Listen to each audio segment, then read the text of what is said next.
Deep inside the training hall, Mujin relentlessly swings his blade, completely drenched in sweat.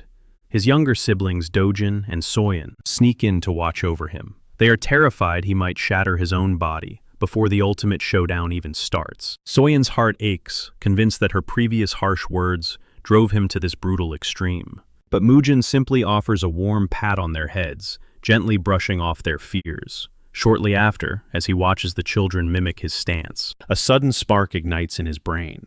He finally grasps that the true secret of the Peerless Nine Swords goes far beyond mere swordplay. It is all about the breath. The split second he channels this newly discovered breathing technique, his entire rhythm shifts entirely. That massive 100-kilo greatsword suddenly feels as light as a feather. His internal energy surges flawlessly, and the core essence of movement arts finally makes sense. With a single devastating slash, Mujin completely obliterates a solid stone statue. Feeling constrained, he decides to shift his practice out to the main courtyard, since this room now feels way too claustrophobic. By sunrise, the clan's fighters still mock him like he is a walking punchline. That is the exact moment Mujin decides to prove that the pathetic lunatic they once knew is dead and buried. Our protagonist, Mujin, squares off against the elite squad leader, Chilboin entirely toying with him like a helpless toddler. He even effortlessly weaves past a vicious mid-air strike. This completely infuriates Chilboin, who screams at our hero to face him like a true man. Without breaking a sweat, Mujin lands perfectly and effortlessly hoists his 100-kilo weapon like it is just a wooden stick. As the two warriors fiercely clash, Mujin yanks his weapon back and violently smashes into Chilboin's blade with such sheer force that it brutally knocks the weapon away. Seizing this perfect opening, he violently hooks his fist directly into Chilboin's face, nearly crushing his nose and sending him flying face first into the dirt. The onlookers gasp in pure terror, utterly stunned by this impossible spike in power. Now, to understand how our protagonist just humiliated a seasoned captain,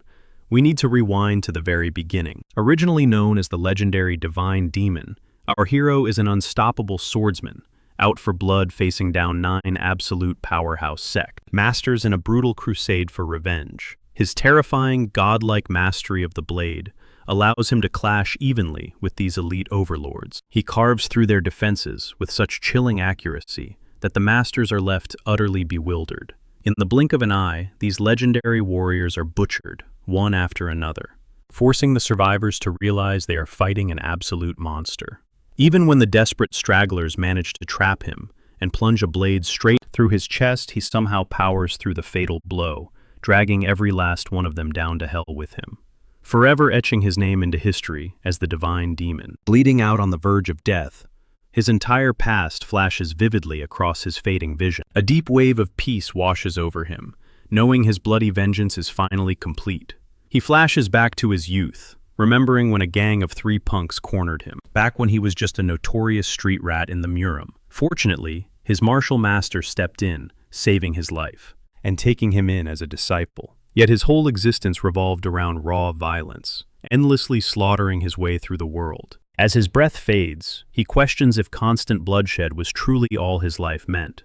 Right then, the warm memory of his late wife surfaces. His only true happiness existed in the quiet moments he shared with her, before fate cruelly ripped her away from his embrace. With hot tears streaming down his face, he agonizingly ponders his life's true purpose. Finally, shutting his eyes and embracing the dark abyss. Out of nowhere, chaotic shouting jolts him awake. Assuming he has woken up in hell, his eyes snap open, only to find an infuriating gang hovering above him, spitting absolute garbage. Our hero is entirely disoriented, unable to comprehend a single damn thing going on around him. Right by his side stand 2 young children. The fiery little boy fiercely shields his older brother, screaming that they will never surrender their family's secret techniques as long as his brother still breathes. He fiercely declares that no matter the cost, their sacred manuals belong exclusively to the Flamhua clan. While our baffled protagonist desperately tries to piece together this bizarre situation, the arrogant gang leader pitches a twisted deal to wipe away their debts. He glares directly at our hero, addressing him as Hua Mujin. The thug smirks, offering a heavy bag of coins to buy out their desperately impoverished family. The catch: Mujin must gamble his clan's entire martial legacy in a high-stakes, brutal duel. The absolute victor walks away with everything. Hearing this twisted ultimatum, the little boy freezes in pure panic. He knows his big brother, our protagonist, is a completely incompetent joke when it comes to actual combat. Annoyed by all this screeching, our hero finally snaps, demanding to know who the hell this Mujin guy is, considering he is a completely different person. Hearing this insane rambling, his supposed little siblings stare back in utter disbelief, looking at him like he has completely lost his mind. Even the smug gang leader pauses mockingly, asking him to repeat himself. With a cold stare, he announces that he is the legendary divine demon. But this bold claim just makes the thug burst into his, sarcastically suggesting that Mujin should call him the Lord of the Underworld instead. Turns out this obnoxious bully is Chang Dobo, the spoiled second son of the powerful Changhua merchant empire. Meanwhile, Mujin's siblings are losing their minds, terrified that his crazy delusions are spiraling way out of control. That's exactly why this punk is running his mouth. Even the head honcho of the Changhua merchant group, Buchoyan, openly mocks the family, claiming their entire bloodline is already washed up, just because the eldest son supposedly lost his freaking mind. Meanwhile, Mujin stands there dead silent, scrambling to process this absolute chaos. Taking that deadpan silence as a solid yes, Dobu smirks, fully believing the duel is locked in. He smugly announces their showdown goes down at the Bayon Pavilion next month. Dobo even has the nerve to remind Mujin this blood pact falls strictly under the martial arts code, meaning backing out is totally off the table unless he wants to face some brutal consequences. The second those arrogant jerks walk away, Mujin's so-called siblings instantly turn on him, frantically demanding to know his survival plan, now that a death match has been shoved right down his throat. The absolute kicker. This version of Mujin hasn't even held a blade in his entire life. Hearing this, Mujin actually busts out laughing, because deep down, lethal swordsmanship is the only thing that flows through his veins. He immediately tries to spark his battle aura by tapping into his inner core, but a cold wave of dread hits him. It is gone, just totally wiped out without a single drop of power left behind. Pure rage boils over when he realizes he is stuck inside this pathetic, glass-like shell of a body. Suddenly, his little sister bursts into heavy sobs, desperately begging Mujin to finally snap out of his delusion. The crying girl screams right in his face, calling him worthless garbage, and furiously labeling him a massive idiot for letting that merchant guild treat him like a literal doormat. Her younger brother quickly snaps at her for disrespecting their eldest sibling, demanding that she take it back and apologize, but she stubbornly refuses. Instead, she fiercely pins the blame for their parents' tragic and storms away, bawling her eyes out. The little boy softly apologizes for his sister's fierce outburst, explaining that she sometimes lets her blind rage take the wheel. And with those heavy words, he quietly shuffles away too. Mujin is left standing there utterly bewildered. He literally cannot fathom how even tiny kids now despise his very existence, openly branding him a raving lunatic. His mind is spinning in circles, because the absolute last memory burned into his brain is ruthlessly slaughtering his way through top-tier sect leaders without an ounce of mercy. He firmly believes he should have met a glorious, permanent end right there on the battlefield. Yet somehow he is forcefully woken up, trapped inside this pathetic stranger. He slumps hard against the dirt, gripping his hair in pure frustration, desperately trying to figure out who those crimes. Right on cue, some frantic oddball, who apparently serves as his personal assistant, comes sprinting out of nowhere, panicking and asking what on earth he is doing outside in such a dangerously fragile state. The guy breathes heavily, claiming he was worried sick, but Mujin just stares blankly and asks who the hell he even is, because he literally doesn't recognize a single feature on his face. The servant named Sok gasps in absolute shock, immediately assuming his young master is suffering another severe mental break from the cursed madness infecting his brain. Genuinely convinced that Mujin's amnesia has kicked in again, he decides to patiently spill his entire tragic lore. Apparently, this Hua Mujin used to be a legendary once-in-a-generation prodigy, so gifted that multiple elite orthodox factions practically begged to recruit him. And by the young age of 23, he had already claimed the throne as the clan's undisputed leader. Honestly, Sok is sick and tired of reciting this exact same history lesson, considering he's already repeated it over 6,000 freaking times. But Mujin isn't buying the hotshot prodigy narrative for a single second. Why? Because his internal energy core, on top of that, he demands the real truth behind this so-called insanity everyone keeps whispering about. Letting out a heavy sigh, Sok finally dives into the dark details. 17 years ago, Mujin and Dobo threw down in an unofficial bare-knuckle brawl, strictly swearing on their honor to never use an ounce of inner chi. Keep in mind, Mujin was just a tiny 6-year-old kid, while Dobo was already a beefy 9-year-old bully. Dobo smoothly agreed to the ground rules, and the brutal playground scrap instantly kicked off. But right in the heat of the clash, that cowardly Dobo completely shattered their sacred deal, viciously slamming Mujin with a devastating punch, fully loaded with explosive inner energy. Hearing this, Mujin, recalling how the young Mujin had gasped, confronting Dobo about why he unleashed the lethal 7-wound fist technique, especially when they swore a blood oath to only throw normal punches. But the young Dobo just cruelly taunted the bleeding boy, bragging that this highly classified move was secretly passed down from the legendary Kongdong sect, and its lingering poison is absolutely. The sickest part, Dobo actually used his own arrogant older brother as a human test subject, completely shattering the guy and leaving him permanently bedridden. Thrilled with that terrifying outcome, the psycho kid was practically vibrating with excitement to see how much damage it would inflict on a helpless prodigy like Mujin. So fast forward to today. The only reason the entire world labels Mujin a raving lunatic is that everyone assumes his broken brain is just a tragic after effect of that vicious 7-wound fist strike. A dark, murderous aura flares up around Mujin. He is absolutely livid that this same Dobo is now brazenly knocking on his front door, demanding a public death match. Gripping his fists, Mujin sharply demands to know exactly how the family punished Dobo for destroying his future. Sok nervously gulps, admitting that it was actually Mujin's own father who handed down the final ruling. You see, even though Dobo was technically blood, he was also the golden child of the massive Qianghua merchant empire, a terrifying faction officially ranked among the top 10 strongest powerhouses. So despite the fact that Dobo committed an unforgivable crime against his own flesh and blood, Mujin's cowardly father just patted him. Mujin's jaw practically hits the floor. He cannot wrap his head around how unbelievably spineless his so-called father was instantly forgiving the very monster. Gritting his teeth, Mujin instantly writes off this entire pathetic clan as a complete and utter joke.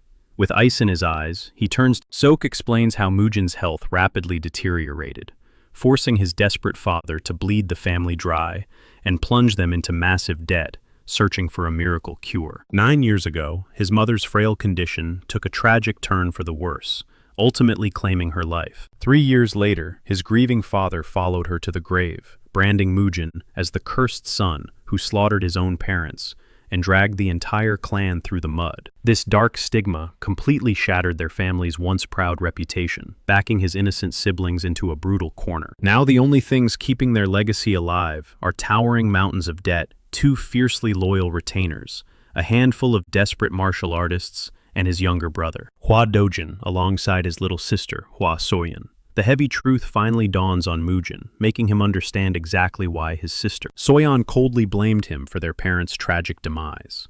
Later that night, Mujin dives deep into the dusty journals left behind by the body's original owner, piecing together the shattered fragments of the past. He discovers with absolute shock that 30 long years have slipped by since he crushed the 9 sects, and he is now trapped inside the frail shell of a lunatic, completely stripped of an energy core. But since our badass MC holds 0 regrets from his previous blood-soaked life, he vows to fully embrace Mujin's identity and shield these defenseless kids from a cruel world.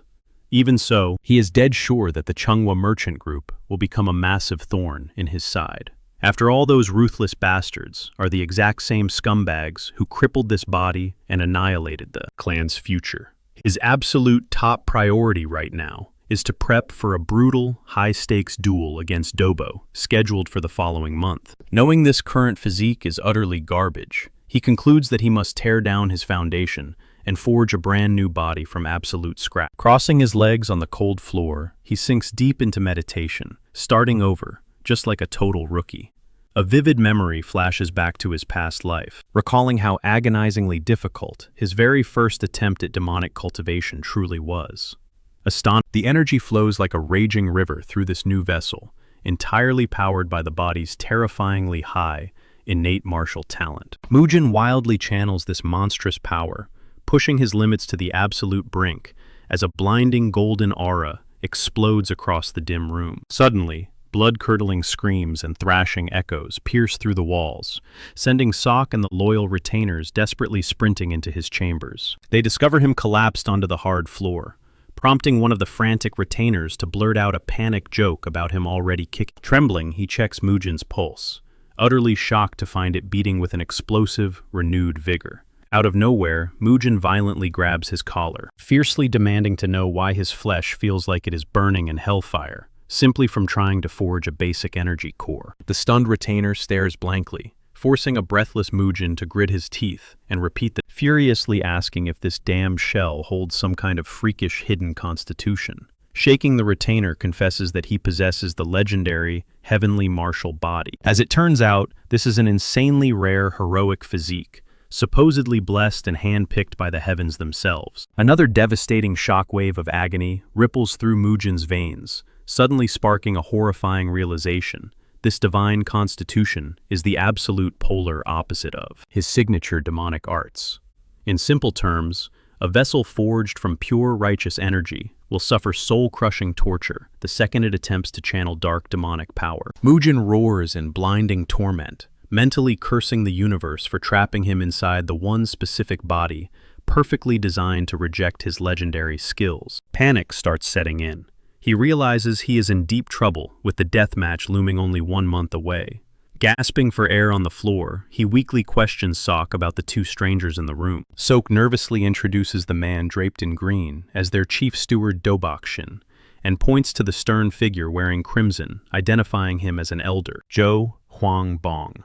The instant that specific surname hits his ears, a buried memory from his violent past life flashes before his eye. But the sheer mind-numbing agony completely short-circuits his brain, sending him crashing into a deep, dark... 3 grueling days later, Mujin finally forces his aching body out of bed, instantly triggering a wave of anxious protests from a highly concerned Sok who begs him to rest. Waving off the concern, Mujin growls that he is sick of acting like a helpless patient, with a deadly duel breathing down his neck, immediately ordering Sok to fetch him some decent... Sok barely chokes back a bitter laugh at the ridiculous demand.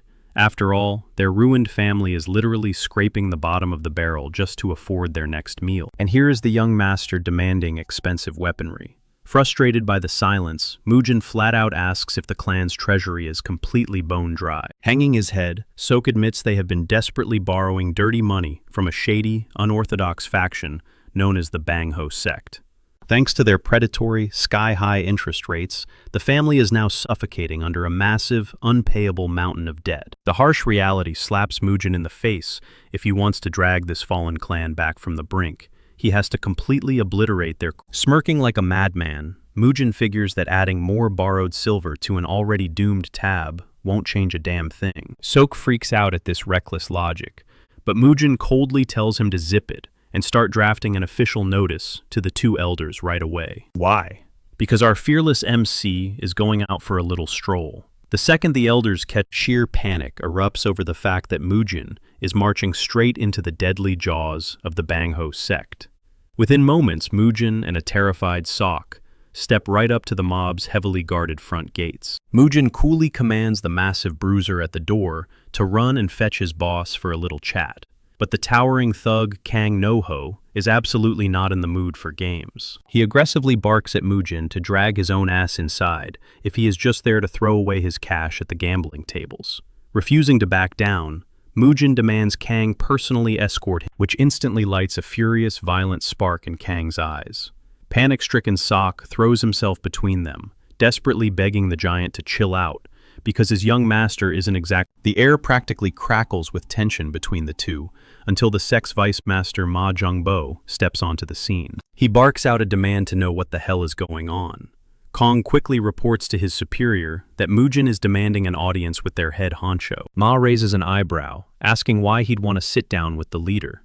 Mujin smoothly replies that he's looking to secure a bigger loan. Waving it off, Ma insists there's no need to bother the big boss for some cash, and waves the kid inside the compound. Soon, Mujin and Salk are marching deeper into the sprawling manor, across a creaky wooden bridge flanked by heavily armed guards. Salk is sweating bullets. He frantically whispers to Mujin that they can still turn tail and run before things get ugly. But Mujin shakes his head, pointing out they've already crossed the point of no return.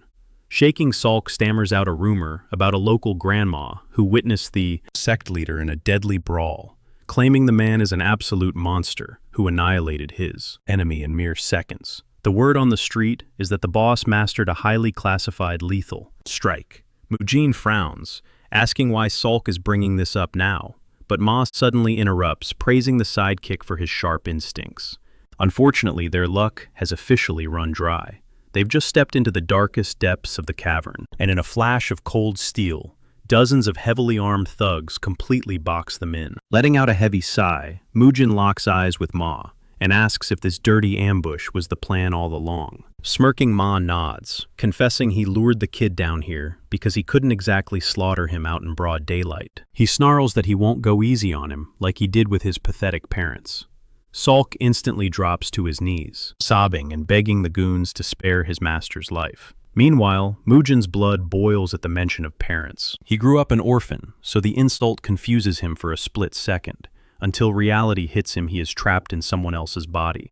With the trap fully sprung, Ma barks the order to rip Mujin apart. One muscle-bound thug, practically foaming at the mouth for a kill, lunges forward and throws a massive haymaker. Salk nearly passes out from terror as the fist hurtles right at their faces. But without flinching, Mujin intercepts the strike, unleashing a counter shock wave that completely pulverizes the attacker's arm bones from the inside out. Shrieking in agony, the brute collapses to the dirt, crying that the kid must have used some kind of dirty magic. Mujin just smirks, mocking the giant for having bones like dry twigs. Inside, he realizes he needs to rely on technique rather than raw brute force. Furious that his lackeys are looking like fools, Ma roars at the rest of the gang to butcher the boy immediately. A swordsman charges in, slicing through the air, but Mujin smoothly sidesteps the lethal blade. Knowing he can't tank their attacks head-on, he keeps his feet moving. He ducks under a wild swing, twisting his incredibly flexible frame to deliver a brutal headbutt that caves in the attacker's face. As that guy drops backward, squealing in pain, a second thug leaps into the fray, swinging his sword wildly. Mujin weaves past the deadly steel by a hair. The enraged goon goes for a horizontal slash, but Mujin backflips out of range, immediately launching a devastating kick that knocks the guy out cold. The surrounding thugs are completely dumbfounded. They're getting played like absolute fools, and in a matter of seconds, the entire squad is groaning on the floor. Trembling in the corner, Salk yells out desperately, checking if his master caught a stray blade. Mujin rolls his eyes, calling him a blockhead and brushing off the dust. Salk's jaw practically hits the floor, asking his master where on earth he learned such legendary martial arts. With a casual shrug, Mujin drops a bomb. This isn't some ancient martial art. It's just raw street fighting. Salk is totally paralyzed by confusion, knowing perfectly well that Mujin never spent a single day brawling in the alleys. Ma claps slowly, mocking the kid for taking out the trash, before suddenly flicking a metal coin with the speed of a bullet straight at Mujin. The projectile grazes past Mujin's cheek by a fraction of an inch, the sheer wind pressure carving the air, sending a shiver down his spine. Disgusted Ma kicks his pathetic men out of the way, declaring he'll slaughter the boy with his own two hands. Mujin sighs, genuinely annoyed by all this unnecessary bloodshed, when he just wanted a quick chat with the boss. Spitting with rage, Ma snarls that a piece of garbage like him isn't worthy to breathe the same air as their leader. Drawing his gleaming broadsword, he explodes forward, aiming to slice the kid in half. But in a jaw-dropping twist, Mujin effortlessly parries the lethal strike using a pair of wooden chopsticks. Ma's eyes widen in absolute disbelief, totally unaware that the kid only brought chopsticks because he was too dead broke to afford a real weapon. The two clash in a blur of sparks and wood, but Mujin holds the line, wielding his makeshift weapons with god-tier precision. In a flash of movement, Ma screams as a chopstick drives straight through the palm of his hand. Panic sets in as he realizes the kid found a critical opening, despite his relentless, bloodthirsty assault. While the Vice Master is sweating bullets, Mujin is having the time of his life, grinning as he warns the old man never to underestimate the deadly power of cutlery. Before Ma can even process the pain, he is completely outclassed by a pair of dining utensils. Ma stands paralyzed, completely blindsided. He had always written Mujin off as a pathetic pushover, completely incapable. How did this supposed nobody awaken such a monstrous level of power overnight? The mob boss's brain practically short-circuits trying to process it. He desperately tries to convince himself this demon isn't the same kid he knew. Meanwhile, Mujin relentlessly jabs his pressure points with a pair of ordinary dining chopsticks, casually mocking his utterly garbage combat skills.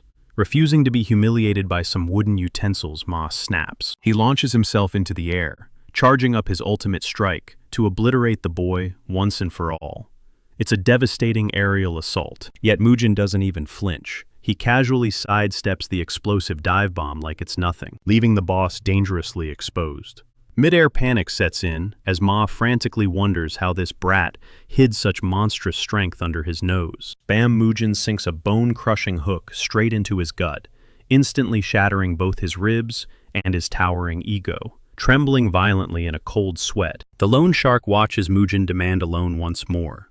Only this time the kid's eyes are pitch black, practically radiating pure murderous intent. Beaten to an absolute pulp, Ma obediently takes a seat at the negotiation table. His burly henchmen are already kneeling on the floor, shaking like leaves as the dialogue begins. Swallowing his pride, the boss nervously begs to know what the boy wants. Mujin leans in, demanding to know why this shady syndicate is offering his clan massive loans without requesting a single drop of collateral. The whole setup reeks of a trap, and Mujin isn't buying it for a second. Sweating bullets, Ma scrambles to deny any dirty tricks, swearing they mean no harm. He awkwardly chuckles, claiming the young master is just being paranoid. But Mujin instantly calls his bluff, easily smelling the raw terror wafting off the gangster from across the room. Unfazed, the boy repeats his question. He icily advises the boss to choose his next words extremely carefully if he wants to keep his limbs attached. Getting the bloody picture, Ma cracks. He desperately spills the beans, confessing that every order came straight from the shadows of the Changhua Merchant Guild. The bombshell doesn't shock Mujin in the slightest. He already suspected those greedy snakes were pulling the strings behind the curtain. He coldly presses further, demanding the exact terms of their back alley deal. When Ma hesitates, Mujin practically breathes down his neck, reminding him that dying to protect a bunch of rich merchants is a pathetic way to end up in an unmarked grave. Taking that grim advice to heart, the thug spills the entire master plan. The guild instructed them to approve any cash amount the boy's family requested, but buried in the fine print is an astronomically crippling interest rate. The ultimate goal: force the Hua clan into absolute bank. Once the family is officially wiped off the map, this street gang gets to claim their prime real estate. Everything clicks in Mujin's head. Their ancestral territory was the silent collateral the whole time. Doing some quick mental math, Mujin asks exactly how much his target loan of 300 gold coins will balloon to after 12 months. Reading the rigged contract, Ma squeaks out that those 300 coins will violently mutate into a staggering 5,000 gold coins debt. It's absolute highway robbery, leaving Mujin visibly disgusted. Yet wildly enough, he couldn't care less, and signs the dotted line right then and there. His expression suddenly turns dead serious as he interrogates Ma about who exactly acts as their underworld cleanup crew. The trembling boss drops a massive name: the Four Martial Heavens faction, a notoriously ruthless coalition of dark, unorthodox cults. That completely catches Mujin off guard. Right on cue, his trusty sidekick Sok chimes in, whispering that this dark sin— just hearing their cursed name visibly pisses Mujin off. He violently clicks his tongue loudly, dropping a string of venom. Sok stares at him like he grew two heads. He's totally baffled as to why his young master is losing his absolute mind over a group he's literally never interacted with. Despite the wild swearing, Mujin quickly waves off his servant's confused panic, bluntly stating that he's absolutely not in the mood to unpack that heavy baggage right now. Snapping back to reality, his patience runs razor thin as he barks at Ma, demanding to know where the hell his cash delivery guy is. Right on cue, a sweating lackey bursts into the room, lugging a heavy wooden chest packed with 300 shimmering gold pieces. The boy's eyes instantly gleam with pure greedy satisfaction. This fat stack is more than enough to kickstart his master plan.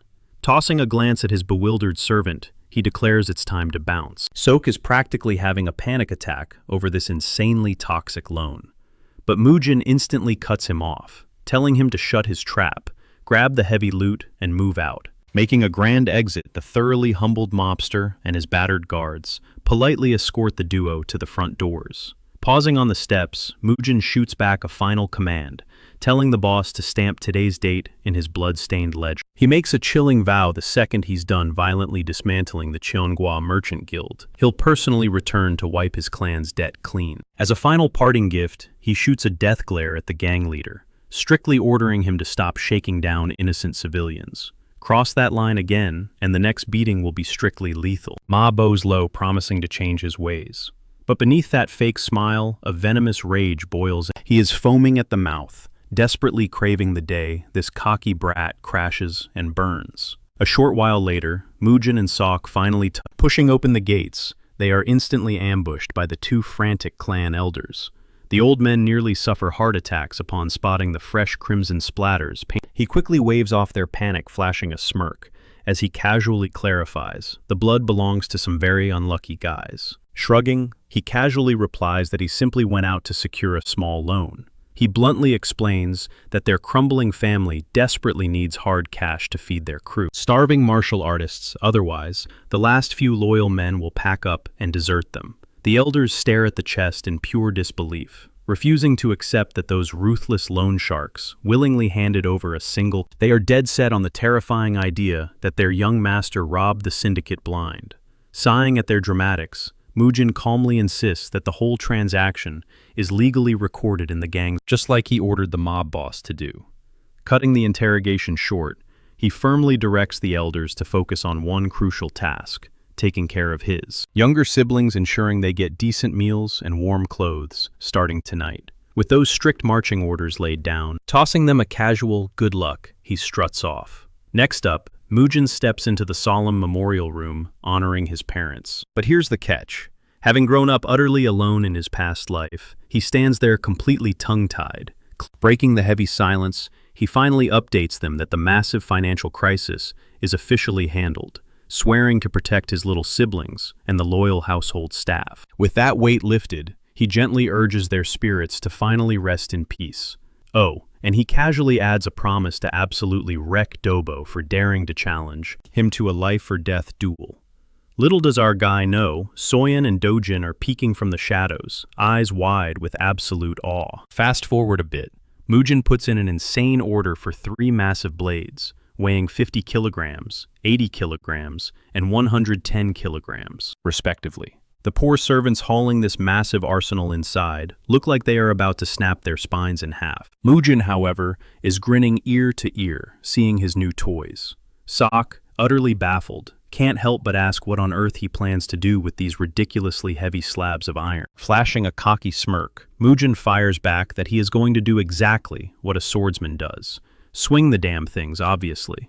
Hyped out of his mind, Mujin grips the 50-kilogram blade, ready to show off. But reality hits like a truck when his cocky grin vanishes instantly. The hunk of metal refuses to budge. It's way too heavy. Muttering curses, he brutally accepts that his current physical vessel is absolute garbage. But throwing in the towel just isn't in his vocabulary. Gritting his teeth, he manages to hoist it an inch off the ground by putting both hands into it. Looking up, he catches Sok glaring at him with pure, unfiltered judgment. Trying to save face, he barks at the servant to hustle up and start cooking dinner, loudly demanding mountains of meat piled onto his plate. Dropping his shoulders, Sok trudges away, practically radiating anxiety. Left entirely alone, Mujin, feeling the crushing pressure of a 2-week deadline to train like an absolute beast before the bloodbath. He realizes his current physique, the legendary heavenly martial body, is fundamentally rejecting the sinister demonic arts his old master drilled into him.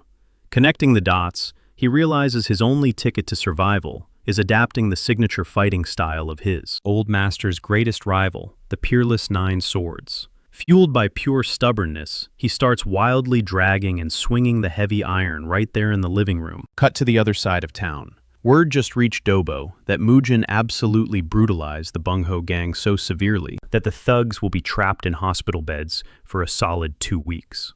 This news hits Dobo like a truck. How could a kid with a shattered energy core pull off such a massacre? But shock quickly melts into a twisted, wicked grin. The villain's gears start turning, already cooking up a dirty, underhanded scheme for the upcoming. Honestly, Dobo is practically drooling with anticipation, desperate to peel back the layers and see what dark secrets Mujin is hiding when blades finally cross. Back at the estate, Mujin throws himself into a hellish training montage. He calculates that he can abuse this physical vessel to the absolute breaking point, since it is a body personally blessed by the heavens. Through every agonizing drop of sweat, Sok is hovering nearby, faithfully fetching protein and gear. With everything perfectly set up, our protagonist knows the real bone-crushing grind is officially about to kick off. Locking his grip around the 50-kilo steel, he starts hacking through the air, letting the gritty voice of his past life master echo in his mind. Nailing the first stance with raw power, Mujin doesn't even pause to breathe before fluidly chaining his momentum straight into the second form. The old mentor's promise rings loud and clear. As long as he perfects this flow, it won't matter what lethal weapon the enemy draws. He will always be the last man standing. As the brutal hours bleed by, his muscles scream in pure agony, and the crushing weight threatens to drag him straight into the dirt. Yet his willpower screams louder. He bites down and pushes through the burning pain, until miraculously, the monstrous slab of iron begins to feel like a feather, and suddenly he's vaulting across the courtyard, spinning the blade like it's completely weightless. Riding the adrenaline rush, he seamlessly transitions into the third deadly stance, while violently wrestling with his internal energy, forcibly refining his wild chi to maximize every single strike. To elevate the stakes, he sets up a rigged obstacle course designed to perfectly mirror the chaotic unpredictability of a real bloodbath. His first target is a high-speed flying wooden sphere, which he dodges like a ghost for a solid minute, only to catch a brutal smack directly to the back of the head. Shaking off the dizziness, he steps into a deadly grove of spiked bamboo traps, unleashing the explosive fourth form. His blade becomes an absolute blur, shredding the thick wooden. To an untrained eye, these horizontal slashes look basic, but make no mistake, this technique is a terrifying meat grinder that can slice through solid steel. However, as massive swinging tree trunks suddenly barrel toward him, the fourth stance's speed just isn't enough to parry the crushing impact. Left with no choice, he shifts gears into the devastating fifth form. With a single, explosive shockwave, he cleaves the massive logs cleanly in half. Gripping the vibrating hilt, a dangerous confidence washes over him. Against this level of destructive force, an army of 1,000 men, leaving the shattered wood behind, he shifts to extreme precision training, facing a row of flickering candles, nestled inside. Channeling the fierce sixth form, he unleashes a slash so violently fast that the resulting vacuum pressure instantly snuffs out every single flame at once. Having conquered the indoor gauntlet, he realizes the sheer scale of the seventh form demands a massive open space, pushing him out into the courtyard. Letting loose the chaotic energy of the seventh stance, he tears through the atmosphere, absolutely dominating the blazing through the forms, he finally unlocks the legendary ninth stance, his eyes burning with the absolute certainty that his blade can now sever reality. Hitting the ultimate zenith of his physical limits, the adrenaline suddenly drops, and Mujin collapses onto the dirt, chest heaving in pure. Yet staring up at the sky, a bitter taste lingers. He's incredibly frustrated, painfully aware that his current, fragile body still can't execute the god. A memory flickers, his younger self studying under his old master. Back then, though, he brushed off the old man's lessons like they were absolutely nothing. He was totally convinced his master's buddy was just pulling their legs, spouting absolute garbage about insane, impossible feats of slicing through literally anything with a single sword.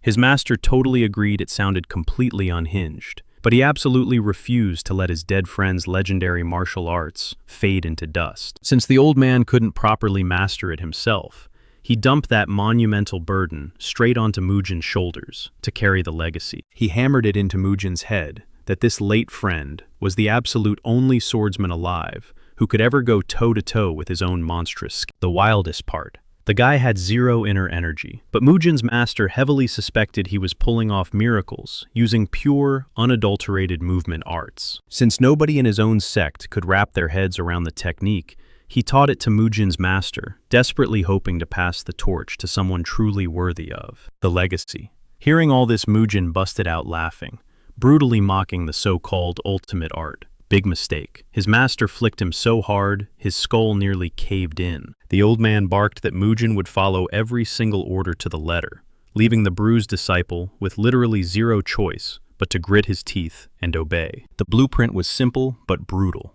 Execute the heavy sword art 1,000 times, and his physical body would completely transform. Push it to 100,000 punishing reps. His raw energy would finally start flowing straight into the steel blade. But the ultimate endgame, swinging that heavy steel 1,000,000 times, would turn him into an absolute unstoppable god, a swordsman alive. Mujin's jaw practically hit the floor. The math was horrifying. It would take him 3 solid years of grueling hell to finish. The massive cycle, even if he swung that blade 1,000 times every single day. Skeptical Mujin demanded to know if this legendary friend actually matched his master's god-tier strength. The old man shrugged. He didn't know for sure, but he firmly believed that if they had ever gone all out, one of them would have definitely ended up in a coffin. That lethal detail sparked a burning curiosity in Mujin about what kind of absolute beast this guy really was. Snap back to reality. Mujin jolts awake to a barrage of stinging slaps from Sok. Groaning Mujin realizes he has a brutally long road ahead. He practically blacked out after attempting the terrifying move just a single time, and he is miles away from hitting the 1,000 mark. But first things first, his stomach is roaring, and the dead of night is already creeping in. He glances down at the steaming plate shoved in front of him, only to discover it's just a miserable serving of pork. He clicks his tongue in sheer disappointment, ordering Sok to secure premium beef next time, since it's the absolute best fuel for bulking up his battered muscles. He carelessly waves off the expense, telling Sok to blow through the silver they borrowed from the Bangho sect. After all, he can effortlessly shake them down for more later. His master plan: devour high-quality beef every single day, leading up to his blood-soaked death match against Dobo. Blinking in massive confusion, Sok finally demands to know when on earth Mujin actually learned martial arts. The kid was practically dead weight just a few days ago. Since he already dropped the bombshell on his younger siblings, Mujin figures keeping his loyal sidekick in the dark is totally pointless. Staring him dead in the eye, Mujin casually drops the ultimate truth bomb. He isn't the real Mujin at all. He is actually the legendary divine demon Sok scoffs, totally convinced his boss is just spitting crazy fantasy garbage to mess with him. Voice trembling, Sok admits his real fear is that Mujin's memories are cracking and he'll just vanish into thin air one day. But Mujin violently snatches his collar, flashing a wild grin as he swears he isn't abandoning this pitiful clan, until rises up to become the absolute most terrifying powerhouse in all of Sichuan. Plus, it's not like the guy has anything better to do with his chaotic second life anyway. Rolling his eyes, Sok relentlessly mocks his boss for spewing delusional garbage. Naturally, he gets a skull-rattling finger flick to the forehead for his. With their little heart-to-heart wrapped up, Mujin waves a dismissive hand, ordering the bruised kid to get lost. Rubbing his throbbing forehead, Sok scurries out of the room. Meanwhile, deep in the compound, those 2 cowardly clan elders are frantically packing to smuggle the kids out before they are dead certain Dobo is going to butcher Mujin in the fighting ring, turning their fragile clan into an absolute all-you-can-eat buffet. Flash forward a bit, and Mujin has been grinding so viciously that he can now effortlessly hoist the massive 70-kilo greatsword with a single bulging arm. But raw strength isn't nearly enough. His technique is still dangerously sloppy, and the Grim Reaper is knocking with only 1 week left. Dripping in sweat and panting heavily in the dojo, he suddenly catches the kids peeking in. Mujin instantly barks at them to clear out, knowing full well how wildly dangerous his explosive training has become. The little ones nervously admit they are scared to death for his life. They've been watching from the shadows, absolutely terrified, as he practically tortures himself, pushing beyond human limits. Soyeon looks like she's about to cry. Terrified, he's tearing his body apart just because of her harsh words. She desperately confesses she didn't mean any of it. It was just blind anger talking. Staring into their teary eyes, a heavy wave of nostalgia hits our main character. They look exactly like his lost lover's precious siblings from his past life. He promises them with ironclad confidence that they have absolutely nothing to fear. Relief washing over them, the dynamic duo immediately they totally fanboy over his flawless posture. Watching these 2 tiny rascals wildly bicker and yell over who's doing it wrong suddenly triggers a massive light bulb moment. It blasts him straight back to his brutal training days with his old master. Boom! It hits him like a lightning bolt. The absolute undeniable core of the Peerless Nine sword isn't just raw power. It is the intricate, rhythmic breathing technique. Eyes blazing with absolute clarity, Mujin fiercely declares to the kids that victory is practically already in his blood-stained hands. He quickly shoos them back to the safety of their sleeping quarters. The kids are still a bundle of nerves, but his blazing aura leaves them feeling like everything might just turn out okay. The second the heavy doors slam shut, Mujin locks in. He synchronizes his ragged breathing, while slashing the monstrous blade with bone-shattering force. Fueled by this perfect rhythm, he explosively channels every single drop of his hoarded internal energy in one catastrophic strike. In the blink of an eye, the ancient secrets of the movement arts finally click perfectly into place. Think of it as a kinetic chi technique, channeling pure internal power through sheer motion. Usually these dynamic styles get tossed aside as bottom-tier trash, which is exactly why nobody gives them a second glance. But by syncing his breath to this rhythm, Mujin whips his blade around with zero effort, packing enough raw force to slice straight through solid stone. Cut to Johan Bong whispering with Sok over Mujin's freakish transformation. Sok tries brushing off the kid's miraculous recovery as a side effect of that single Wudong meditation routine. He endured. But Johan isn't buying that garbage.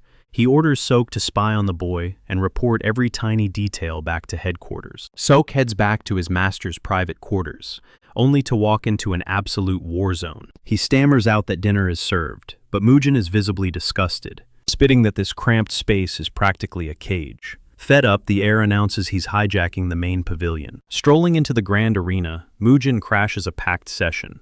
Instantly, every single warrior locks eyes on the intruder. Sok nervously barks at the crowd, demanding they clear the floor so the young lord can practice in peace. He points them toward the backup courtyard, but the squad just glares. Why should they take orders from a bedridden ghost spilling commands? To them, picking up a weapon doesn't magically turn this fragile loser into a master. Catching their heavy glares and thick tension, Mujin smirks and calls out their obvious disrespect. The grunts step up to jump him, but their captain, Chol Boyne, signals his men to back off and surrender the room. Deep down, Chol is convinced the kid has finally snapped. Right as they pivot to leave, Mujin halts the captain. He taunts the veteran, daring him to grow a spine and say it to his face. Chol slowly spins around. Without missing a beat, Mujin throws down the gauntlet.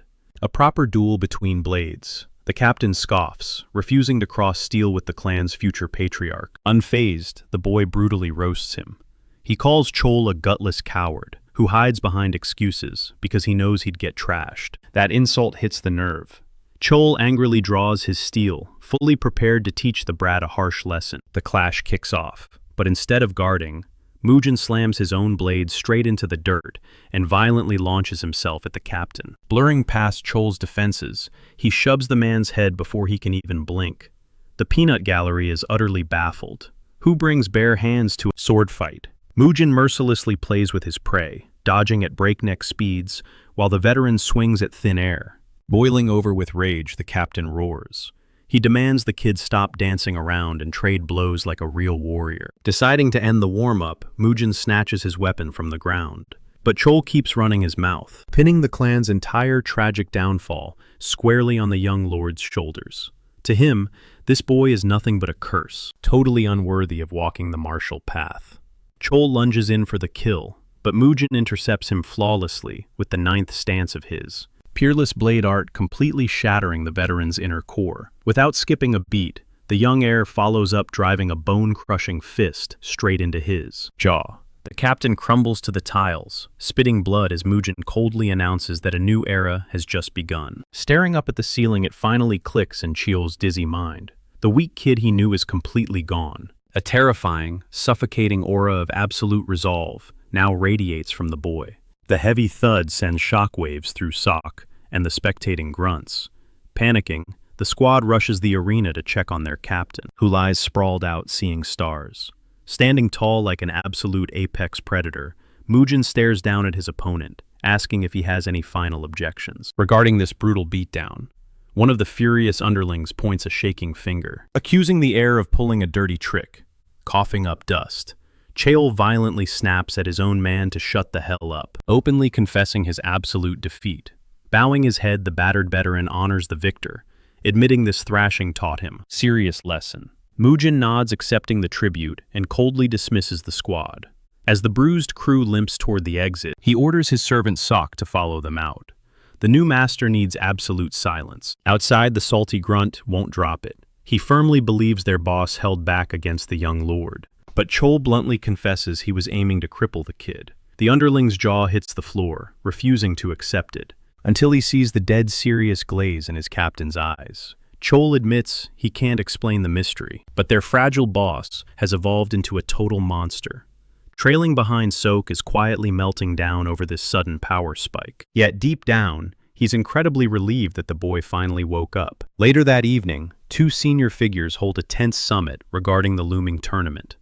These veterans have bled for the family for over 36 years, their loyalty carved in stone. They reminisce about the glorious prime of the Flame Emperor. Back in the day, he was a brilliant prodigy, flexing combat skills so breathtaking that even the legendary Tang clan had to bow down to his absolute brilliance. The elders were completely spellbound by his overwhelming power, and they pledged their undying loyalty to him on the spot. Now, Joe strongly suspects that these elders are plotting a massive betrayal, but Do completely brushes off the idea, insisting they are only trying to fix their messy bloodline crisis. Do points out they have been babysitting Mujin for 17 long years, yet the clan has been rotting away this entire time.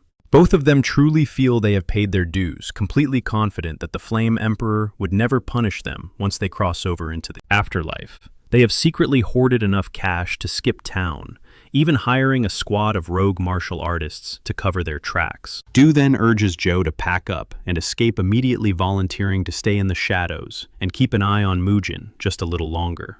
Word on the street is, a ruthless martial master from the Kongdong sect, bought out by the Qianghua merchants, is stepping in to oversee the upcoming deathmatch. This drops Joe's jaw straight to the floor, as the whole setup reeks of a violently rigged trap. That shady merchant guild is nothing but a pack of bloodthirsty vultures, hell-bent on ripping the Hua clan down to its very foundation. Do orders Joe to grab the children and flee to their secret rendezvous point, fully knowing the sudden escape will totally traumatize the kids. Meanwhile, Mujin notices his daily steak portions are shrinking fast, prompting him to angrily corner Sok for some answers. Sok drops the bomb that the stingy steward is barely handing out any cash. And while this totally sets Mujin's blood boiling, he shoves the rage aside to eagerly flaunt his flashy new battle gear. But Sok ruthlessly shatters his ego, roasting him by claiming he honestly looked way cooler when he was wrapped up like a total mummy.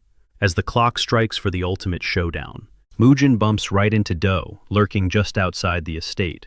At first, Mujin assumes the old man is there to block his path, but Do quickly shuts that down, swearing he is actually tagging along to watch the carnage unfold. Mujin rolls his eyes, knowing Do is just being hopelessly paranoid, especially since he only plans to smash his arrogant rival into a bloody pulp.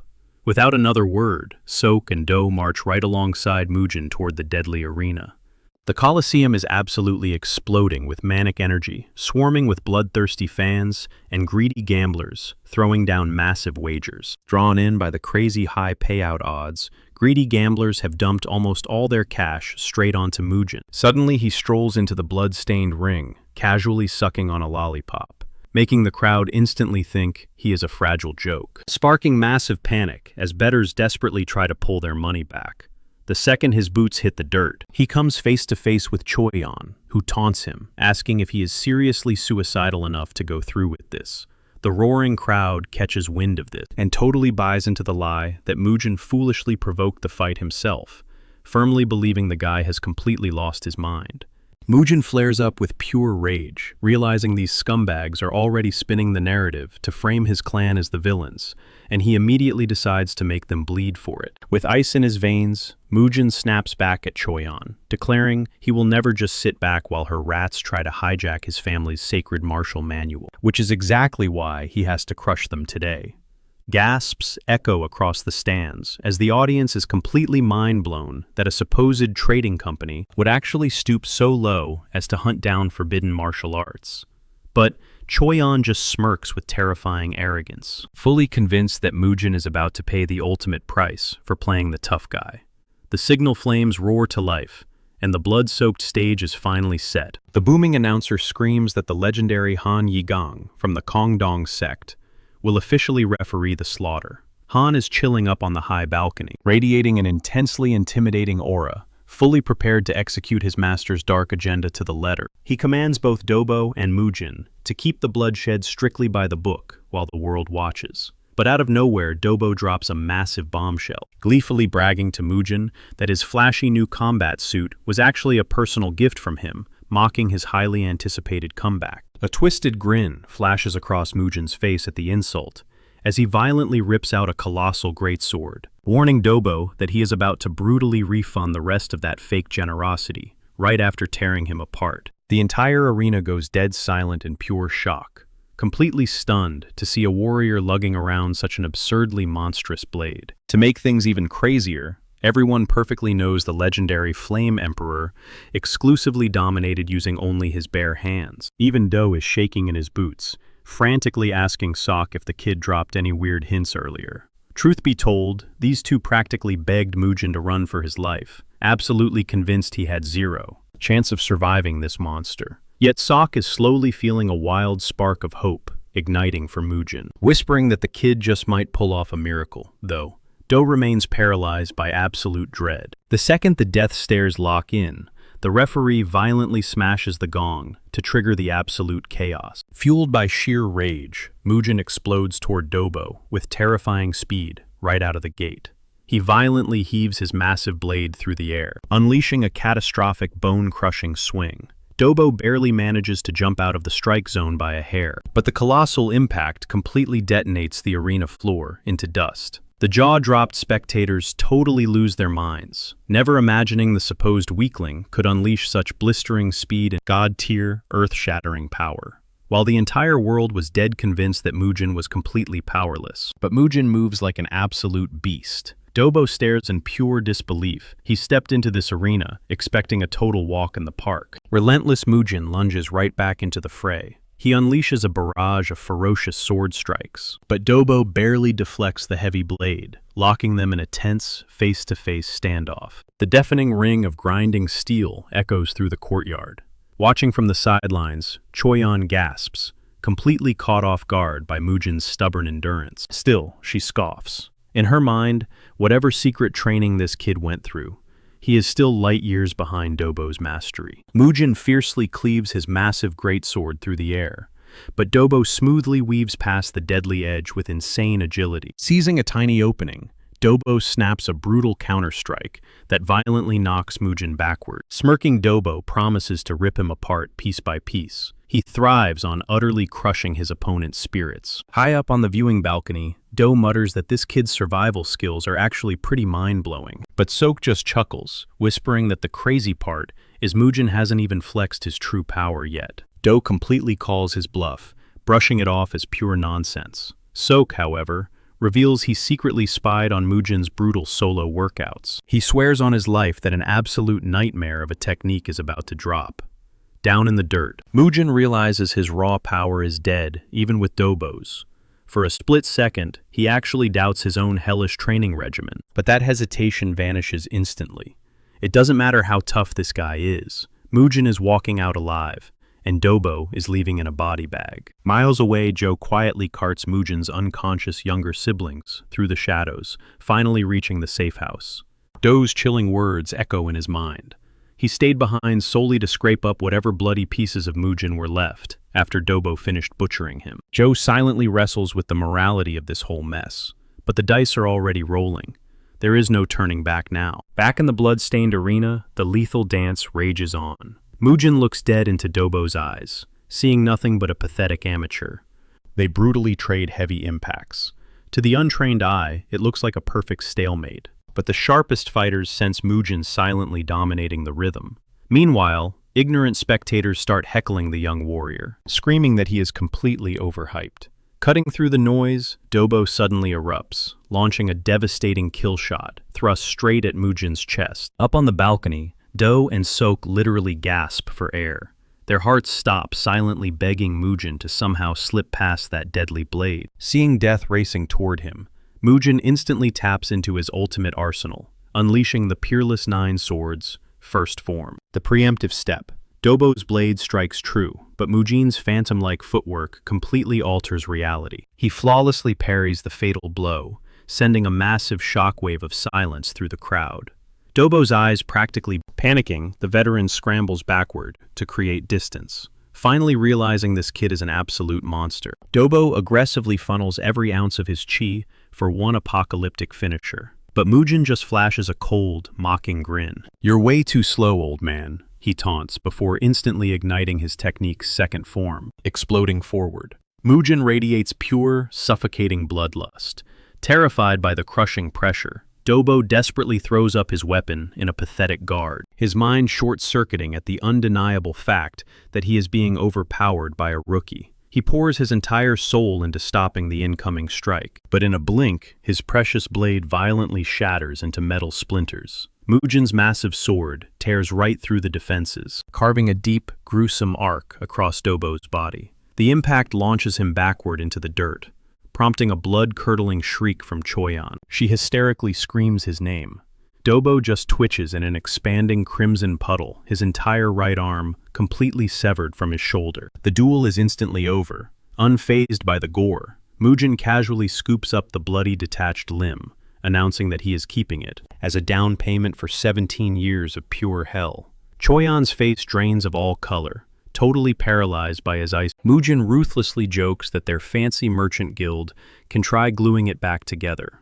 Enraged, Han vaults from the VIP seats, rushing to his fallen comrade. Choyan scrambles to his side in a panic, just as Han makes a sickening discovery. Dobo's martial arts core is completely shattered. Glaring daggers. Han demands to know why he had to absolutely butcher him. Mujin simply tilts his head, playing dumb with a wicked smirk. And Han barks that the skill gap was obvious. From the start, this fight was practically over 5 minutes ago. Dropping the act, Mujin glares back. "Since you want to run your mouth," he growls, "let's talk about crossing the line."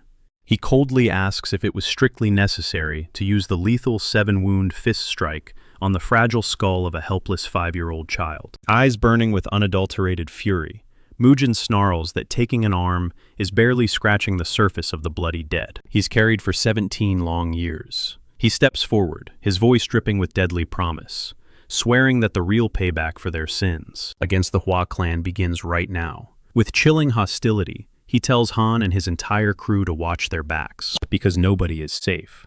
Crushing her blood-soaked hands in the dirt, Choyan sobs in agonizing despair, silently vowing to make Mujin pay for this nightmare. Stepping off the blood-stained arena, Mujin basks in the deafening roar of the crowd. The spectators go absolutely wild, utterly blown away by the brutal beatdown of Dobo. Beyond the breathtaking display of raw power, a shocking realization hits the onlookers that terrifying blade he wielded was something entirely unheard of. The entire arena vibrates with pure hype, witnessing the legendary birth of a brand new martial arts master. Shoving through the frantic mob, Do and Sok sprint toward Mujin. He shoots them a calm glance, declaring it is high time they head back to their turf. But just as he strides away, he stops dead in his tracks and whips around. His piercing gaze locks onto Do, questioning if the guy blew through all the gold handed over to him. Trembling slightly, Do stammers out that a tiny stash still remains untouched. A sly smirk creeps onto Mujin's face. He announces a quick detour to the Bangho Syndicate to casually borrow some heavy cash. Without warning, his voice drops to a chilling whisper, warning Do that he couldn't care less if Joe or any of those other hired muscle decide to bail. However, he guarantees absolute hell on earth if they ever dare to drag his precious siblings into their mess. That single threat drips with such suffocating murderous intent that Do's knees literally buckle, leaving him paralyzed. Stands. Cut to the countryside where his fiery little brother and sister are screaming their lungs out, completely ripping into Joe for dragging them away when they were supposed to be cheering at their big brother's epic showdown. A cold sweat drenches Joe's face as he unrolls a freshly delivered pigeon scroll, realizing his entire crew is complete. The message confirms the impossible. Mujin completely obliterated his opponent. The frantic ink from Do reveals their cover is blown, screaming at Joe to haul out back to the hideout immediately. Whipping his reins in absolute terror, Joe gallops back at breakneck speed, while the oblivious kids in the back are jumping for joy, thrilled to finally reunite with their awesome brother. Fast forward a bit, and Mujin calmly informs Do that the Bangho Syndicate's time is up. He shoots the old man a reassuring nod, telling him to leave the heavy lifting to him. Despite witnessing Mujin's terrifying new power firsthand, Do desperately begs him to avoid crossing paths with the deadly social faction at all costs. Seeing the sheer panic in the old man's eyes, Mujin brushes off the warning with a laid-back promise. Rolling his shoulders, our protagonist marches straight into the belly of the Bangho Syndicate, leaving a deeply unsettled Sok, praying this doesn't end in an absolute bloodbath. Mujin bluntly states that stalling is no longer an option, commanding Sok to stick to his shadow. Moments later, Mujin kicks down the proverbial doors of the syndicate, sending a massive jolt of shock through Ma, who honestly believed the kid was rotting in a ditch somewhere. Flashing a dangerous grin, Mujin claims he is just here to settle his tab, openly mocking the gangster, because his once bustling casino now looks like an absolute ghost town. Sweating bullets, Ma scrambles for an excuse, bragging that every single high roller in the district cleared out solely to catch Mujin's brutal clash with Dobo. Catching him in his own trap, Mujin leans in, asking if the house ran any illicit betting pools on his bloodbath. Smelling blood in the water, Mujin knows for an absolute fact they stack the massive odds against him, raking in absolute mountains of filthy underworld cash. Since their pockets are undeniably heavy right now, our boy drops his friendly act, his eyes gleaming with pure greed. Ma instantly swallows hard, realizing this monster is here to drain them. Desperate to keep his head attached to his shoulders, Ma practically bows, promising to show their deepest financial gratitude. A satisfied chuckle escapes Mujin's lips, because let us be real, cold, hard cash is the universal, but despite the smiles, an icy, suffocating aura bleeds from Mujin's every pore, flooding the room with a terrifying, predator-level killing intent. Suddenly cutting the small talk, Mujin demands the exact location of the syndicate's top dog. Ma stumbles backward, completely dumbfounded, stuttering. Bam! Mujin smashes his fist through the solid wooden table, growling that he absolutely despises repeating himself to small-time thugs. He is milliseconds away from snapping Ma's neck when heavy footsteps echo, and the syndicate boss Chai Wong-gol slowly steps. Mujin physically cringes at the sheer ugliness of the dude's mug, almost laughing that this troll is actually running the show. Brushing off the disrespect, Che coldly admits his grunts have already filled him in on the newcomer, prompting Mujin to sarcastically ask why the big boss was hiding like a scared rat. Our hero totally leans into the disrespect, relentlessly roasting Che's disastrously deformed face. But ignoring the boss, Mujin's predatory eyes lock onto a highly intriguing silhouette Cocking his head, Mujin casually asks if the shadowy lurker is just another pathetic errand boy. Instantly, an overwhelming wave of pure malice erupts from the stranger, revealing himself as the feared social faction. Fixing his lethal glare on the kid, Black Crow harshly barks at Mujin for the utter irony. Even after Do begged him to avoid the social faction like the plague, Mujin has basically walked right into the jaws of their dead. Unfazed, Mujin shoots back an icy glare, calmly advising the assassin to zip his lips if he values his pathetic life. Completely triggered, Black Crow explodes forward, fully intending to rip the kid's throat out, sending Sok into an absolute spiral of sheer panic. But looking straight into the eyes of a supposed killer, his resolve is rock solid. He will brutally crush absolutely anyone standing in his path. With a flick of his wrist, Mujin launches a single wooden chop. Packed with devastating kinetic force, the makeshift projectile blasts, blood splatters the floor, and a chilling realization finally smacks the assassin in the face. This teenager is an absolute monster, and holding back means certain death. Flicking away the dust, Mujin brutally announces he takes zero pride in praise from literal garbage. That humiliating insult is the final straw, sending Black Crow into roaring in pure agony and rage. The assassin charges again, like a rabid dog. But this time Mujin cracks his knuckles and blitzes forward to meet closing the distance in a fraction of a second. Our protagonist literally vanishes into thin air right before the killer's eyes. In a blink, he materializes dead behind the guy's back. Panicking, Black Crow flails wildly, throwing desperate heavy hooks into empty air. Mujin effortlessly weaves through every single strike, flashing a sinister smirk that loudly declares. Black Crow stares in absolute disbelief as this mere kid effortlessly weaves through his lethal strikes. Deciding playtime is over, Mujin prepares to carve a brand new breathing hole into his opponent. In a flash, Mujin buries a wooden chopstick deep into the assassin's left socket. Agony rips through the killer, and his blood-curdling shrieks send shivers down the spine. Dropping to the floor, the crippled hitman spits out a vicious curse, swearing that the Sozal sect will hunt this kid down for daring to maim one of their own. Utterly unfazed and curious about this so-called threat, Mujin casually delivers a brutal kick straight to the assassin's skull, mockingly inviting the entire Sozal sect to step up and try their luck. But right before the backup can even be a thought, Mujin coldly promises the bleeding thug that his life ends right here in this room. Panic immediately sets in, and the once arrogant killer frantically pleads for mercy, offering absolutely anything his young conqueror desires in exchange for his pathetic life. A flicker of surprise crosses Mujin's face at this desperate clinging to survival. Still, the mention of pure riches catches his attention, prompting the martial artist to hit the brakes on sending this scumbag to the grave. Grasping at straws, Black Crow reveals his entire fortune is stashed away in Chong, swearing on his life to retrieve. Our ruthless protagonist accepts the bargain, yet his eyes gleam with a deadly promise. Fail to deliver the cash, and he is a dead man walking. Trembling with absolute dread, the one-eyed assassin scrambles out the door, vowing to return at lightning speed. With the hitman out of the picture, Mujin slowly pivots toward Che, who is literally wetting his pants in sheer terror. And with a chilling smile, he announces it is finally time to balance the books. Che drops to the floorboards instantly, groveling for a second chance while offering up his entire fortune. Mujin just chuckles darkly, reminding this sniveling coward that he brings zero value to the table, because his real estate already belongs to him. Bewilderment washes over the desperate man's face when he hears this. So Mujin brutally breaks the math down. He calculates the dirty profits squeezed from innocent commoners, plus the countless lives destroyed by manipulating martial clans, to perfectly equal out his assets. Sobbing uncontrollably, Che wildly repeats his offer to surrender everything, but this pathetic display only ignites a fiery rage within our hero, and he shatters Che's skull like cheap glass, echoing his final lethal reminder. You cannot bargain with what is already mine. Suffocating horror paralyzes the remaining crowd.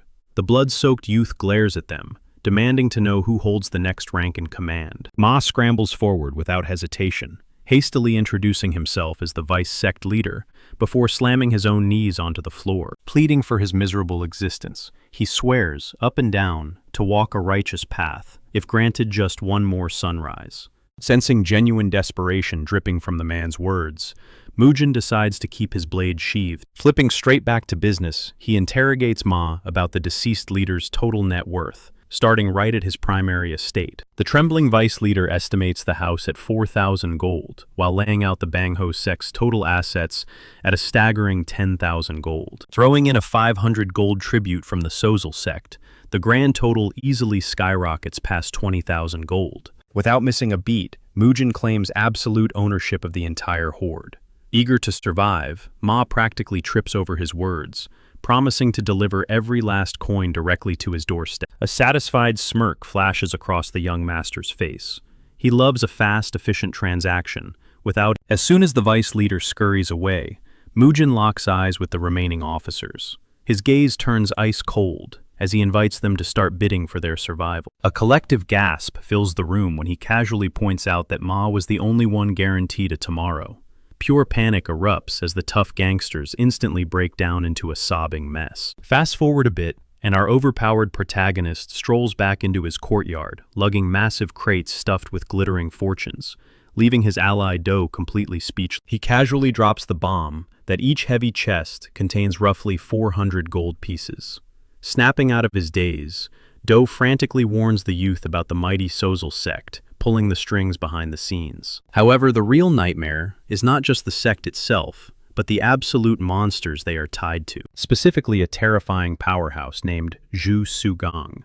Sweating bullets, Do babbles on about their lethal trump cards, the infamous Black Crow and Red Crow. The second that familiar assassin's name drops, Mujin waves a dismissive hand, casually mentioning he already wiped the floor with him. Do's jaw practically hits the dirt. Mujin fiercely commands his friend to stop underestimating him, swearing that any fool daring to threaten their family is getting a one-way ticket to the graveyard. With his deadly vow hanging in the air, the mood instantly shifts as he demands a massive plate of juicy beef, strictly ordering that his little siblings must feast like royalty the moment they walk through the door. As the young warrior turns his back, Do just stands there frozen, struggling to comprehend how this boy just completely broke a legendary regional menace like it was a walk in the park. In that quiet moment it hits him. The old Mujin is gone, replaced by an absolute savage. Cut to the shadows where a vengeful Choyuan is dispatching elite killers to butcher everyone Mujin loves. Issuing one sick condition, drag one of his siblings back breathing. Flashback to the golden days, where the Flame Hua clan stood at the absolute peak of society. Led by the legendary Flame Emperor, this powerhouse commanded awe and immense respect from countless warriors, who constantly watched his every move. Even the notoriously arrogant Tang clan of Sichuan bowed to his sheer brilliance. In the span of a single generation, he forged the Flame Hua clan into an unstoppable juggernaut. Even the most elite god-tier masters would sweat nervously at the mere thought of crossing them. Thanks to this overwhelming dominance, the ordinary citizens of Xichang would erupt into wild applause, showering the clan members with praise the second they stepped foot on the pavement.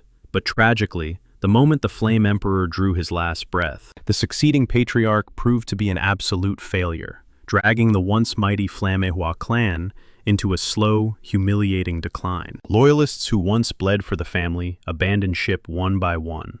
The legendary image of the Emperor, who once conquered the martial world, shattered, leaving behind a fractured legacy. Some clung to the myth, while others forgot his name entirely. Yet the undeniable truth remained. He was an absolute force of nature. As Mujin strides through the halls, his overwhelming aura commands the room.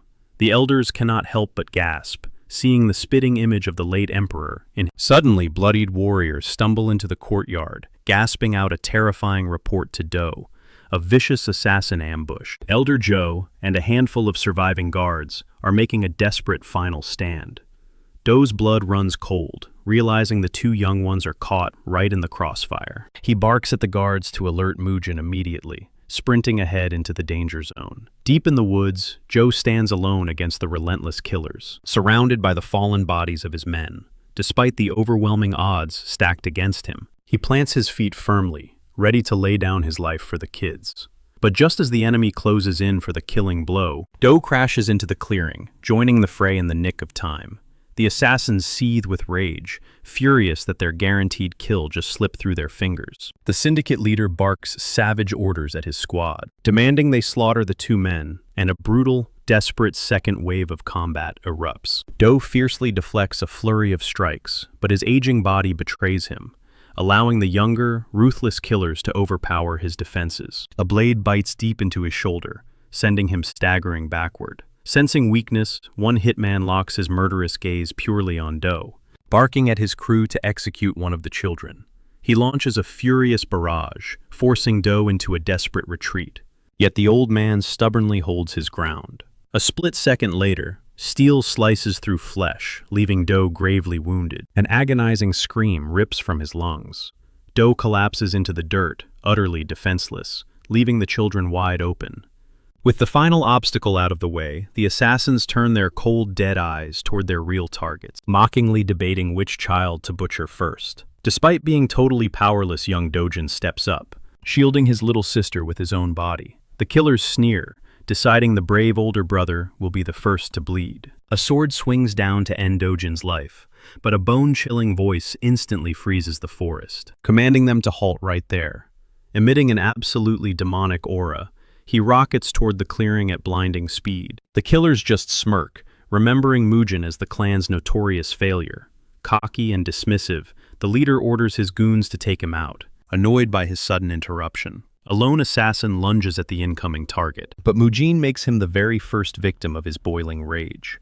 With a flick of his wrist, he casually shatters the enemy's blade, following up with a brutal downward slash. That literally cleaves the man in two, barely breaking a sweat. He steps over the corpse and charges the rest of the hit squad.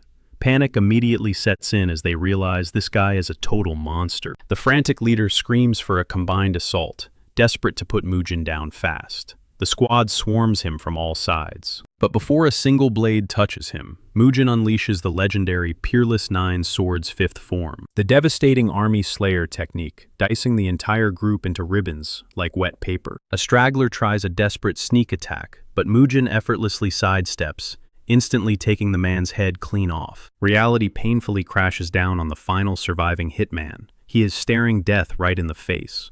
Before his brain can even process a retreat, his right arm is violently separated from his torso, and a blood-curdling shriek escapes his lip. Mujin glares down at him, warning the trembling man to freeze if he wants to keep breathing.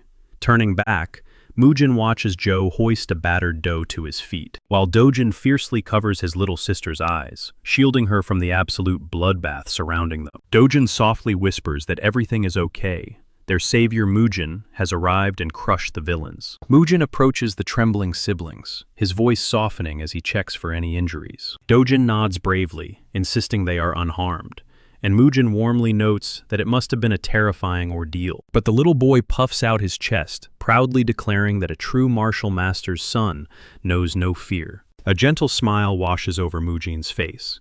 He affectionately ruffles the boy's hair, praising his iron will. He immediately orders Elder Joe to escort the kids and the wounded survivors back to the safety of the estate. The second they vanish into the tree line, Mujin's aura turns pitch black again. He snaps at the bleeding assassin to stop whining about his severed limb. He demands to know if the Chanqua merchant group pulled the strings.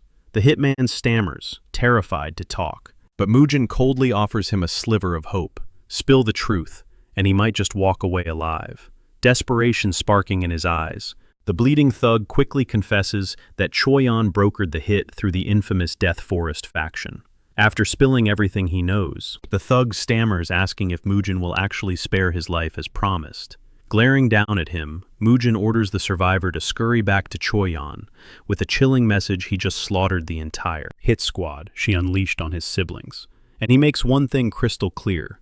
Her severed head is next on his list. Fast forward, and the entire town freezes their eyes glued to Mujin as he casually strolls down the dirt roads, completely drenched in crimson blood. All the arrogant locals who used to treat him like trash swallow their pride instantly, terrified they might end up as fresh corpses in his wake. Whispers ripple through the crowd. Has the legendary childhood prodigy finally returned? After soaking up enough fear and respect from the terrified onlookers, Mujin steps foot into his estate. Masek bounds over like an eager puppy to greet him, but the blood-soaked warrior simply shoves the guy's face away. Without missing a beat, he demands to know if the injured guards are safely tucked away in the infirmary, which Masak quickly confirms. The loyal servant adds that Dojin and his little sister are tucked into their beds, recovering their drained stamina. A wave of profound relief washes over Mujin. Exhausted, he orders Masak to draw a steaming bath. Minutes later, the hardened fighter sinks into the scalding water, scrubbing away the grime of battle. As the steam rises, his mind drifts to his younger siblings, fueling his burning desire to shield their innocent eyes from the world's brutal darkness. Sure, they were born into a ruthless martial arts family, but he absolutely refuses to let them drown in bloodshed while they are still so young. Yet a nagging doubt creeps into his mind. Is he just unfairly projecting his own horrific childhood traumas onto their future? When dawn breaks, Mujin struts right into the infirmary, cornering Elder Joe to demand access to the legendary Red Flame Technique scroll. The old man flinches, practically jumping out of his skin. Raising an eyebrow, Mujin casually asks. Stammering Joe questions his motives, and it instantly clicks in Mujin's head. The elder is terrified he might lose his grip on reality and rip this place apart. Joe tries to play it cool, giving a flimsy excuse, but Mujin shuts it down, explaining he simply needs to grind out some solo training. After all, the old-timer is badly injured and completely out of commission. Still, it is painfully obvious that Joe severely doubts the boy's mental stability. Even as Joe frantically shakes his head, Mujin flashes a reassuring smirk. He promises the nervous elder that there is zero chance he will suddenly throw a violent tantrum. Sensing the genuine calm in the young warrior's eyes, Joe finally caves and hands over the ancient manual. The second the door clicks shut, Joe turns to Elder Doe, visibly sweating. He anxiously wonders out loud if handing over that dangerous text was a massive mistake. Doe waves off the concern with a calm sigh, pointing out that Mujin has been pulling off some absolute masterclass sword techniques lately. Without the kids' brutal intervention, they would have all been slaughtered during that midnight ambush. Plus, Do notes that the boy's madness seems completely cured. He firmly believes the wandering Taoist's mystical therapy actually did the trick. Nodding slowly, Joe agrees that the kid's mind is healing. But he cannot help but wonder if that exact same treatment somehow supercharged his fighting prowess. Do chimes in, admitting the boy's explosive power spike is deeply suspicious. The only logical conclusion: the kid must have stumbled upon a miraculous, fateful encounter, unlocking some hidden divine power. A hopeful grin spreads across Joe's wrinkled face. For the first time in years, he genuinely believes their dying family is about to rise from the ashes. Out on the sun-baked training courtyard, Mujin rallies his little brother and sister for a grueling lesson. Pacing in front of them, he breaks down the core philosophy, emphasizing that their footwork must flow like rushing water. He proudly reveals that this foundational movement is a custom style he personally forged through the sheer blood and grit of countless life-or-death battles. The kid's jaws practically drop to the dirt in pure awe. Soyeon immediately blurts out her confusion, her eyes wide since Elder Joe constantly gossiped that their older brother had zero actual battlefield experience. Dojin violently facepalms, utterly mortified that his sister just snitched with no filter. Chuckling off the awkward tension, Mujin claps his hands to cut the boring lecture short, daring the tiny duo to attack him using their standard clan punches. Dropping into their stances, the kids launch a coordinated, high-energy assault right at his chest. However, their sluggish execution leaves the veteran fighter dying of cringe inside. Watching their clumsy strikes, Mujin seriously questions if these two share the bloodline of a prestigious martial art clan. It is painfully obvious they lack even the most pathetic ounce of coordination needed to be called real fighters. Rubbing his temples at the downright embarrassing display, he barks out a harsh command for them to freeze. He outright cancels the session on the spot, groaning that looking at them is giving him a massive migraine. The kids blink in total confusion. How could his head hurt when they had not even laid a finger on him? Scrambling to cover up his insult, Mujin lies through his teeth, praising their hidden talent. He smoothly pivots, claiming their top priority right now is purely physical conditioning, before they can even dream of touching advanced arts. Once the energetic duo sprints off, Mujin lets out a heavy, exhausted sigh. He has a colossal mountain to climb with these rookies, and it is going to be absolute torture. Suddenly, a wave of empathy hits him. His old master must have gone through pure hell, trying to train his stubborn past self. Shaking off the nostalgia, his gaze sharpens. He is fully committed to dragging his fallen clan back to absolute glory, especially since his past mistakes sparked their tragedy. On top of that heavy burden, he has a score to settle with the one monster who humiliated him in his previous life. Gripping his heavy blade, he dives into his brutal solo regiment. Instantly, a thrill jolts through his veins. The weapon feels light as a feather. With every vicious swing and deadly thrust, his explosive velocity skyrockets with each repetition of his combat forms. Several days blur by, and Elders Do and Joe finally limp back to active duty. Greeting his young master, Masak proudly reports that they followed his strict orders down to the letter. Expecting a pat on the back, Mujin tosses them a brief nod of approval, but Masak's greedy expression, his eyes going cold, Mujin brutally snaps back, reminding the fool that they would all be rotting corpses right now if he had arrived even 1 second later. Glaring daggers, he drops a final. He flat out threatens to end them if they ever pull a stunt like that again.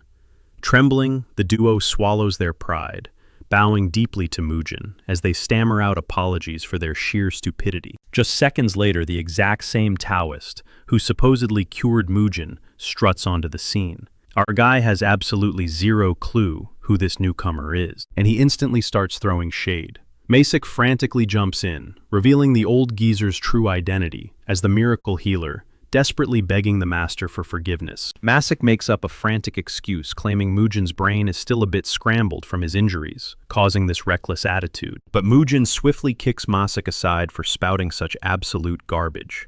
Pivoting instantly, our protagonist decides to play along with the slapping on a fake smile as he apologizes for his rudeness. He warmly gestures for the elderly man to follow him, insisting the poor guy must be dead on his feet after such a grueling trek. Flashback to a few days prior. Masick had hyped up this wandering priest, bragging that the man carried the legendary, unbroken lineage of the mighty Wudang sect. Masick swore up and down that Mujin survived, purely through the priest's surging positive chi, dropping the bombshell that the chief steward blew an absolute fortune just to hire him. Snapping back to the present, Mujin beams with mock joy at finally crossing paths with his savior, ushering the honored guest deep into the estate. Once settled, Mujin casually questions if the rumors about his authentic Wudang heritage are actually legit. Young Su eagerly takes the bait, puffing out his chest with sheer arrogance. He boldly declares himself as the one and only master, carrying the true essence of Wudang's ancient secrets. Hearing this bold claim, Mujin slams his foot down, his eyes turning dead serious, as he demands to know if this guy is the mythical White Immortal. After all, every single living successor of that legendary faction was supposed to be wiped off the map. Young Su tries to play dumb, sweating bullets, but Mujin gives him a chilling ultimatum. Drop the act right now, or things are going to get extremely bloody. Clinging to his fake persona, the priest plays the victim, gasping in fake shock that Mujin would dare question his own savior. In response, Mujin effortlessly draws his massive heavy blade. Smirking darkly, he notes that a true grandmaster shouldn't break a sweat dodging a simple slash. Without warning, Mujin brings the giant weapon crashing down, missing the old man's skull by a mere hair and obliterating the solid stone floor beneath them. Masick and the surrounding elders lose their absolute minds, terrified that their young lord has completely snapped. Barking at them to shut their mouths, Mujin orders someone to fetch a bucket of water, promising them a truly hilarious magic trick. The split second the bucket is in his hands, he viciously splashes the freezing liquid all over the shivering fraud. Dripping wet, Young Su keeps up the pathetic act, crying out about how this wretched clan repays life-saving kindness with savage cruelty. Ignoring his whining, Mujin suddenly lunges forward and yanks hard on the man's long, wispy beard, ripping it clean off his face. Masick and the elder's jaws hit the floor. The color drains from Young Su's face as the horrible realization kicks in his cover is totally blown. Mujin bursts into ruthless laughter, mocking the scammer for using such cheap, pathetic glue on his dollar store disguise. Completely cornered, the fake priest is forced to his knees before a glaring tribunal. Sweating, Masick tentatively asks his lord how they should handle this rat. Mujin's eyes turn pitch black. He coldly states that walking away isn't an option, casually pondering whether he should slice off all 4 limbs or just castrate the guy right here. Hearing his grim fate, Young Su completely loses it, bawling his eyes out as he violently bows and begs for sheer mercy. Mujin flashes a wicked grin, assuring the wailing scammer that death is off the table after all. A corpse can't refund a massive fortune. He reiterates his gruesome plan to merely chop off a few limbs as collateral. Sobbing in absolute terror, Young Su desperately pleads to keep his body parts securely attached. Young Su swears he will refund every single penny he stole. Mujin agrees to the bargain, but casually mentions an extra fee for sparing his arms, legs, and his manhood. Terrified of losing his prized parts, the scammer frantically promises to cough up whatever it takes, as long as Mujin leaves him in one piece. Mujin then turns to Do, asking exactly how much this con artist squeezed out of him, and Do admits he handed over 50 gold niang. Hearing this, Mujin just shakes his head, utterly disappointed that Do was actually gullible enough to fall for such an obvious trap. Defending his bruised ego, Do mutters that rumors painted Young Su as a miraculous healer. Pivoting back to the fraudster, Mujin coldly declares that coughing up those 50 gold pieces is step number 1. Young Su frantically nods, swearing he will repay the debt, but nervously stammers that his stash is locked away at his estate in Jinyang. Without skipping a beat, Mujin orders the guy to lead the way to Jinyang, a solid 4-hour trek from their current spot. Do and Joe eagerly offer to tag along, but Mujin waves them off, insisting they sit this one out, since their bodies are barely holding together. He orders them to guard the house and keep things running smoothly. Watching Mujin drag Young Su away, Do catches the lingering anxiety in Joe's eyes, and he pats his shoulder, urging him to put his faith in their boss, reminding Joe that Mujin is a completely different beast now. A short walk later, Mujin and his captive reach the getaway ride, and Mujin raises an eyebrow at the wildly extravagant carriage parked in front of them. Clearly, the fake healing business pays exceptionally well. Stepping inside, the sheer opulence of the interior leaves him absolutely speechless. Plush cotton padding and premium leather trim cover every inch. Young Su proudly brags that such premium comfort is mandatory for a man constantly on the road, treating it as a bare necessity. Mujin just smirks sarcastically, praising the scammer's intense dedication to his quote-unquote craft, wondering out loud why a guy with such professional standards refuses to just earn an honest living.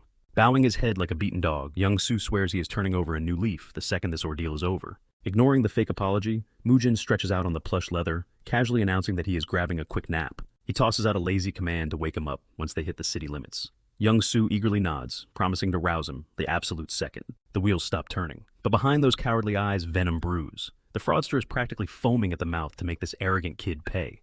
The luxury ride lurches forward, and after burning through several hours on the dirt roads, it rolls into a dead silent, heavily shadowed stretch of the woods. Young Soo creeps out of the cabin to greet an old partner in crime, a massive, heavily scarred bandit. Whispering, the scammer gleefully reports that his captive is knocked out cold inside. He orders the thug to drag Mujin into the dirt and butcher him as a bloody warning. Cracking his knuckles, the giant grins, wondering what kind of idiot actually dares to cross. A respected Taoist master's hustle. The brute stomps into the carriage, winding up a lethal haymaker aimed straight at Mujin's skull. But milliseconds before impact, Mujin smoothly pivots, catching the massive fist flat against the blade of his sword. A wicked, blood-chilling grin stretches across Mujin's face, as he asks if they have reached Jinyang already. Glaring up at the filthy thug looming over him, Mujin violently kicks out, launching the giant backward through the air, and leaving young Soo completely paralyzed with shock. Hitting the dirt, the bandit feels a terrifying shockwave rattle his bones. Wiping the dust off, he tightens his grip, realizing the rumors about this kid's freakish strength were dead accurate. Mujin steps casually out of the wrecked carriage, sarcastically asking young Soo since when did his luxurious estate look like a creepy abandoned forest. The pieces instantly click into place. Mujin realizes he walked right into an ambush. He initially pegged the old man as a simple grifter, but clearly the guy runs a full-blown crime syndicate. Surprisingly, Mujin doesn't even look mad. If anything, he's thrilled to finally stretch his muscles. A suffocating, monstrous aura explodes from Mujin's body. Staring down the giant, he coldly dares the thug to show him what he's really capable of. Gagging on the sheer spiritual pressure crushing the air, the bandit panics. He immediately signals the rest of his hidden crew to ambush the kid, all at once. 3 more hulking brutes vault out from the thick bushes, revealing themselves as the infamous 4 demons of Zhongshan. The second Mujin locks eyes with the squad. He easily detects the foul, swirling stench of demonic energy radiating from their bodies. But he keeps that little observation completely to himself. Instead, he eyes their deadly arsenal, mockingly praising their weapon variety before announcing that he wants to personally test the absolute limits of their combat skills. Done talking, Mujin explodes forward like a blur. He violently isolates the crew's leader from the pack, raining down a brutal, non-stop barrage of strikes that completely overwhelms the thug's defense. Realizing their boss is being singled out and slaughtered, the remaining 3 frantically scramble to intervene. Meanwhile, the leader's arms are practically shattering under the assault. Every single strike from Mujin hits with the bone-crushing weight of a solid iron mace. The thug's knees eventually buckle, and capitalizing instantly, Mujin snaps a brutal kick directly into his jaw, shattering his mouth. Just as the guy collapses, his backup swarms in, with the nearest brute violently swinging a battle axe right at Mujin's neck.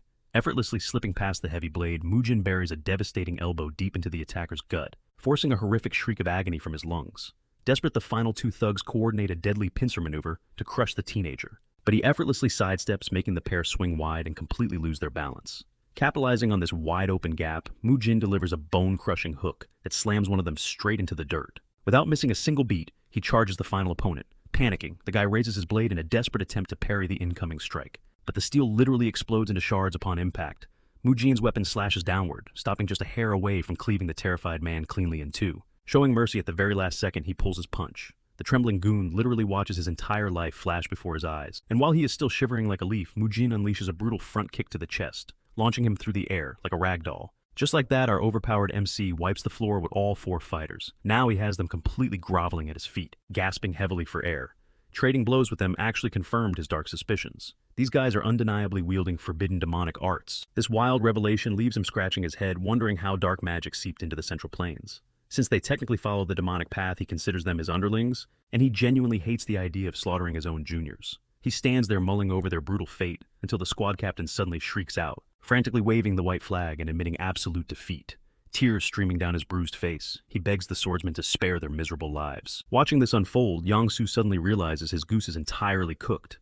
Mujin just flawlessly obliterated Zhongshan's infamous 4 demons without even breaking a sweat. The trembling leader confesses the brutal truth: they actually knew they were completely outclassed after surviving just the first couple of exchanges. Annoyed, our protagonist demands to know why they kept throwing hands if they knew it was a suicide mission. He promises the weeping thugs that he will let them live, but adds a savage condition. He is going to shatter their energy cores and completely sever their meridians, hearing this absolute death sentence to their cultivation. The captain aggressively slams his forehead into the dirt.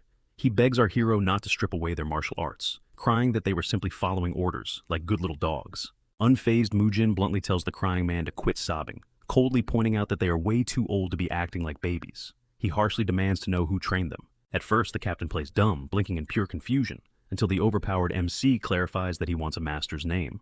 He smirks, stating it is painfully obvious they are manipulating demonic energy, even if their actual technique is absolute garbage. Dying to figure out the origin of their dark magic, he presses them further, but the trembling lackey drops a massive bombshell. They genuinely have no clue what their master is called. This instantly triggers Mujin. He glares in pure disbelief, furiously roasting them for being such pathetic, useless disciples that they do not even know their own teacher's identity. Scrambling to explain, the captain swears the mysterious figure never dropped his name. He frantically warns the swordsman against tracking down any other hidden disciples. Rolling his eyes, Mujin snaps back that they should have just kept their heads down, practicing their trash tier skills instead of running around playing bandits. Panicking, the bleeding captain desperately clears up the brutal misunderstanding, loudly protesting that they are absolutely not common thieves. He insists they were simply helping out with their sworn brother's side hustle. Hearing this ridiculous excuse catches our hero completely off guard, and he aggressively scolds the fools for backing Young-Soo's notoriously shady operations. But the bruised captain drops another wild plot twist, swearing they honestly believed their bro was running a noble business. Dedicated to saving innocent lives, sighing at their sheer stupidity, Mujin finally decides to cut them some slack, strictly ordering them to quit acting as Young-Soo's attack dogs. He drops a terrifying final warning. If he ever catches them pulling evil stunts again, they are dead meat. Bawling his eyes out, the leader endlessly praises the MC for his divine mercy. Ignoring the tears, our hero slowly turns his deadly gaze toward Young-Soo. With a cold smirk, he announces that his penalty fee just received a massive inflation spike. In fact, he is taxing the scammer heavily for causing extreme emotional damage. Hearing this absurd extortion, Young-Soo instantly turns pale as a ghost, utterly traumatized. As the wooden carriage finally rolls away, a massive realization strikes the battered four demons. They simultaneously realize this monstrous kid is entirely worthy of Soul, becoming their ultimate master. Sprinting like absolute maniacs, the bruised squad chases down the moving vehicle, forcing it to halt. Confused by the sudden break, Mujin steps outside, only to be greeted by the four thugs, aggressively bowing their heads into the dirt, loudly crowning him as their boss. They intensely swear absolute allegiance, promising to serve as his loyal hounds, until the day they literally drop dead. Wailing pathetically, they aggressively beg the overpowered swordsman to adopt them into his ranks. Looking at this bizarre scene, Mujin simply assumes he hit them way too hard and caused severe brain damage. He tries to shoo them away like stray dogs, but the massive dudes scream even louder, demanding he take responsibility for them. They then drop the ultimate bombshell. They are actually super young. This revelation completely breaks our hero's brain, because he naturally assumed these weather giants were middle-aged men. I mean, just look at their rough, deeply aged faces. Refusing to accept reality, Mujin loudly argues there's absolutely zero chance these ancient-looking goons are younger than him, considering he is currently 23 years old.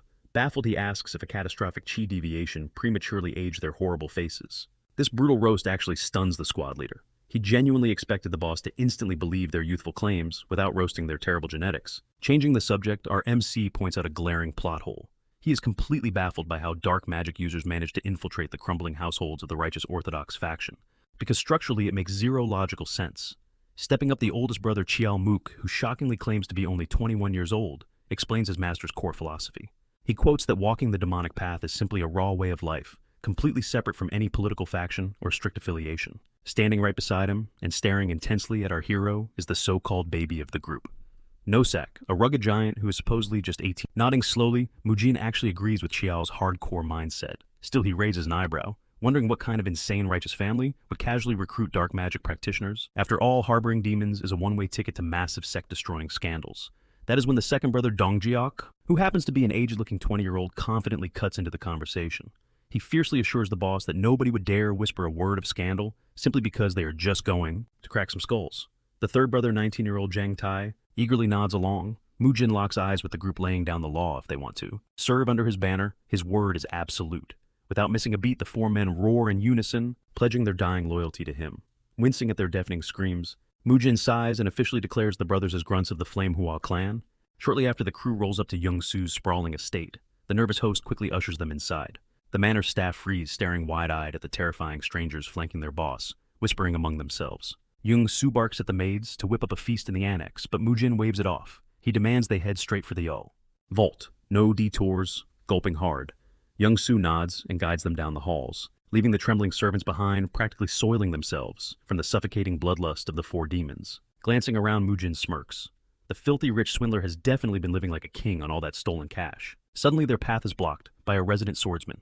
B. Sojin. Frowning, Sojin asks if there is trouble, but Young-Soo frantically waves his hands, swearing everything is totally fine. He begs the swordsman to return to his quarters, yet Sojin refuses to budge, demanding the truth. Annoyed, Mujin steps up.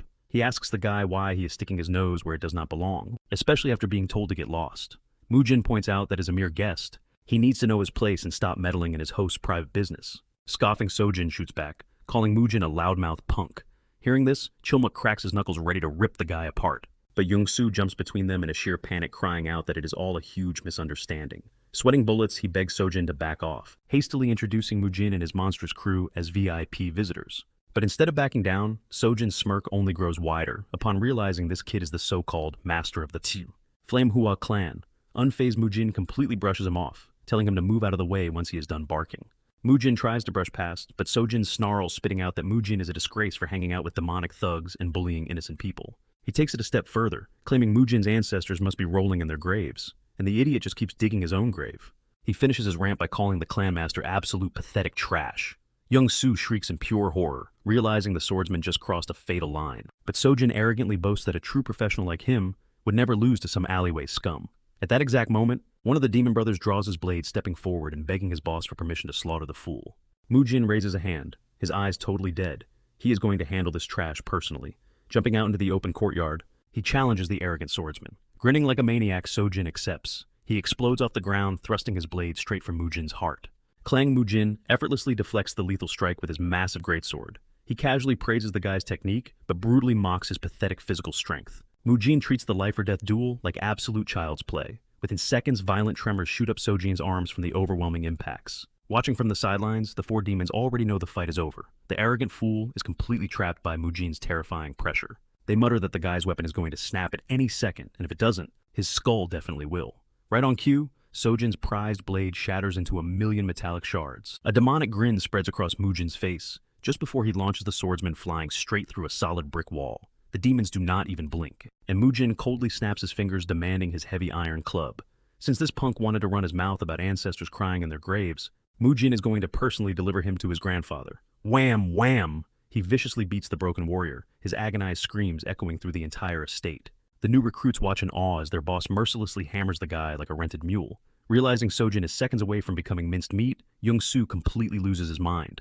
He dives at Mujin's feet, screaming for mercy, and promising to pay a massive ransom to spare the man's life. The trembling host explains that Sojin is heavily connected to the unorthodox martial heavens, and having a corpse like that in his backyard would spell absolute doom.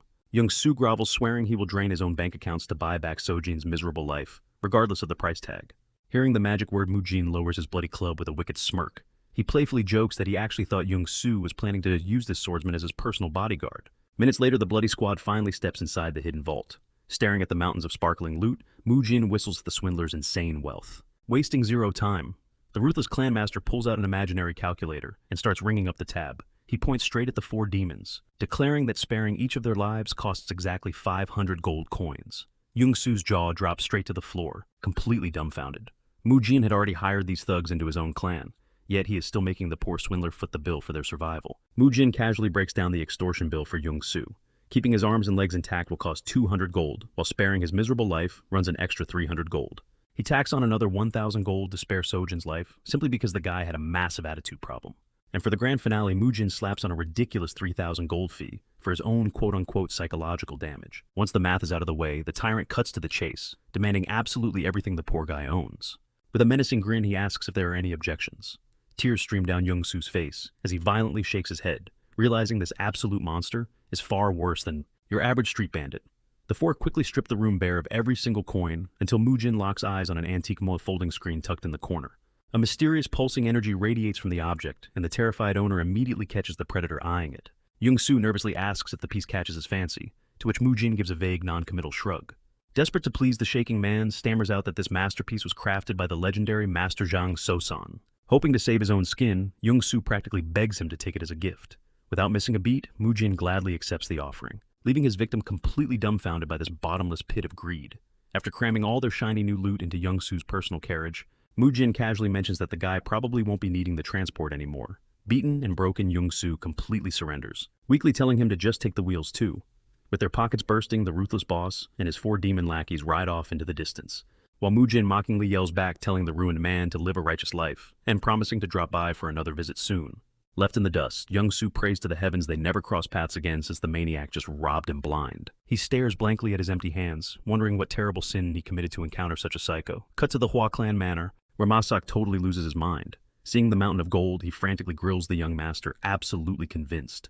There is blood on this cache. Mujin calmly promises no lives were taken, ordering him to stash the loot since their treasury was running dangerously low. Changing the subject, Mujin asks the elder if the four demon brothers look like geezers to him, squinting at the rough-looking crew Masak admits. They look well past 40 years old. A devious smirk spreads across Mujin's face at this brutal honesty, threatening to snitch to the brothers about the insult. He then switches gears asking where Joe and Do are hiding, having not seen them since. Stepping foot on the property. That's when it hits Masak like a truck. The two elders are currently entertaining some heavy hitters, right in the reception hall. He scrambles, revealing they specifically ordered him to drag the young master in the second he returned. Caught off guard by the word guests, Mujin's eyes narrow, instantly suspecting another filthy scammer is trying to hustle his clan. But Masak desperately waves his hands to clear the air. Panicking, he literally begs the violent youth not to throw hands with these VIPs. Striding into the grand hall, Mujin is greeted by the overjoyed elders, who immediately introduce him to three powerful merchant bosses, the loyal benefactors who kept the clan afloat during their darkest days.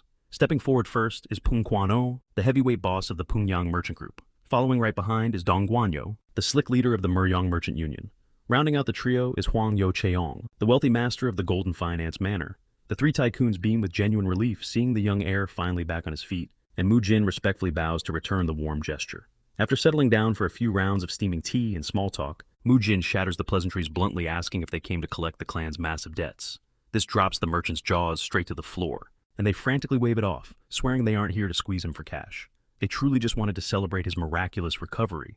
They even bow their heads, profusely apologizing for making him feel pressured. Softening his gaze, Mujin sincerely thanks them for their rock-solid loyalty. However, he sternly declares that every single penny of their money will be repaid in full. He admits that having just woken from his coma, he is flying totally blind regarding the clan's crumbling finances. Therefore, he demands to know the exact brutal numbers staring them down. Elder Joe practically chokes on his spit, hearing this kid talk about paying off debts. But Mujin completely ignores the old man's shock, keeping his piercing focus locked on the merchants. He insists that laying the harsh reality on the table is the only way to hammer out a solid repayment timeline, leaving the trio no choice but to lay out the heavy tabs. Kicking things off, the Pungyang Group's ledger reveals a staggering debt of 5,300 gold.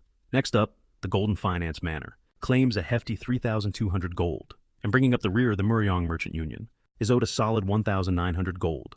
Once the painful numbers are fully out in the open, Mujin mentally crunches the math, hitting a gut-wrenching total of 10,400 gold. A heavy silence falls over the room until the merchants finally spill a dark secret that's been slowly choking them. With tight voices, they confess that the massive Chonghua merchant group has been ruthlessly backing them into a corner. This revelation completely blindsides Mujin. The three merchants confess that the Chonghua syndicate has been weaponizing their massive wealth to brutally crush them, squeezing the Hua clan over their outstanding debts. The syndicate hasn't just cornered the market. They've completely choked off their supply lines, blacklisting every single soul merchant who dared to do business with them before. They even stooped low enough to poach their top branch managers. Broken and exhausted, the trio admits they simply can't survive this brutal financial siege anymore. They are literally being blackmailed into handing over their debt collection rights, leaving them with absolutely no choice but to beg for a way out. Mujin's eyes soften as he thanks them for their unwavering loyalty, because when the clan was crumbling to dust, they were the only ones who actually stuck around. He firmly states that true loyalty demands a proper reward, promising to clear every single penny of their debts on the spot. As the merchants gasp in pure disbelief, Mujin drops another bombshell. To repay their interest and their relentless support, the Hua clan is going to completely obliterate the Chonghua syndicate's grip on their businesses. The trio freezes, stammering as they ask if he seriously plans to wage a bloody war on their behalf. Without missing a beat, Mujin looks them dead in the eye and says that is exactly the plan. Elder Do immediately panics, his voice trembling, as he warns Mujin that the Chonghua cartel is secretly protected by the terrifying Kongdong sect, one of the absolute strongest martial arts factions in the entire Murim. Seeing the elder practically hyperventilating, the merchants frantically try to de-escalate the situation, insisting that simply getting their money back is already a massive blessing, begging the clan not to spark a suicidal war against the Kongdong heavyweights. They promise Do that they are completely satisfied, but while they ramble in panic, Mujin just sits there completely silent and unreadable. Once the tense meeting finally wraps up, the three merchants quickly bow out, wishing the clan nothing but prosperity. The second the doors close, Mujin snaps his fingers, ordering Elder Do to dig up absolutely everything on the Chonghua cartel. He wants their financial records, their smuggling routes, their active territories, and especially their shady connections to the Kongdong sect. Do nearly has a heart attack on the spot, the terrifying realization hitting him like a truck. Mujin wasn't just talking tough, he is actually going to war. Mujin scoffs, baffled that the elder actually thought he was bluffing. He coldly reminds Do of his golden rule: every single grudge and favor must be paid back in blood or gold. He fiercely points out that if they let those Chonghua parasites keep breathing, they will just keep gnawing at the clan's heels forever. He also adds that if the Hua clan abandons their allies in their darkest hour, no one will ever stand by their side again. That is exactly why he is willing to risk it all to save them this time. Still, he chuckles, fully aware that the terrified merchants probably just wrote off his threat as the delusional rambling of a madman. Suddenly, Mook steps out of the shadows, reporting that his squad has flawlessly executed their mission. A sinister grin spreads across Mujin's face. He waves his men inside, ordering them to formally introduce themselves to the clan's elder and head steward. Do and Joe physically recoil, the blood draining from their faces, as they realize they are staring dead at the infamous four demon. Brothers, the four notorious killers bow respectfully, politely, asking the elders to take good care of them, but the two old men are too paralyzed by sheer terror to even squeak out a response. Laughing at their pale faces, Mujin tells the elders to brace themselves, because the real shocker is yet to come. He casually drops the bomb that these four terrifying monsters are actually younger than him. The elders look like they are about to literally drop dead. Even Masak, who has been quietly guarding the rear, stares in utter disbelief, refusing to process what he just heard. Meanwhile, the Ruthless brothers just blink in genuine confusion, totally oblivious as to why these old guys are having a collective meltdown. Finding their voices, the elders furiously demand to know why Mujin dragged these bloodthirsty demons into their home without running it by them first. Without missing a beat, Mujin claps right back, his voice dripping with venom as he asks if they bother consulting him when they secretly tried to smuggle his siblings out of the estate. Stepping up to them, Mujin makes it crystal clear that he holds absolute power over whether these killers stay or go. He shoots them an icy glare, reminding them that he is the undisputed future patriarch of the clan. Brushing past the stunned elders, Mujin locks eyes with Masak, ordering him to go out and buy an entire cow for a feast. Elder Do gasps, frantically reminding the young master that they are completely broke after draining over 10,000 gold pieces to bail out the merchants. Mujin doesn't say a single word. Instead, he just smirks and leads the panicking men straight to the secret vault, where their jaws literally drop to the floor. Mountains of treasure sit before them. Mujin casually explains that he aggressively repossessed everything from that scumbag Young-Soo, quickly adding that he left the guy breathing barely. Do's trembling finger points to an ornate folding screen, and Mujin notes that Young-Soo swore it was an authentic masterpiece crafted by the legendary Jong Sosan. Hearing that name, Do's knees actually buckle. Mujin confidently declares that this single piece of art will auction for an absolute minimum of 90 gold bars, which is exactly why he seized it. Tapping the gold, Mujin tells a dumbfounded Masak to shut up and go buy the damn beef. Deep down, however, Mujin narrows his eyes, sensing a strange hidden aura practically radiating from the ancient screen. Bright and early the next morning, Mujin summons his younger siblings to the courtyard. Staring down the four demon brothers and the clan instructors, Mujin delivers a brutal reality check. He's reached a final verdict: every single one of them desperately needs some hardcore training. He hammers home a simple truth: the ultimate foundation of any blade is the physical vessel swinging it. It doesn't matter how god-tier your martial arts techniques are.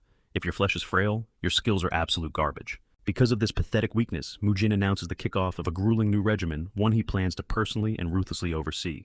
He gestures to the massive sacks of rice sitting at their feet. Dropping a bombshell, each one weighs a bone-crushing 144 kilograms. These monstrous bags will be their new inseparable training partners. Mujin makes one thing crystal clear: this grain is not a snack. If he catches even a single soul sneaking a bite, they are absolute dead meat. Meanwhile, Dojin and Soyeon glance down quickly, realizing their personal loads max out at barely 15 kilograms. Feeling completely lost, Chilboyan questions the Tyrant Master, asking what exactly they are supposed to do with these massive boulders of grain. Mujin's answer is ice cold, hoist them straight up onto their shoulders. Chilboyan's jaw practically hits the dirt in sheer disbelief. Another warrior immediately whines, protesting that a single sack is way too heavy for even two grown men to lift. Instantly, Mujin's aura shifts into something demonic. He viciously roars at them to heave the weight up right now or get brutally trashed by his bare hands. He casually warns them that his current wooden sword might not slice cleanly through their flesh. But a single full force strike will absolutely shatter their bones into dust. The ultimatum is simple: either carry the damn sack or step up for a deathmatch sparring session with him. Terrified out of their minds, the warriors frantically heave the heavy burdens up. But the nightmare isn't over. Mujin glares at the four demon brothers, ordering them to shoulder a spine-snapping 3 sacks. Each, and if they dare to refuse his offer for a bloody one-on-one beatdown, still stands. Pure, unadulterated dread of facing a monster like Mujin forces the 4 men to stack up the immense weight. Their eyeballs practically bulge out of their sockets from the insane pressure. Watching from the sidelines, the clan elders are totally freaking out, completely bewildered by whatever psychotic endgame Mujin is trying to achieve. Barking like a drill sergeant, Mujin fiercely motivates his victims. He screams that their muscles possess the raw power to hold up the load. It's just their weak mentalities holding them back. He aggressively preaches that the word impossible doesn't exist here simply because total annihilation awaits anyone who drops the ball. Once every single person is groaning under the crushing weight, including his own siblings, he commands them to start violently dropping into squats. He flashes a wicked grin, casually announcing a mind-numbing target of 200 reps. Leading the charge, Mujin drops into the first flawless stance, roaring at the miserable crowd to match his rhythm as he barks out the brutal cadence. Agonized screams echo through the courtyard as the group violently trembles, trying to hold the stance. Yet their ruthless master refuses to let up, screaming hardcore encouragement, ordering them to brace their cores and explode upward or face an early grave. Muck feels his skeleton practically buckling under the astronomical pressure, but he desperately grits his teeth. He knows he's completely screwed if he gives up, because Mujin wouldn't hesitate to beat him into a bloody pulp. The observing elders gasp in horror, deeply questioning what brand of hellish torture this boy has subjected the warriors to. Honestly, just watching this nightmare unfold is completely draining them. Through every agonizing dip and rise, Mujin ruthlessly breaks down their egos. He spits out harsh truths, tearing into them, for doing absolutely nothing but leeching off the clan's food reserves while masquerading as true martial artists. He completely strips away their right to complain. In his eyes, if they can't endure this tiny fraction of agony, they flat out don't deserve the air they breathe. As dusk violently bleeds across the sky, they finally hit rep number 200. The very millisecond the final count drops, one warrior collapses into the dirt like a puppet with its strings cut. Mujin clicks his tongue in sheer disappointment, utterly unimpressed that it took them an entire damn day just to finish a basic warm-up. He mercilessly calls their stamina completely pathetic, stating they hold no right to ever be called warriors again. With a wicked gleam in his eye, he drops the final devastating rule from this exact second forward. They're going to literally become one with these mountains of rice. He commands them to bleed through their training with the cargo. They eat their meals strapped to them, and even sleep with them. These cursed burdens are their absolute soulmates, until he decides otherwise. He gestures to Zhang, ordering him to literally rope the massive weights onto everyone's bodies. The threat is crystal clear. Anyone caught untangling their knots will get their life severely untied as well. Zhang is so physically devastated that he's mentally crying out for his mother. Leaving the broken men behind, Mujin casually strolls back to his quarters, stopping only to toss Masik a crucial instruction from today onward. Every single victim out there gets high-protein beef for every... Masik politely asks if he should draw up some hot bath water, but the absolute exhaustion is hitting Mujin too. He brushes him off, saying he'll give the signal later. The very split second the Tyrant Master's back hits his mattress, he's knocked out completely cold. Later that night, the dining hall looks like a bizarre torture camp. The entire squad shuffles in, desperately shoveling food into their mouths while firmly strapped to their massive burdens. A severely battered warrior turns to his captain terrified as he stares at his violently trembling hands, utterly confused since they only put their legs through hell today. His senior grimly nods, confirming that every single guy in the room is suffering the exact same paralysis. This kind of full-body devastation absolutely never happened under their previous instructor, which makes this bizarre method downright terrifying. Fast forward to the break of dawn, and the relentless nightmare boots right back up. This time the menu features bone-breaking push-ups. With hawk-like precision, Mujin aggressively micromanages their trembling postures, while effortlessly banging out the insane reps right alongside them. Watching from afar, Chill Boyin is absolutely mind-blown that these proud warriors are actually enduring the torture, even though every muscle fiber is screaming in agony. By the following dawn, the torment spills out into public territory as the battered crew duck-walks through the village dirt. And with those monstrous boulders strapped tightly to their spines, the local townsfolk stand frozen in pure horror, frantically trying to comprehend what kind of demonic cult ritual they are. The brutal grind doesn't stop. By the time the sun rises the following morning, the crew is already hauling those massive sandbags up and down the rugged terrain. Even Mujin's muscles are burning from the intense strain. Still, a proud smirk crosses his face. His younger siblings are crushing this workout way past his wildest expectations. Deciding it's time to crank up the heat, he takes things to a whole new terrifying level. The very next day, he drags the exhausted squad to the edge of a violently raging river. Eyes widen in sheer panic as the warriors stare at the churning white water, absolutely clueless about why they've been brought to this watery nightmare. Mujin drops the bomb they have to wade across the roaring rapids while still lugging those bone-crushing sacks. Just looking at the furious waves is enough to make their blood run cold. But wait, it gets infinitely worse. A massive deadly waterfall looms just downstream, turning this simple crossing into a potential death trap. While the grown men are practically shaking in their boots, little Soyeon is buzzing with pure adrenaline, totally hyped to tackle this insane challenge. Then reality hits her like a truck dojin literally doesn't know how to swim. She urgently whispers that they need to warn Mujin before disaster strikes. Meanwhile, the panicked elders are frantically begging Mujin to pull the plug, screaming that braving those ferocious rapids is absolute suicide. They remind him that this exact spot has claimed countless lives in the past, and that was without victims strapping massive boulders to their spines. Mujin just flashes a chilling, confident grin at the frantic old men. He casually brushes off their fears, claiming he already test ran this exact gauntlet before throwing his students into the grinder. The elders swap baffled glances, completely dumbfounded, racking their brains to figure out when this madman ever secretly conquered these rapids. Completely ignoring their bewilderment, Mujin turns back to his trembling disciples and issues a savage ultimatum: cross the raging waters right now or face his fists. Given a choice between drowning and catching a beatdown from their monstrous instructor, the horrified warriors don't hesitate. Even Mook shouts to the terrified crew that battling the ruthless river is way safer than catching Mujin's wrath. In the blink of an eye, dozens of bodies are splashing violently into the freezing tide. Backed into a corner, poor Dojin realizes he has absolutely no way out of this nightmare, despite sinking like a stone in normal water. His burning desire to prove his worth as a true Flamehua clan warrior pushes him over the edge, taking a massive leap of faith straight into the chaos. but the monstrous undertow instantly grabs him, thrashing his small body around like a rag doll. His strength completely gives out. He loses his footing on the slippery rocks and immediately plummets toward the dark riverbed. Spotting the disaster, the elders shriek in absolute terror, screaming at Mujin that the roaring tide is swallowing the young boy alive. Out of nowhere, the beefy warrior Boyne dives headfirst into the whirlpool, snatching Dojin by the collar just seconds before he vanishes forever. He barks at the choking kid to suck in a massive breath and cling on for dear life. Because fighting the current is completely useless, now they are being sucked straight over the edge of the jagged waterfall. Free-falling into the roaring abyss, the two vanish beneath the crushing white foam, while the onlooking elders shriek in pure horror. But miraculously, a few agonizing seconds later, both heads pop up from the churning pool below. Boyne flashes a massive grin praising the gasping kid for his insane bravery, and a wildly relieved Dojin thanks the big guy for snatching him from the jaws of death. Suddenly, Mujin magically materializes, checking for broken bones and asking if the kid smashed into any underwater boulders. Catching his breath, Dojin proudly insists he is perfectly fine, all thanks to Boyne's lightning-fast rescue. Boyne, however, stares at his master in total disbelief. His jaw drops as he realizes Mujin must have been shadow-stepping right behind them the entire time, ready to swoop in. His tone softening just a fraction, Mujin warns his younger brother to stop acting reckless, admitting that losing him to a stupid stunt would be an absolute disaster. But Dojin locks eyes with his older brother. With a fire burning in his chest, the soaked boy declares he is riding this brutal hell camp all the way because he refuses to be the helpless little kid hiding behind everyone else's back anymore. Clenching his trembling fists, he loudly vows that surviving this torture is the only way he will ever forge himself into a lethal battle-ready weapon of the legendary Manhwa clan. By dawn the next day, the nightmare continues. Now the groaning recruits are forced to scale a dizzyingly high vertical cliff face still chained to their agonizing weights. Hanging precariously halfway up the jagged wall, Mujin barks at them to move their dead weights faster. He cheerfully points out that a single slip from this towering height guarantees an instant messy splat on the rocks below. Clinging onto a tiny ledge for dear life, a brown-haired trainee starts muttering curses, deeply regretting ever signing up with this absolute psychopath of an instructor. Just as the words leave his mouth, a chunk of stone crumbles beneath his boot. Panic strikes as gravity instantly violently rips him away. Thrashing in the air, he miraculously snags onto another climber's ankle. Dangling over the abyss, he shrieks hysterically, begging him. Sweating bullets, the guy above frantically yells at him to grab a sturdy rock before they both plummet. After surviving that heart-stopping cliffhanger, the squad is forced into a mad sprint back to the estate because Mujin casually drops another bomb. He promises that the absolute slowest runner will have to piggyback his own massive muscular frame.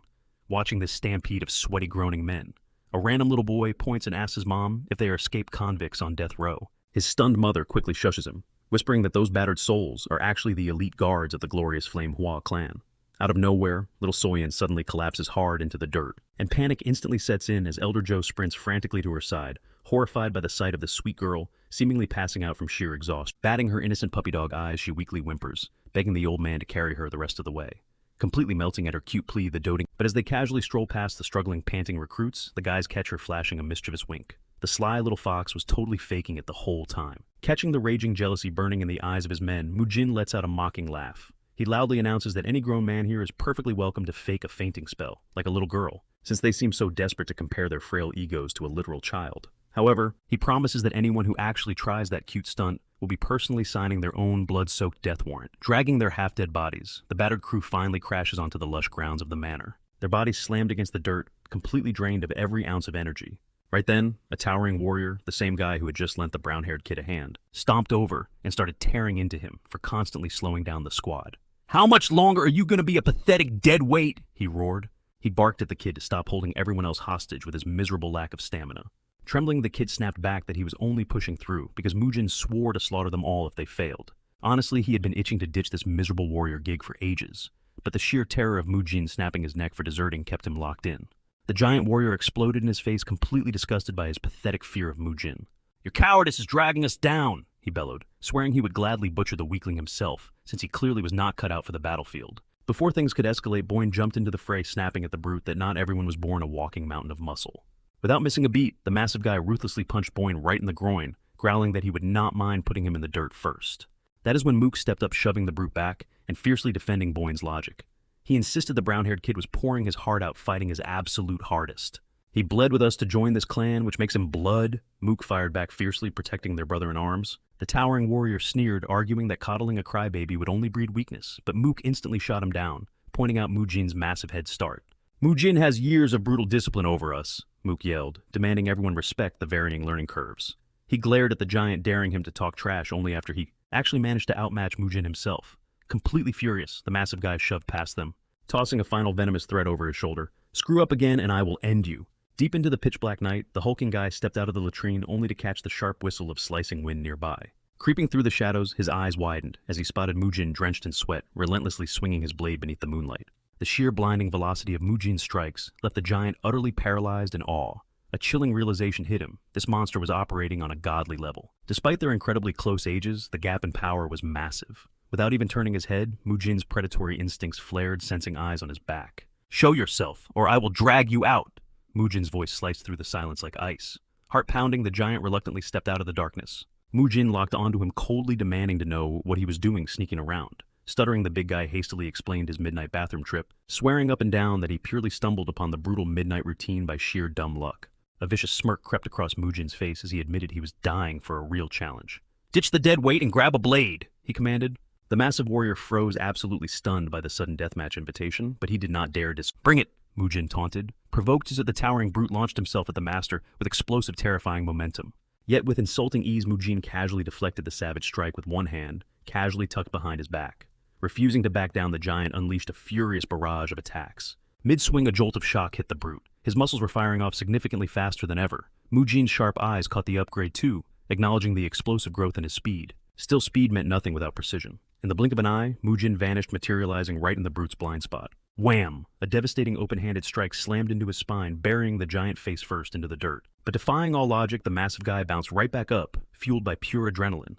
A hint of respect flashed in Mujin's eyes, noting how a single blow used to break him. Clearly, the hellish conditioning was paying off. The giant stared at his own hands, genuinely amazed, knowing damn well that exact strike would have shattered his ribs a month ago. He would have been absolutely paralyzed. Giving credit where it was due, Mujin praised his newfound durability and ordered him to go get some actual sleep. Fast forward to the blistering heat of the next morning, Mujin dropped a bombshell: today's absolute torture would target their core strength. He barked at the squad to clamp heavy sacks of rice tightly between their thighs and hold on for dear life. The frontliners grunted through the excruciating burn, while the rest of the crew watched in absolute horror. Once they survived the agonizing core crusher, they were thrown straight into a brutal marathon across the village. The brown-haired kid was literally swaying seconds from collapsing when an absolute shocker happened. The hulking bully pulled up beside him. "Grind it out! The finish line is right there!" he roared, practically carrying him through the final stretch. Catching this massive shift in brotherhood, a proud smirk tugged at Mujin's lips. 30 agonizing days later, Mujin rallied the bruised, battered squad to announce the end of their absolute nightmare. "Cut the ropes! Drop the weights! You are done!" he commanded. But right before cheers of victory could erupt, Mujin ruthlessly shattered their joy, declaring this pure hell would become a terrifying annual tradition. Every single summer and winter they would bleed. He coolly reminded them that round 2 was scheduled for the dead of winter, which was only a few measly months away, but he threw them a tiny bone, promising the second round would not feel like total death, since their bodies were now forged in literal fire. Wrapping up his terrifying motivational speech, Mujin officially closed out boot camp, drilling home his golden rule: an unbreakable body forges an unstoppable blade. But then a wicked grin spread across his face as he announced a surprise bonus round: one-on-one combat trials. To permanently burn this lesson into their muscles, he ordered them to step up to the plate when called. Naturally, every single one of them got utterly demolished into the dirt, but the pain, true combat experience sparks absolute transformation. Just like that, the 4 demon brothers are officially locked in as the clan's hardcore instructors. With this massive shift, the once broken clan slowly starts clawing back its lost glory, burning bright once again. A little while later, Do keeps a close eye on Dojin as he trades fierce blows with one of the new masters. Astonishingly, the kid is totally holding his ground. Watching from the sidelines, the elders light up, thrilled to see that signature bright smile back on Dojin's face. It's a massive relief seeing the demon brothers fit right in. But honestly, they all know this sudden peace is entirely thanks to Mujin finally snapping out of his funk to anchor the clan. Do actually shudders, muttering that things are running way too perfectly right now. It's honestly giving him anxiety. Meanwhile, Mujin has been completely barricaded inside the storage vault for days. Everyone's left scratching their heads, wondering when the hell he's going to step outside. But completely hidden from the world, Mujin is locked in a brutal, invisible war against a mysterious folding screen. He quickly realizes the trap. The harder he blasts his inner chi into the barrier, the more violently it ricochets back, hitting him with double the knockout power. But instead of backing down, a savage grin spreads across his face. It's a raw test of willpower now. Several grueling days later, the screen finally bleeds out the very last drop of its mystical juice, leaving a massive opening for Mujin to violently tear his way through. He marches straight up to the hidden mirror and slams a concealed switch. Click. A secret compartment pops open, spitting out a bizarre vial filled with glowing green sludge. The second it opens, a gut-wrenching toxic stench floods the room. Coughing, Mujin shakes his head. Whoever rigged this psycho trap inside a damn piece of furniture, he mutters, is completely out of their mind. The puzzle pieces instantly snapped together. That's exactly why the air in here felt so heavy with some creeping venomous aura. Out of nowhere, thud, a dusty ancient tome drops from the wooden frame. Mujin scoops it off the floor, his eyes widening in pure shock.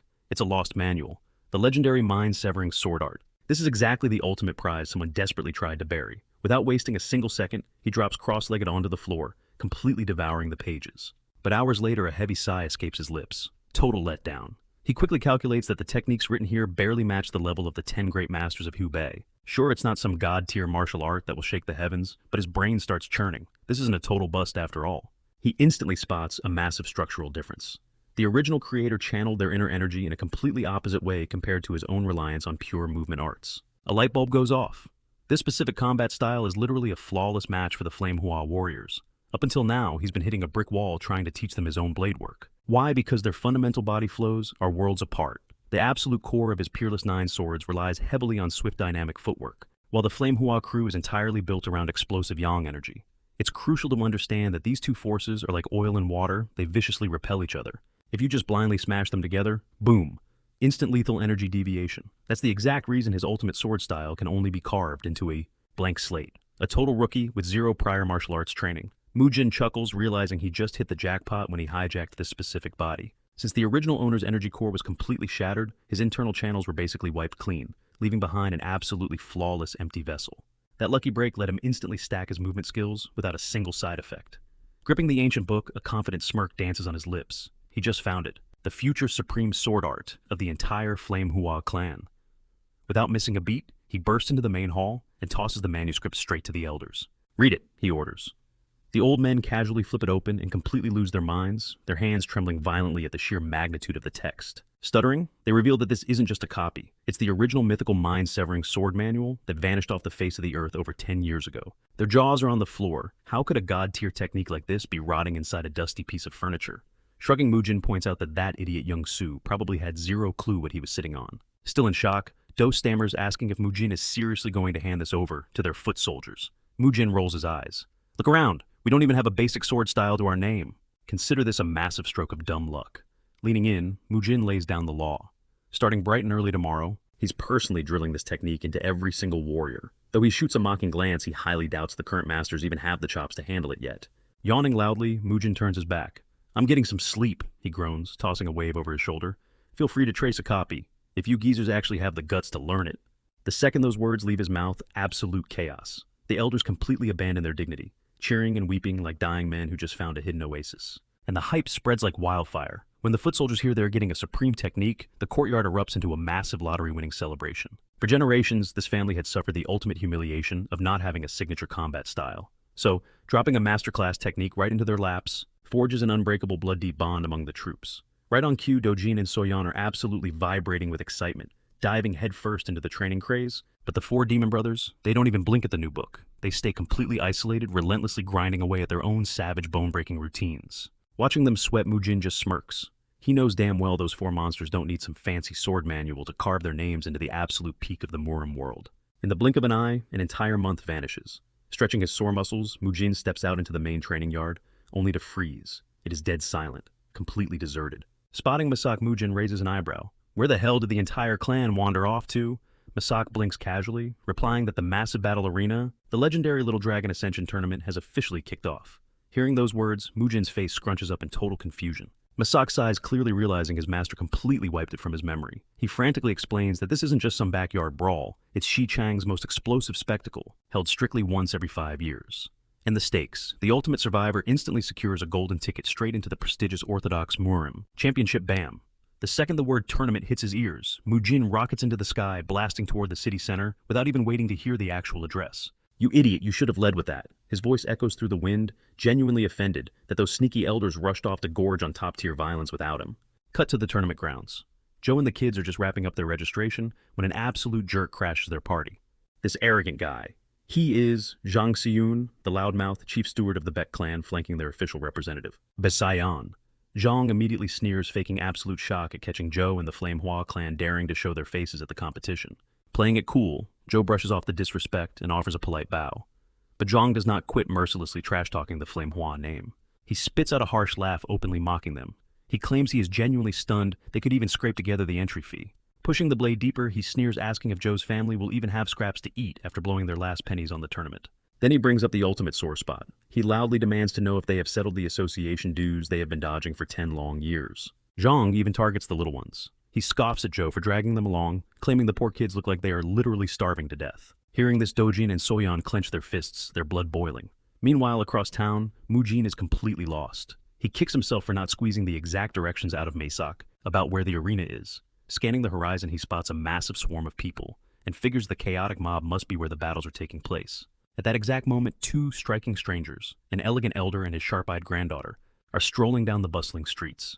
The girl is busy admiring the lively city views when Mujin blows right past her like a hurricane. Barking at her to move it, slamming on the brakes, he aggressively spins around to face them, frantically demanding to know where the arena is. Panting and extremely impatient, he glares at the young woman, pressing her for the quickest route, but instead of answering, she just shoots him a cold, disgusted glare. Annoyed, Mujin snaps, asking what her actual problem is. Before things escalate, her grandfather casually steps in. With a calm smile, he explains they are also wandering aimlessly, searching for the exact same spot since they are out-of-towners. The elder chuckles, asking Mujin to share the route if he figures it out, but Mujin just takes off sprinting, shouting over his shoulder that they have their own legs to use. He dashes away like an absolute maniac. Bewildered, the girl turns to her grandpa, wondering what on earth is wrong with that guy, because she has never met anyone so incredibly rude. A knowing smirk creeps onto the old man's face, and he mutters that true madness seems to have fully consumed the boy. The second those words leave his lips, it clicks in her head.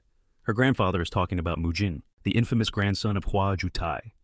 The elder strokes his beard, absolutely thrilled he made the trip himself, sensing a deeply entertaining spectacle is about to explode. Back at the arena gates, the standoff between Joe and Zhang has officially reached a boiling point. Joe firmly states that their lingering debts will be cleared very soon, but instead of backing down, Zhang doubles down on his cruelty. He chuckles sarcastically, asking which exact decade they actually plan to cough up the cash. He even crosses the line by dragging their sacred secret arts through the mud, pushed to the absolute brink by the relentless trash talk. Joe tightly grips the hilt of his blade. His voice turns deadly cold as he warns Zhang to watch his filthy mouth around the kids because there is a strict limit to his patience. Smirking, Zhang aggressively draws his own weapon, daring Joe to make the first move. The tension is razor sharp, but right before all hell breaks loose, Mujin crashes the scene. He loudly orders them to stand down. Today is for the youth, and he won't let petty adults ruin the vibe. Flashing a terrifying glare and lowering his voice to a menacing growl, Mujin declares this stage belongs entirely to the younger generation, the true future of Suchang. Without a flinch, Mujin strides right past Zhang. Predictably, the loudmouth immediately redirects his venom at him, but Mujin treats him like thin air, walking straight up to his younger siblings, gently asking why they kept this massive tournament a secret from him. As Dojin awkwardly stammers, Soyeon bravely steps forward. She admits they wanted to snatch the victory first, just to give him a grand surprise. Beaming with pride, Mujin warmly pats her head. Yet Zhang simply cannot read the room. Refusing to shut his mouth, he viciously insults their poverty once again. That is when Mujin drops a heavy truth bomb. The true heart of a clan lies in their martial arts, not the depth of their pockets. Out of nowhere, the mysterious elder from the streets emerges, clapping slowly. He highly praises Mujin for spitting such raw, unfiltered facts. Shifting his gaze to Zhang, the old man casually suggests they sheathe their steel. There's no need to shed blood on such a festive morning. Zhang scowls, aggressively barking at the old man to stay in his lane since he has absolutely zero ties to the Flamehua family. Refusing to drop it, Zhang snarls that being dirt poor is absolutely nothing for a martial arts faction to brag about. He ruthlessly jabs at Mujin, saying he should have at least dressed his siblings in decent gear, before playing the supportive older brother. Twisting the knife, he laughs that their raggedy outfits prove they drained their life savings just on the entry fee. Joe's anger erupts again, but the elder swiftly intervenes. With effortless wisdom, the old man dismisses the insult. He calmly states that throwing fancy silk over a weakling does not magically forge a martial arts master. Infuriated by the stranger constantly crashing his power trip, Zhang violently snaps at the old man to back the hell off. Zhang ultimately waves them off, scoffing that someone of his status has no business mingling with absolute peasants. Smirking, the arrogant jerk sneers that he cannot wait to see if their so-called training actually holds up inside the sparring ring. Beside them, the elderly stranger catches the raw, unadulterated fury flashing across Mujin's eyes, and gently bumps his shoulder, whispering to let those pathetic insults slide, since the world is absolutely crawling with entitled brats just like him. Cooling his temper, Mujin flashes a quick appreciative grin. Meanwhile, Joe cannot stop burning a hole through the old-timer's skull, absolutely convinced they have crossed paths before, even though he just cannot pinpoint exactly where. The tense atmosphere shatters when a polite servant suddenly approaches, bowing deeply to escort Mujin's entire faction to their designated VIP section. Stepping into the massive roaring arena, Mujin stops dead in his tracks, his jaw dropping at the lavish, perfectly arranged banquet spread across their table. The younger disciples are practically drooling over the massive feast, but Mujin sharply orders them to keep their stomachs light, since they have zero clue when the actual combat will kick off. In a wild twist, the rival Beck faction gets escorted right to the premium seats, giving Zhang the perfect opportunity to glance back and flash a wickedly arrogant smirk. Staring daggers into his back, our protagonist silently counts down the seconds until he can drag that smug punk into the dirt and absolutely demolish him. Honestly, his mind is RST playing out a brutal cinematic fantasy where he viciously gouges out the guy's eyeballs before finishing the job. But right in the middle of his bloody daydream, the mysterious grandpa casually strolls up, asking to share their table. Narrowing his eyes, Mujin seriously questions why this random geezer keeps sticking to him like superglue, but ultimately shrugs it off, telling the old-timer to make himself at home. The hungry rookies are just about to stuff their faces when their captain suddenly beams a sharp telepathic warning right into their heads. Using high-level sound transmission, he barks a strict order to drop their chopsticks instantly, forbidding a single soul from tasting a crumb until he personally tests the dishes for hidden danger first. Right on cue, the geezer's beautiful granddaughter Haya gracefully approaches their spot, clutching an expensive-looking ceramic jug of liquor, and playfully splashes a generous serving straight into her grandfather's cup. Pausing his drink, the sharp-eyed veteran immediately realizes his young host is completely ignoring the tempting and raises an eyebrow, asking if something is bothering him. Playing it cool, our hero smoothly lies through his teeth, claiming he already stuffed himself hours ago. A few minutes later, a booming voice echoes across the stadium as the grand host Jacques Ildo strides directly into the center ring to officially kick off this massive spectacle. Standing tall as the absolute leader of the mighty Stock family, he spreads his arms wide warmly, assuring every single guest that a breathtaking feast awaits them all. Mid-speech, the leader's eyes randomly lock on to the mysterious grandpa, chilling at a side table, and his entire face drains of color as he violently sprints over in a total panic. Trembling like a leaf, the powerful host immediately folds his body into a deep 90-degree bow, offering his blinking in genuine surprise, the geezer chuckles at being recognized, but a sweating shock quickly fires back that it would be a literal death sentence to forget the legendary face of the key. Poison Emperor himself, Tong Su Moon. The second that terrifying name drops, the entire stadium erupts into absolute chaos, jaws hitting the floor as they process the impossible, untouchable godlike status this man commands. To put things into perspective, only 4 living monsters in the entire martial world possess the horrifying strength to wield the title of Emperor. Across the vast central plains, you have the mythical Wudang sect sword, Emperor, the bone-crushing Shaolin temple, Fist Emperor, the unstoppable Four Martial Heavens Whip Emperor, and finally, the walking biohazard himself, the Tang family Poison Emperor. The audience completely loses their minds, utterly baffled that one of the absolute deadliest humans breathing air just crashed a low-level, kids-only tournament in a quiet suburban town. Over in the VIP section, the blood instantly drains from Zhang's arrogant face, his heart hammering against his ribs as he realizes he just brutally trash-talked a living weapon of mass destruction. While the surrounding crowd is practically having synchronized heart attacks, our boy Mujin just chills, sipping his tea with zero reaction, since he already recognizes this titan from his previous time. His mind drifts back to the bloody 10-year crusade against the Orthodox Alliance, recalling how 4 of the supreme noble families completely tossing the Namgung faction out of the picture totally washed their hands of the apocalyptic clash against the divine demon.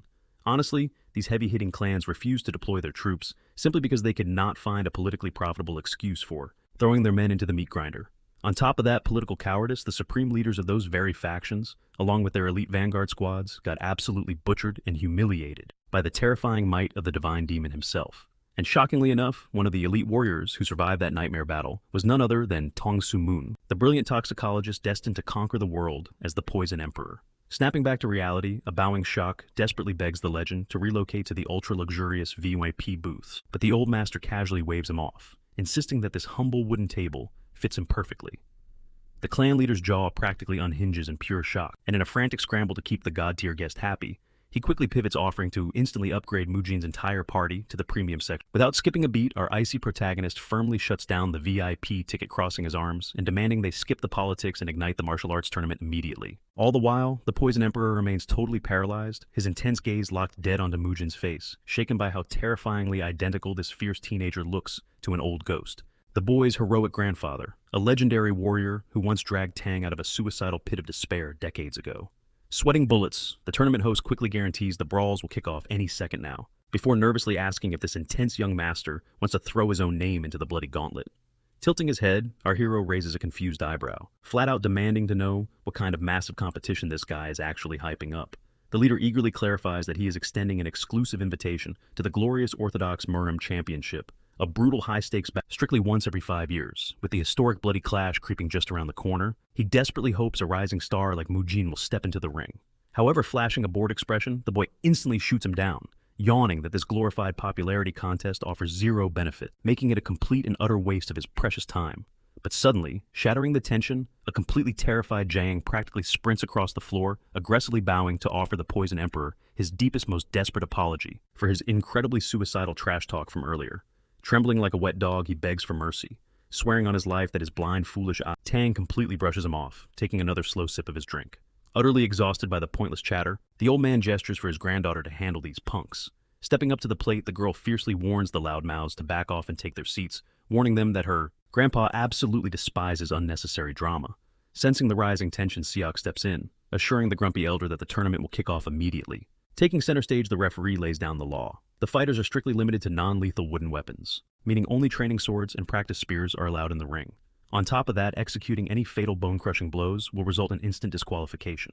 He firmly points out that if an official tosses a blue pouch onto the battlefield, all combat must halt for a temporary timeout. However, a red pouch slamming into the dirt signals the absolute end of the bloodbath. With the safety guidelines out of the way, he proudly announces the opening duel of the day, Baek Saeon versus Soyeon. Caught completely off guard, the young warrior is practically inhaling a massive chunk of roasted meat when her name echoes through the stadium. Smirking, Mujin pats her shoulder, telling her it is finally time to showcase her grueling training to the world. Across the arena, Saeon cracks a wicked grin, absolutely convinced he is going to pummel this girl into dust. Wiping her mouth, Soyeon casually strolls onto the battlefield. Locking eyes with her opponent, she coldly declares that he is nothing more than a stepping stone for her glorious and inevitable rise to the top. The arrogant boy blinks in sheer disbelief at her razor-sharp disrespect, but before he can even whine, she brutally orders him to shut his mouth and swallow his pathetic trash talk. Boiling with explosive rage, Saeon spits back a vicious threat, swearing to snap every single bone in her arms and legs. Meanwhile, leaning in close and utilizing a stealthy whispering technique, Mujin questions Elder Joe about their deep-rooted rivalry with Jang and his obnoxious crew. The wise elder sighs, explaining that the bad blood was barely noticeable back when the legendary Flame Emperor was still drawing breath. But the moment the former clan leader finalized the bloody succession ceremony, a handful of treacherous vassals abandoned ship and scurried over to the Bat Clan. Unsurprisingly, that snake Zhang was right there leading the cowardly pack. As their own faction rapidly crumbled into shadows, those deserters grew overwhelmingly vicious. Furrowing his brows, Mujin presses further, demanding to know exactly why these traitors turned into such a colossal nightmare. And Joe bitterly recalls a massive explosive falling out with the former leader over irreconcilable political ideologies. To make matters worse, the rival Beck faction aggressively expanded their ranks by poaching vulnerable warriors from the dying Hua clan. Flashing back to the brutal reality of the arena, Saeon violently launches himself at Soyeon, but the agile girl vanishes like a ghost, effortlessly slipping past his blade, before driving a crushing kick straight into his ribcage. Gasping for air, the boy stumbles backwards, but before he can even blink, she rockets high into the sky. Descending like a meteor, she slams her brutal knee directly into his smug face, violently shattering his nose with a sickening crunch. Saeon shrieks in pure agony as blood gushes down his chin, while his opponent looms over his trembling body, brutally mocking his ruined face. Watching from the VIP stands, Tang's eyes widen in genuine shock at the girl's flawless kicking execution. Turning to his side, he asks Mujin if he personally forged her into this lethal weapon. Shaking his head, Mujin passes the credit to Elder Joe, confirming the old master drilled those punishing martial arts into her muscles. He proudly adds that her raw, explosive athleticism is completely off the charts. Still, she narrows her eyes, genuinely curious to see how long the unarmed girl can survive a relentless barrage from a fully equipped swordsman. Back in the dirt, Saeon completely loses his mind. Roaring like a rabid beast, he promises to slaughter her, right then and there, charging forward with reckless fury.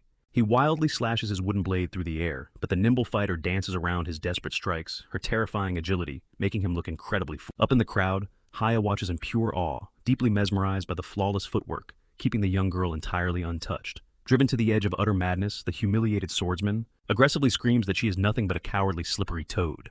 Capitalizing on a blind spot, he fiercely pushes forward, trapping the agile fighter against the absolute edge of the fighting pit. Panic instantly strikes Dao and Joe. They grip their seats, convinced their star pupil has nowhere left to run.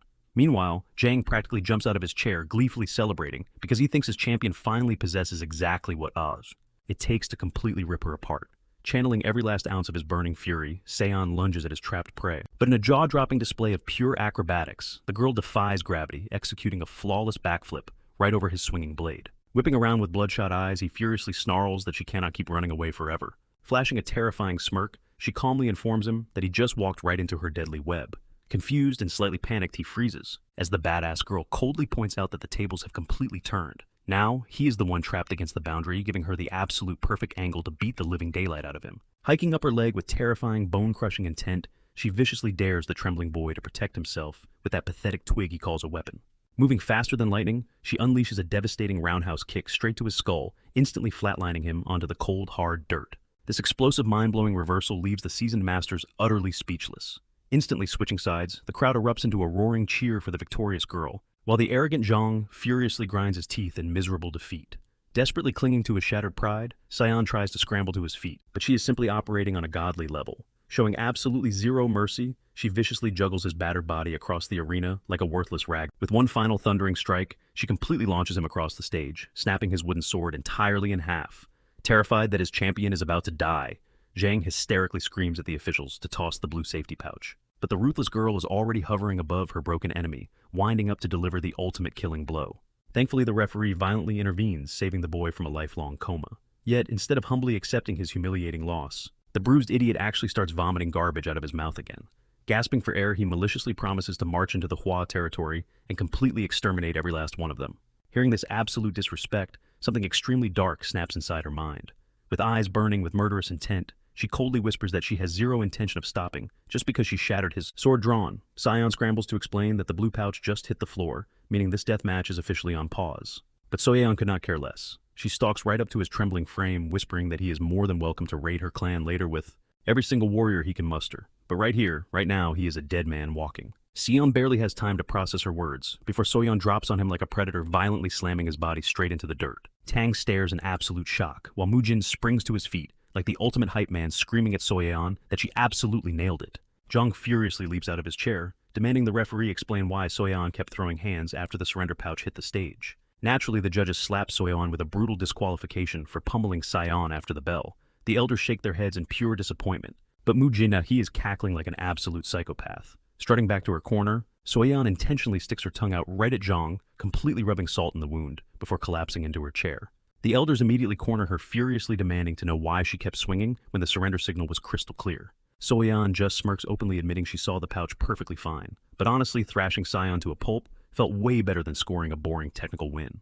Mujin loses his mind, roaring with laughter, and totally validating his sister's savage mindset. He takes the disrespect to a whole new level, busting out a ridiculous turkey-like victory dance, acting like she just took home the Grand Championship trophy.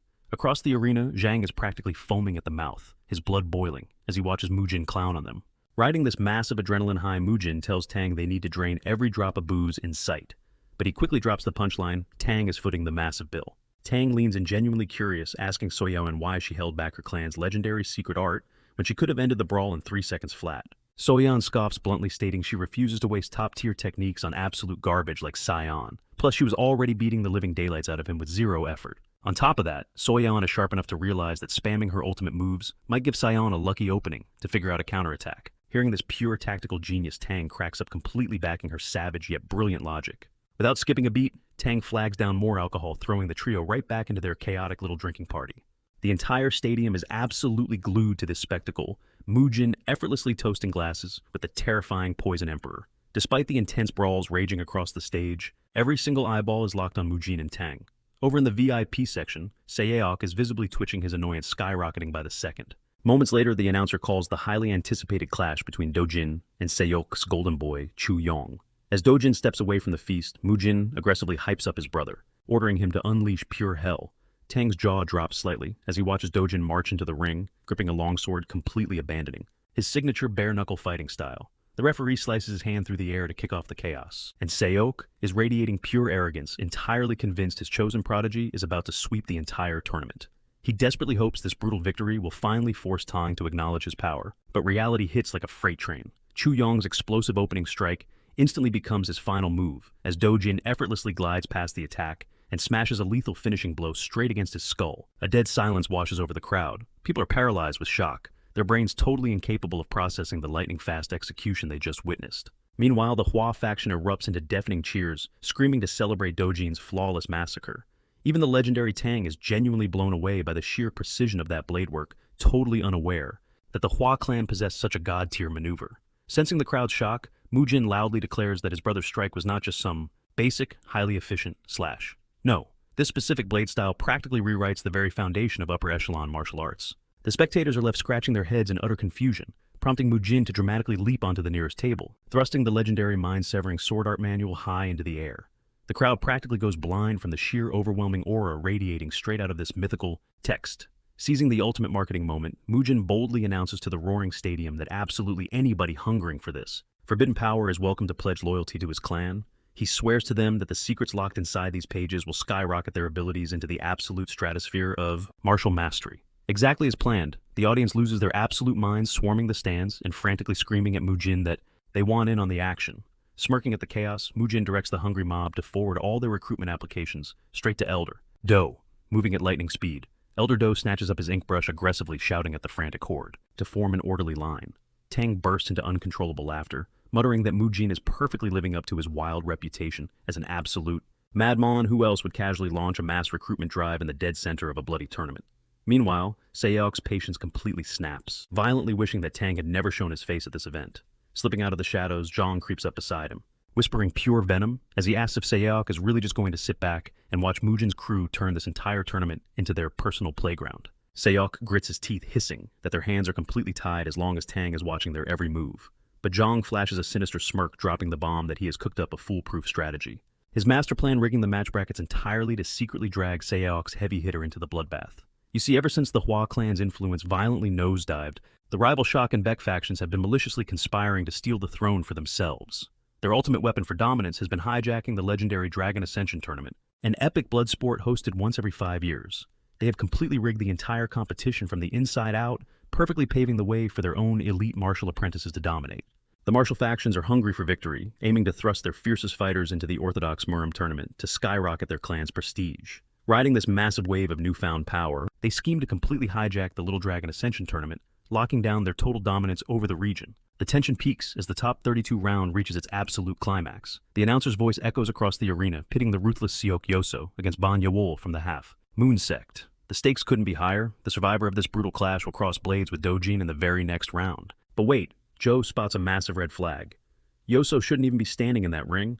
Joe points out that this guy absolutely crushed the last tournament, taking the crown. And word on the street was he had vanished into the Daenkong sect for intense hidden training. Even Ball and his opponent freezes in pure shock at the sight of Yoso, demanding to know what he's doing here. Sweating bullets, Bien-san stammers out the strict golden rule: this arena is exclusively for fighters 14 years old and under. A wicked smirk creeps across Yoso's face as he casually brushes off the rule.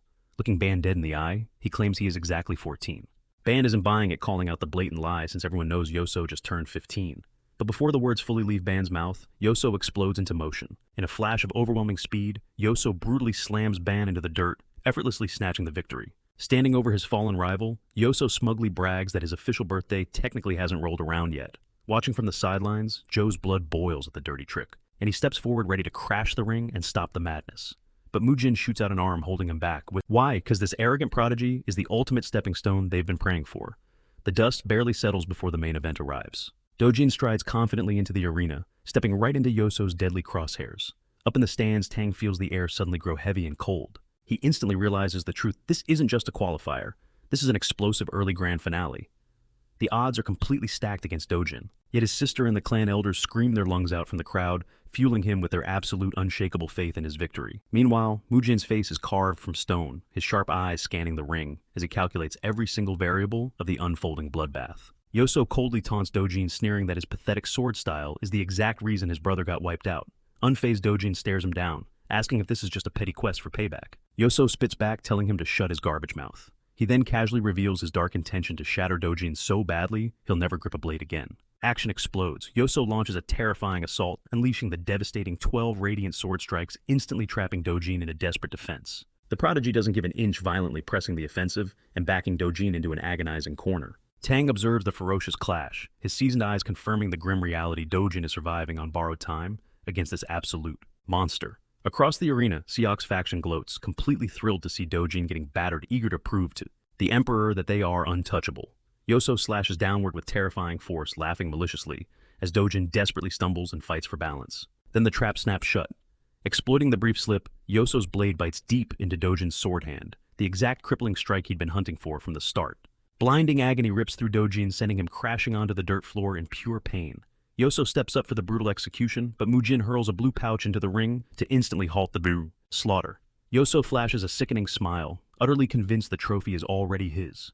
Mujin immediately yanks Dojin out of the danger zone to inspect the gruesome wound. Discovering a chilling truth, Yoso deliberately mangled the vital joints. With grit and focus, Mujin ruthlessly pops the dislocated bones back into place. A guttural, agonizing scream tears from Dojin's throat as his hand is forcefully reconstructed. Once the brutal first aid wraps up, Mujin looks his brother in the eye, confirming the bones are set. But swinging a sword with that shattered hand will be pure torture. He lays the grim reality out. What's the next move? Without missing a beat, Dojin orders his brother to literally bind his mangled hand directly to the wooden hilt. Mujin's eyes widen, deeply moved by this raw, unbreakable resolve. He tightly wraps the bandages, permanently fusing Dojin's grip to his weapon. Stepping away, Dojin marches right back into the blood-stained ring, radiating a fierce, unyielding aura that completely changes the atmosphere. Up above, Tang nods in deep respect for the sheer suicide, but Mujin simply states that this is the bare minimum. They carry the heavy pride of a legendary martial arts family, and backing down is simply not in their blood. Yoso strolls back to the center, genuinely stunned that his crippled prey actually crawled back for more punishment instead of fleeing for his life. Then Yoso drops a massive psychological bomb. He promises to shatter Dojin exactly the way they utterly crippled Mujin all those years ago. Dojin freezes his eyes widening as he demands Yoso repeat that sickening threat. But Yoso just launches himself into the air, laughing like a maniac about his grand vision, turning Dojin and his brother into the laughingstock, the newest pair of crippled, trash in all of Shichong. Amidst the incoming flurry of death, Dojin's mind goes complete. The chaotic noise fades as he flashes back to a quiet moment with Mujin, who had looked deeply into his soul and asked if he possessed the absolute hunger to win. Dojin had fired back with zero hesitation. He wanted victory and the ultimate restoration of their clan's glory. Mujin had patted his shoulder, calming his racing heart, promising that he personally would elevate their family name to the absolute pinnacle of Shichong. His winning blueprint was shockingly simple. Drown out the noise lock, onto the opponent, and patiently wait for Yoso to unleash his signature sword technique. At that exact split second of execution, a microscopic flaw, a fatal opening, would bloom right in his center guard. And when that window cracks open, Dojin must drive his blade through it with lethal intent. Snapping back to reality, Dojin perfectly channels his brother's wisdom. The exact millisecond Yoso recklessly launches his finishing move, Dojin fiercely lunges directly into the eye of the storm, targeting the fatal blind spot. Moving faster than lightning, Dojin's blade finds its mark first, violently blasting the arrogant prodigy backward, and leaving Yoso's eyes wide in absolute shattered disbelief. That single explosive strike sends him skidding backward, while the clan head Seok stares in absolute shock as his master plan to obliterate Dojin crumbles to dust. Over on the sidelines, Mujin smirks, deeply satisfied with the outcome, while Dojin himself is utterly dumbfounded that he actually managed to deck the arrogant punk. The second Yoso's back slams against the dirt, Elder Joe, Steward Do, and Soyan absolutely lose their minds, cheering wildly for Dojin. Yoso scrambles back to his feet, seething with rage, and immediately starts screaming insults, vowing to rip him to shreds. Seeing the hothead already standing, Dojin starts sweating, realizing his attack might not have packed enough punch. Yoso continues barking death threats, but right before he can even finish his sentence, a red silk pouch smacks him dead in the face. Furious, Yoso roars, demanding to know who just threw it, and Mujin coolly raises his hand, claiming full responsibility. He praises Dojin for putting up a hell of a fight, then officially forfeits the match in his name. Shock is completely caught off guard and loudly questions the decision, but Mujin shoots back, stating he has zero intention of gambling his brother's life on some pointless, low-tier tournament. Without wasting another breath, he signals his family to pack up and leave so they can get Dojin's injured hand patched up immediately. Right as they turn to walk away, the legendary Poison Emperor Tang suddenly asks to tag along to Mujin's place for some drinks. His granddaughter Jae frantically steps in, trying to stop the old man from inviting himself into a total stranger's home, but Mujin casually shrugs and welcomes them aboard. As the massive group makes their dramatic exit from the arena, the crowd is left buzzing with whispers over the sudden withdrawal. But what really sends shivers down their spines is seeing the terrifying Poison Emperor casually strolling away with him. Yoso violently curses under his breath, furious that his golden ticket for revenge just vanished. Suwak is practically foaming at the mouth, glaring daggers as the group walks off, after completely humiliating him. Meanwhile, out on the bustling streets of Shichong, heads whip around as two absolute troublemakers strut through town alongside Death Black Crow, the exact same guy Mujin had completely demolished back at the Bongho sect. Mujin had given him strict orders to hand over all his wealth, but the traitorous Black Crow has returned for blood, instead bringing along Yo Hong from the Seuss sect. Yo Hong arrogantly swears to teach Mujin a brutal lesson, guaranteeing Black Crow that he has absolutely nothing to worry about since they brought along heavy muscle from the Crimson Sword sect. Backed by such a terrifying force, he is dead convinced that not a single soul in Shichong can stand in their way. The imposing warrior from the Crimson Sword sect, Su Gong, arrogantly backs up Yo Hong's bold claims, pumping his ego through the roof. The squad soon rolls up right outside the Hua clan estate, and without a second thought, Yo Hong absolutely shatters the massive front gates with one explosive kick, wearing a wildly smug grin. Masu completely panics at the loud crash, frantically demanding to know why they just destroyed the entrance. Yo Hung immediately flares up, deeply offended that a lowly servant has the guts to question him, and shoots him a murderous glare that almost makes Masak drop dead on the spot from sheer terror. Right at that very moment outside the estate, The notorious four demon brothers, who now serve as the Hua clan's elite martial arts instructors, are casually strolling back home after stuffing themselves with a massive feast. Their good mood instantly vanishes when they spot their front gates completely ripped off the hinges. Cholmuk awkwardly guesses that maybe the ancient wood just rotted away, but his eyes blow wide open the second he steps inside, and spots Maysak being ruthlessly crushed under Yohang's boot. Johan continues to aggressively run his mouth, boasting loudly. Surprisingly, even with the four hulking brothers stepping onto the scene, the intruders don't even flinch. Young Tai tilts his head, utterly confused by the bold trespassers, while Chilmuk sarcastically mutters that this definitely doesn't look like a friendly neighborhood greeting. This sarcastic remark absolutely cracks Johang up, leaving him fully convinced that Mujin must have just hired a bunch of brainless, oversized meatheads. That massive insult instantly triggers Dongjok, who furiously steps up and challenges the entire squad to a bloody brawl. Meanwhile, off to the side, Black Crow is desperately squinting, trying to figure out why these four monstrous brothers look so terrifyingly familiar. But before his brain can even put the pieces together, the four brothers launch themselves forward, descending on the intruders like starving apex predators. Fast forward just a few minutes, Mujin and his entourage finally arrive back at the estate, only to freeze in utter shock, seeing Yohang and his entire hit squad beaten to a bloody pulp on the ground. Chilmuk immediately steps up, debriefing Mujin on the whole chaotic situation, and how these punks dared to lay their hands on Masak. Right on cue, Masak comes sprinting toward Mujin, sobbing his eyes out. But in classic fashion, Mujin coldly pushes him back to arm's length, entirely focused on figuring out the true identities of these foolish intruders. His eyes suddenly lock onto a bruised Black Crow, lying in the dirt, instantly remembering that this scammer was supposed to hand over his entire fortune as payback. Fully aware that he just dug his own grave, a terrified Black Crow grovels on his knees, desperately begging Mujin for mercy. But Mujin doesn't even bat an eye at his pathetic tears. Instead, he turns his icy gaze straight towards Sugong, strictly demanding to know if he seriously tagged along just to help this loser get revenge. Rather than giving a straight answer, Sugong haughtily introduces himself, using some incredibly cringeworthy martial arts alias, but Mujin totally cuts him off. Only caring about one thing does this clown have enough cash to buy his way out of a casket. The moment Old Man Tang overhears that Sugong hails from the Crimson Sword sect, he sharply questions if that pathetic faction considers itself part of the Four Martial Heavens. Sugong's face instantly drains of color, practically soiling himself the second he realizes he is standing in front of the legendary nightmarish poison, Emperor. Tang's aura turns highly lethal, absolutely furious that some weaklings from the Crimson Sword sect had the sheer audacity to step foot on Sichuan territory just to bully and strong-arm an Orthodox clan, an act of sheer disrespect that he considers a direct, unforgivable declaration of war. Boiling with fury, he erupts with a suffocating Emperor-level bloodlust, burying everyone in the room under its sheer bone-crushing gravity. The very earth shudders violently beneath their feet, prompting Elder Zhou to throw himself in front of Dojin and So-Yan to block Tang's lethal aura. Meanwhile, Sugong starts shaking like a leaf, his mind racing in sheer panic over why a heavyweight like Tang is defending the Hua family. For context, Tang sits at the absolute peak of the modern martial arts world, and Sugong is dead aware that crossing this powerhouse means total annihilation for his entire sect. Panic-stricken, he instantly drops to his knees, smashing his forehead against the floor in a desperate groveling apology to Tang. This lightning-fast attitude shift leaves both Yohang and Black Crow completely dumbfounded. But the old monster isn't calming down anytime soon, roaring that he will personally demonstrate the true nightmare of his Tang clan. He goes as far as vowing to wipe out 9 generations of their bloodline.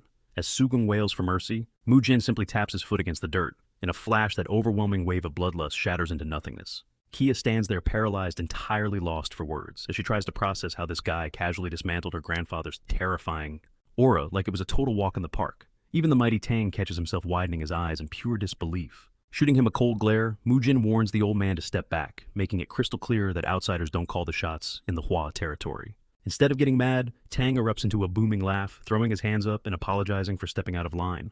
Without missing a beat, Mujin orders Zhou to escort Masek and the youngsters to the clinic.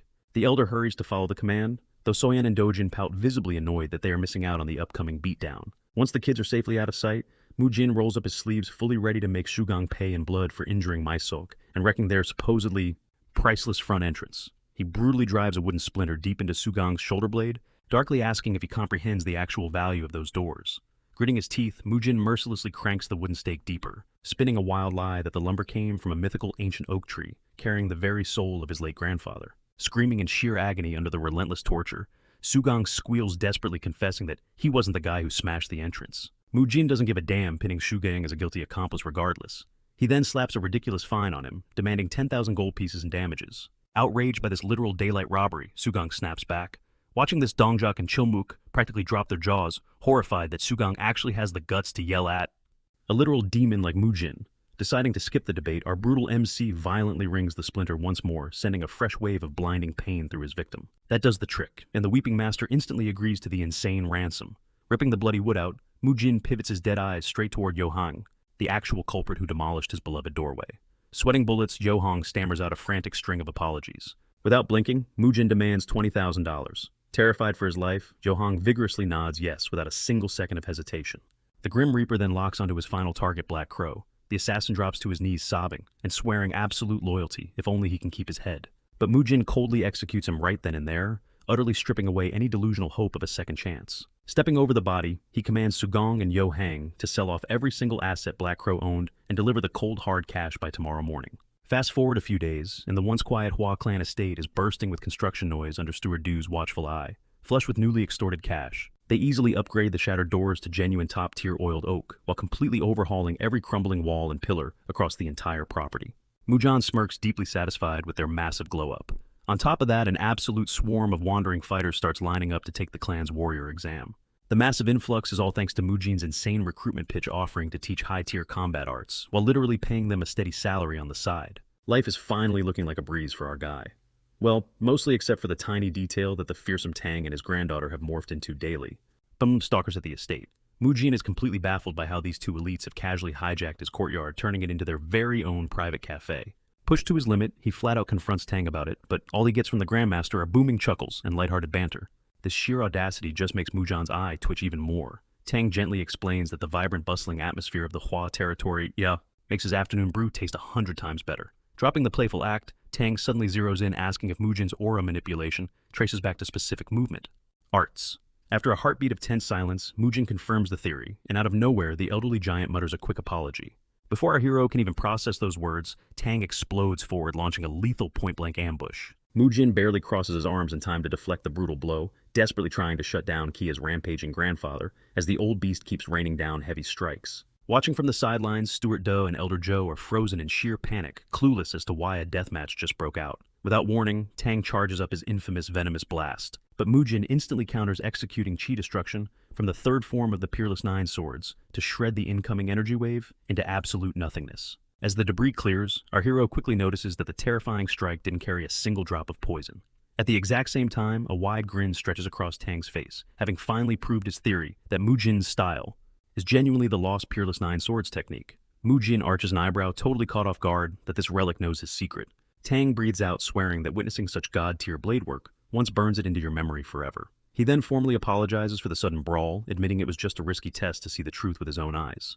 The technique. The old man casually gestures for Mujin to take a seat, hoping to spark up a conversation, but the young warrior just rolls his eyes, finding this whole display completely absurd. After making Haya pour him a fresh cup of tea, Tang leans back, utterly blown away that he actually lived to witness the legendary Peerless Nine swords in action once more.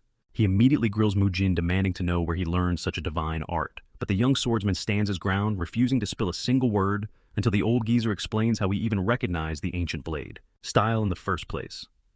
Sighing, Tang dives into a dusty memory, revealing that he first laid eyes on those strikes decades ago, during a quiet fishing trip with his grandfather and older brother. Back in those bloody days, venomous combat styles ruled the martial world, and his grandfather had carved out a terrifying reputation. The old man was universally feared as the heavenly poison emperor, and even though he had hung up his robes by then, whispers of his golden era still made grown warriors tremble. But on that peaceful afternoon, a mysterious swordsman materialized out of thin air, throwing down a lethal challenge to the retired emperor. Tang and his brother scrambled into the bushes, watching in pure terror as the two titans collided. The emperor unleashed his deadliest move, the poisonous explosive punch, while the enigmatic stranger countered with the Peerless Nine swords, executing the devastating chi destruction stance. Little Tang watched, completely spellbound, carving that majestic blade dance into his memory forever. Deep down, he prayed for his grandfather's victory. But watching this nameless warrior effortlessly crush the so-called strongest emperor shattered his entire worldview. Once the dust settled, the victor vanished like a ghost, leaving the helpless, wide-eyed boy frozen in shock. From that terrifying afternoon onward, the chilling name, Peerless Nine swords, haunted his dreams. Snapping back to reality, Tang desperately asks if that was the legendary master's actual name. Mujin shakes his head, clarifying that it is merely the title of the devastating blade. Art Tang's eyes widen as he asks if Mujin is the man's hidden disciple. The young warrior casually brushes it off, stating that while he carries the martial legacy, the original master never formally took him in as a student. Tang scratches his head, hopelessly lost in this tangled web of secrets. But Mujin coldly cuts him off, stating that certain truths must remain buried. Still, he casually mentions his future plan to seek out a worthy successor and properly pass down the art. Shifting the mood, Tang bows his head, apologizing once more for their earlier skirmish. Seizing the opening, Mujin leans in and questions him about the mysterious swordless marks. Haya gasps, her eyes practically bulging out of her skull, but the old man smoothly plays dumb swearing. He has absolutely no clue what that means. Smelling the lie but refusing to waste his breath, Mujin turns on his heel to walk away, but Tang desperately blocks his path. The old geezer drops a massive bombshell, admitting he only kept snooping around the Hua estate to figure out how Mujin felt about his precious granddaughter. Hiei nearly chokes on her breath, mortified, while Mujin tilts his head, playing completely oblivious to the sudden romantic ambush. Tang chuckles, calling the boy a sly fox, before flat-out offering Haya's hand in marriage. Steward Do and Elder Joe instantly light up like fireworks, absolutely thrilled by the prospect, and the four demon brothers literally start cheering in the background. Mujin, however, stands frozen like a statue, while Haya, who was just screaming in protest seconds ago, suddenly turns beet red, secretly holding her breath for his answer. Tang pokes him for a response, but Mujin's throat tightens. Flashbacks of Yanhua, the tragic love of his past life, suddenly flood his grieving heart. Hardening his gaze, he plainly states that romance is entirely off the table in this lifetime. Haya stares at him, utterly crushed by the brutal rejection. But Mujin decides to twist the knife even deeper. He bluntly adds that she is not even remotely close to his type anyway. That completely sets her off. Boiling with rage, she screams right back fiercely, declaring she would not date him if he were the last man on earth. Tang squints at the young warrior, stroking his chin, and genuinely asks if he prefers men instead. Mujin nearly blows a blood vessel, absolutely disgusted by the ridiculous accusation. But the old man shrugs, arguing that no straight-guest guy in his right mind would ever reject a flawless beauty like Haya. Massaging his temples, Mujin firmly tells him that everyone has their own taste and demands the old man back off.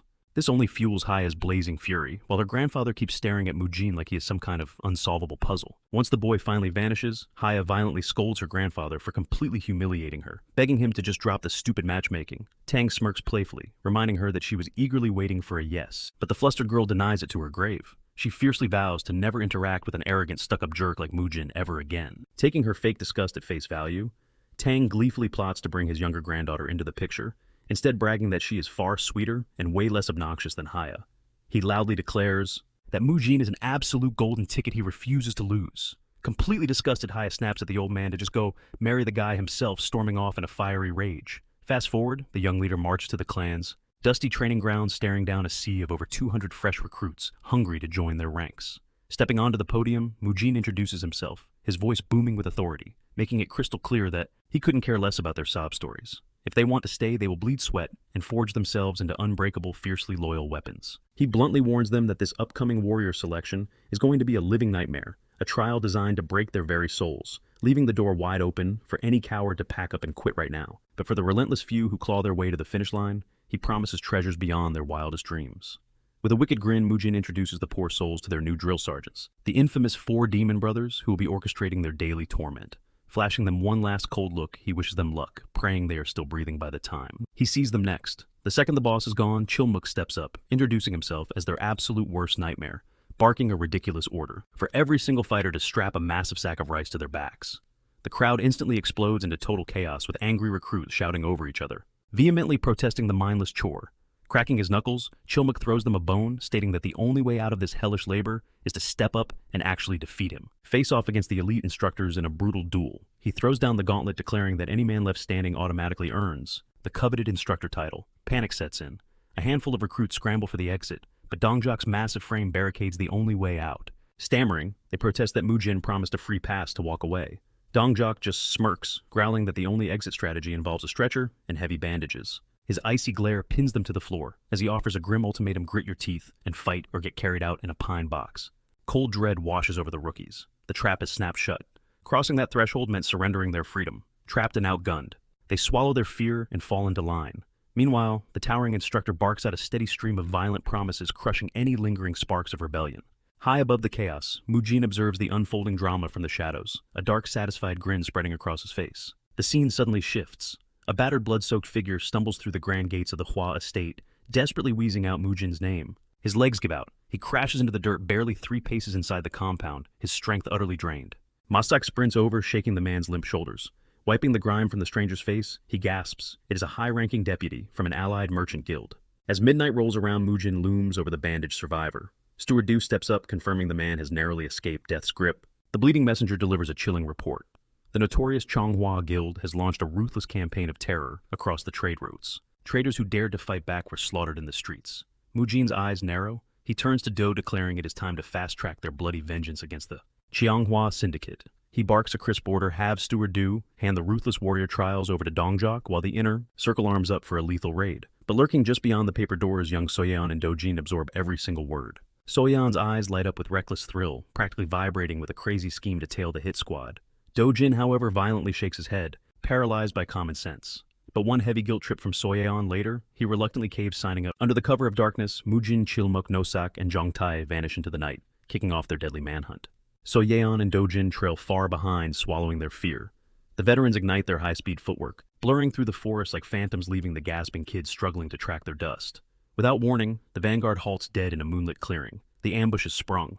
Diving behind a massive boulder, the two runaways hold their breath, their wide eyes locked onto the distant standoff. Dozens of masked killers melt out of the surrounding darkness, their blades gleaming. Mujin's squad instantly forms a defensive ring, fully aware they walked right into a death trap. The silent forest erupts in explosive violence. Steel clashes, bodies drop, and the hitmen quickly discover a horrifying truth: Mujin is an absolute apex predator. Behind the rock, the kids are paralyzed by shock. Soyeon's previous excitement shatters. This isn't a game, it is her very first taste of raw, unfiltered slaughter. Violent shivers rack her small frame. The metallic, suffocating stench of fresh blood completely drowns out the night air, choking them, even from a safe distance. With the ambushes reduced to mangled corpses, Mujin pins the lone survivor to the dirt. He whispers a chilling deal: spill the client's name, and keep your pulse intact. Just to loosen his tongue, Chilmuk steps in, applying excruciating pressure to a fractured limb. Screaming in agony, the mercenary finally cracks, crying out that they hail from the Death Forest sect in the sea. Changhua Syndicate bankrolled the hit. Pure, unadulterated rage flares in Mujin's eyes. These are the exact same scumbags who previously ordered a hit on his younger siblings. Sobbing uncontrollably, the broken killer pleads for mercy. Surprisingly, Mujin nods, stepping back, a move that leaves Chilmuk utterly baffled. The mercenary stares in disbelief. The absolute monster who just shredded a dozen elite warriors without breaking a sweat is actually letting him walk away. But Mujin leans in tight, delivering a blood-curdling message to take back to his bosses. He will violently butcher every single soul they dare to send his way. Taking the lifeline, the bleeding assassin scrambles into the woods, sprinting like a madman before the terrifying warlord can rethink the pardon. He tears blindly through the underbrush, his boots missing Soyeon and Dojin's hiding spot by mere inches, far too panicked to notice the trembling stowaways. Heaving a sigh of relief, the kids pivot to sneak back home. Suddenly, Chilmuk's predatory instincts flare. He snatches them by the collars, dragging the eavesdroppers right into the light. Staring at the ground, they stammer out a frantic apology. Mujin erupts his voice, cracking like thunder, as he absolutely tears into them for their suicidal stunt. If a rogue hitman had spotted them first, they would be dead. He grabs their shoulders, forcing them to stare at the mutilated bodies scattered in the dirt. A brutal lesson that the Reaper claims lives without a second of warning. This horrifying field trip completely shatters Soyeon and Dojin's childish illusions, injecting a heavy dose of pure survival terror into their racing hearts. His grim voice drops to a lethal whisper. Out here, one tiny miscalculation instantly flips the switch between breathing and rotting. The martial world is a graveyard wrapped in shadows. Soaking in the grim reality, the two kids tremble, finally understanding the sheer weight of the blood-soaked realm. He extracts a sworn promise that they will never pull a reckless stunt like this again. Exhausted, the strike team pitches camp among the trees, postponing their hunt until sunrise. As the night deepens, Soyeon and Dojin huddle together, utterly traumatized. They watch the demonic brothers toss torches onto the pile of slaughtered assassins. The sickening crackle of roasting flesh and the dense, oily smoke brand themselves permanently onto their young minds, a nightmare they will carry to their graves. As dawn breaks the horizon, Mujin offloads the shaken siblings to Jongtae, ordering him to escort them back, while he presses onward with his lethal vanguard. He knows the estate will be in total meltdown mode once the elders realize the kids are missing. Offering a curt, hardened farewell, he watches them disappear into the mist. Spinning back to his killers, he barks at them to pick up the pace they have burned precious hours babysitting, and blood still needs to be spilled. Exactly as Mujin called it, the entire Hua clan was in full-blown panic mode over Soyeon and Dojin vanishing into thin air. Maesuk is scratching his head, swearing he saw them tucked in bed last night. Cut to Zhang Tai, who's interrogating the runaway duo, betting his money that Soyeon is the mastermind orchestrating this midnight joyride. Soyeon proudly admits she pulled the strings, making Zhang Tai chuckle, since he already knew she called the shots in their twin dynamic. But right as Dojin opens his mouth to explain how he got dragged into this mess, a desperate scream rips through the dark woods. They whip their heads around, spotting a total creep cornering a helpless nun.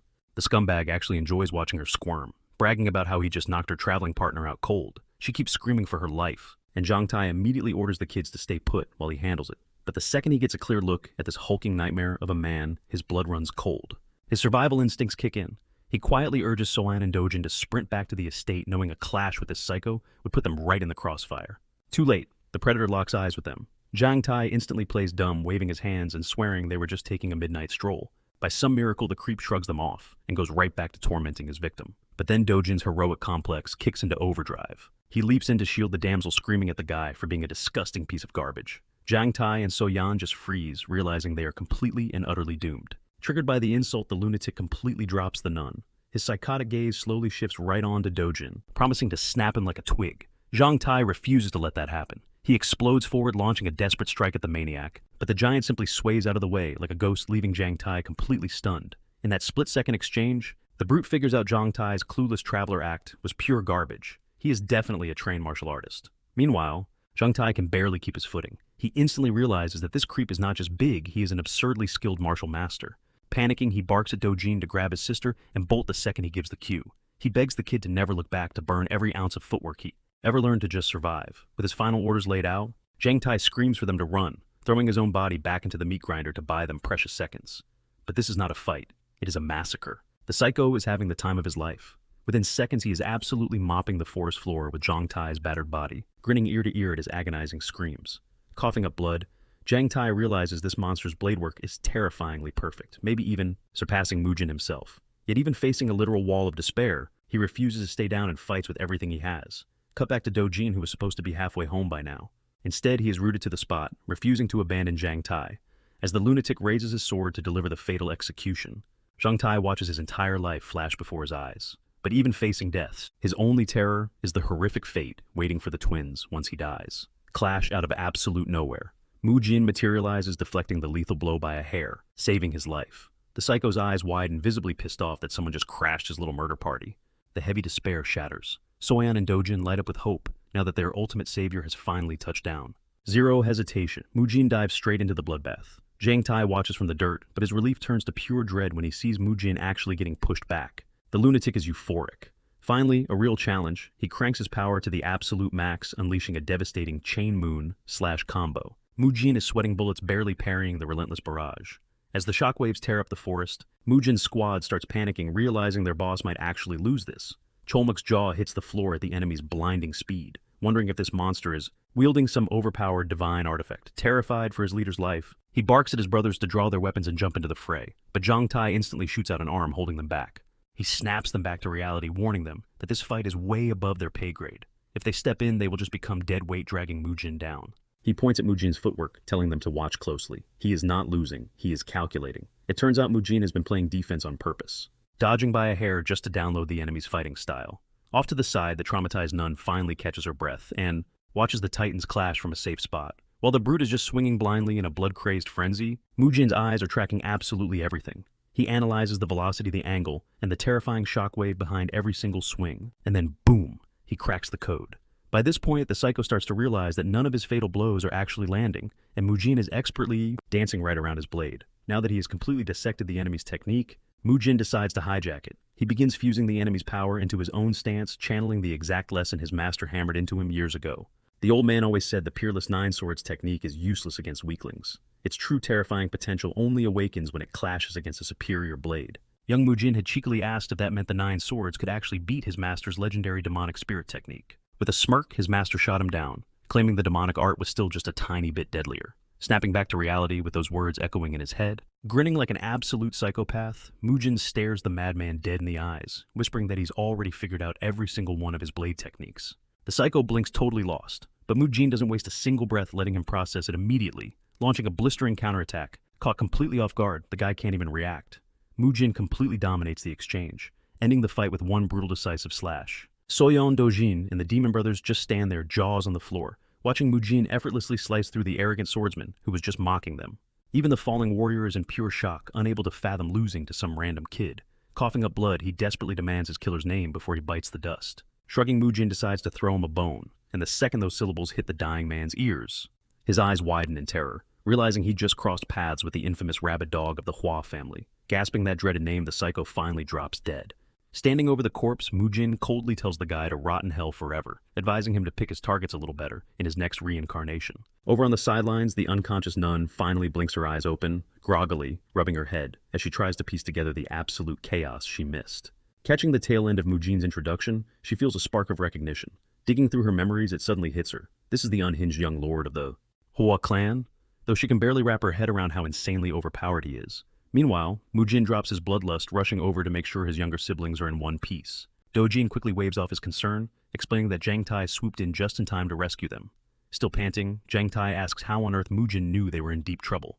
Tapping his chest, Mujin smirks and credits his killer instincts. Then his face turns serious as he questions how they managed to cross paths with such an absolute maniac. Jang Tai sighs, explaining they were just minding their own business on the road when they spotted that creep violently harassing the two nuns. He admits his first instinct was to just keep walking to protect the kids, but little Dojin just couldn't ignore his hero complex, which instantly triggered the psycho's rage. Mujin raises an eyebrow, genuinely shocked that his baby brother actually had the guts to face down such a heavy hitter. Fearing a scolding, Dojin drops his head and mutters an apology for dragging them into a mess. But instead of yelling, Mujin softly praises the boy's unbreakable sense of justice. Dojin's eyes snap wide open at the rare compliment, the warm words instantly triggering a deeply buried emotional core memory in his little head. Brushing the dirt off her robes, the conscious nun helps her injured partner to her feet. Stepping forward, she respectfully introduces herself as Ryong, an elite first-generation disciple of the prestigious MA sect. Bowing deeply, she pours out her heart, thanking Mujin for pulling them back from the brink of death. But Mujin completely brushes off her formalities. Cutting her off, he points his bloody blade at the corpse and demands to know who he just slaughtered. He's genuinely baffled, considering he hasn't heard a single rumor about a high-tier martial artist operating in this specific territory. Ryong shudders, revealing the dead man was an elite warrior, feared as Crimson Moon Sword. Worse, he hailed directly from the Crescent Moon Sword, sect one of the legendary Four Martial Heavens. She explains that the lunatic randomly ambushed them on the road, violently demanding they hand over the exact location of one of their younger sisters. The guy was a notorious predator, but Ryong never imagined he'd actually launch a daylight assault. Absorbing all this twisted information, Mujin scoffs, coldly stating that the dead guy's filthy personality perfectly explains why his blade techniques were absolute trash. Honestly, Mujin is just exhausted. Every single big shot he meets from the so-called Four Martial Heavens turns out to be absolute scum or completely useless. Ryong bows again, swearing that she'll find a way to repay this massive life debt. But Mujin just waves a hand, telling her to aim those thank yous at Jang Tai and Dojin instead. He makes it crystal clear he didn't sprint all the way out here to play her knight in shining armor. Pivoting Ryong warmly, thanks Dojin turning the kid's face, beet red as he puffs his chest out like a superhero. Despite Dojin awkwardly stuttering that he didn't do much, Mujin gazes down at his brave little brother, with undeniable pride shining in his eyes. With the dust settled, the crew splits up. Jang Tai escorts the twins back home, while Mujin pushes forward with the rest of his demon squad. As Ryong stares at the young lord's shrinking silhouette, she's completely awestruck. The crazy rumors about his terrifying strength weren't just true, they were actually downplayed. Watching him vanish, she can't help but wonder if the winds of change are finally sweeping through Xichang. Fast forward to later that night, Mujin's crew rolls up to the massive estate of the head of the Pungyang Merchant Guild, Lord Pong. The guildmaster nearly jumps out of his skin when Mujin randomly shows up on his doorstep.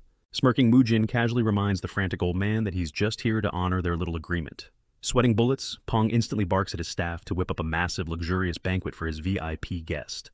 Sitting at the sprawling table, Pong nervously apologizes for the spread, quietly admitting that their cash flow has been taking a massive hit recently. Taking a sip of his drink, Mujin points out the heavy bags under Pong's eyes, guessing the guy has been going through absolute hell. Right on cue, the doors slam open as the other two big bosses, Dong and Huang, burst into the dining hall, practically glowing with relief at the sight of Mujin. They're totally blown away that he managed to travel across enemy territory without a literal army guarding him. They desperately ask how he survived the death traps scattered along the merchant roads. Smirking, Mujin casually drops the bomb that he actually slaughtered over 24 elite assassins, on top of putting down some high-tier maniac calling himself Crimson Moon Sword. The three merchant lords freeze, absolutely paralyzed by the news that Mujin killed the infamous Crimson Moon. Dong's jaw drops, struggling to comprehend how a young lord soloed an elite monster from the revered Four Martial Heavens. Pong, meanwhile, is just staring into space, completely mind-blown that Mujin walked away from a literal bloodbath without a single scratch on him. But Huang He's grinning like a shark, knowing this insane kill streak is going to skyrocket Mujin's terrifying reputation. Settling in, Mujin breaks down the whole crazy chain of events, starting right from the moment their battered deputy leader collapsed at his front gates. The mood quickly sours as the three merchants start venting about the Chonghua Guild's ruthless iron-fisted expansion. Shivering, Pong confesses his darkest fear. If nobody stops Chonghua, those thugs will start raiding their personal mansions next. Leaning forward, Mujin tells them to spit out a solid game plan, making it clear he only showed up to spill blood when necessary. It is absolutely necessary. Needing an ironclad excuse to strike, Mujin decides to kick off their master plan down at the local textile district. He lays out the exact blueprint for their upcoming operation. The very next morning, Cholmak and Nosak march straight into the fabric market to execute Phase T's, one of Mujin's strategy. But the moment they arrive, they are stunned The usually bustling streets are completely dead and deserted. Spotting a lonely food cart nearby, the duo stops for a quick bite. Out of nowhere, a shady hustler steps up aggressively trying to drag them to a different joint, while the cart owner just watches in absolute terror, shaking like a leaf. Cholmuk shoots a cold glare toward this so-called premium spot, spotting a pack of nasty-looking goons loitering outside. When Cholmuk flat-out rejects the offer, the hustler drops the friendly act, getting right in his face to force the issue. But that fake tough guy act vanishes.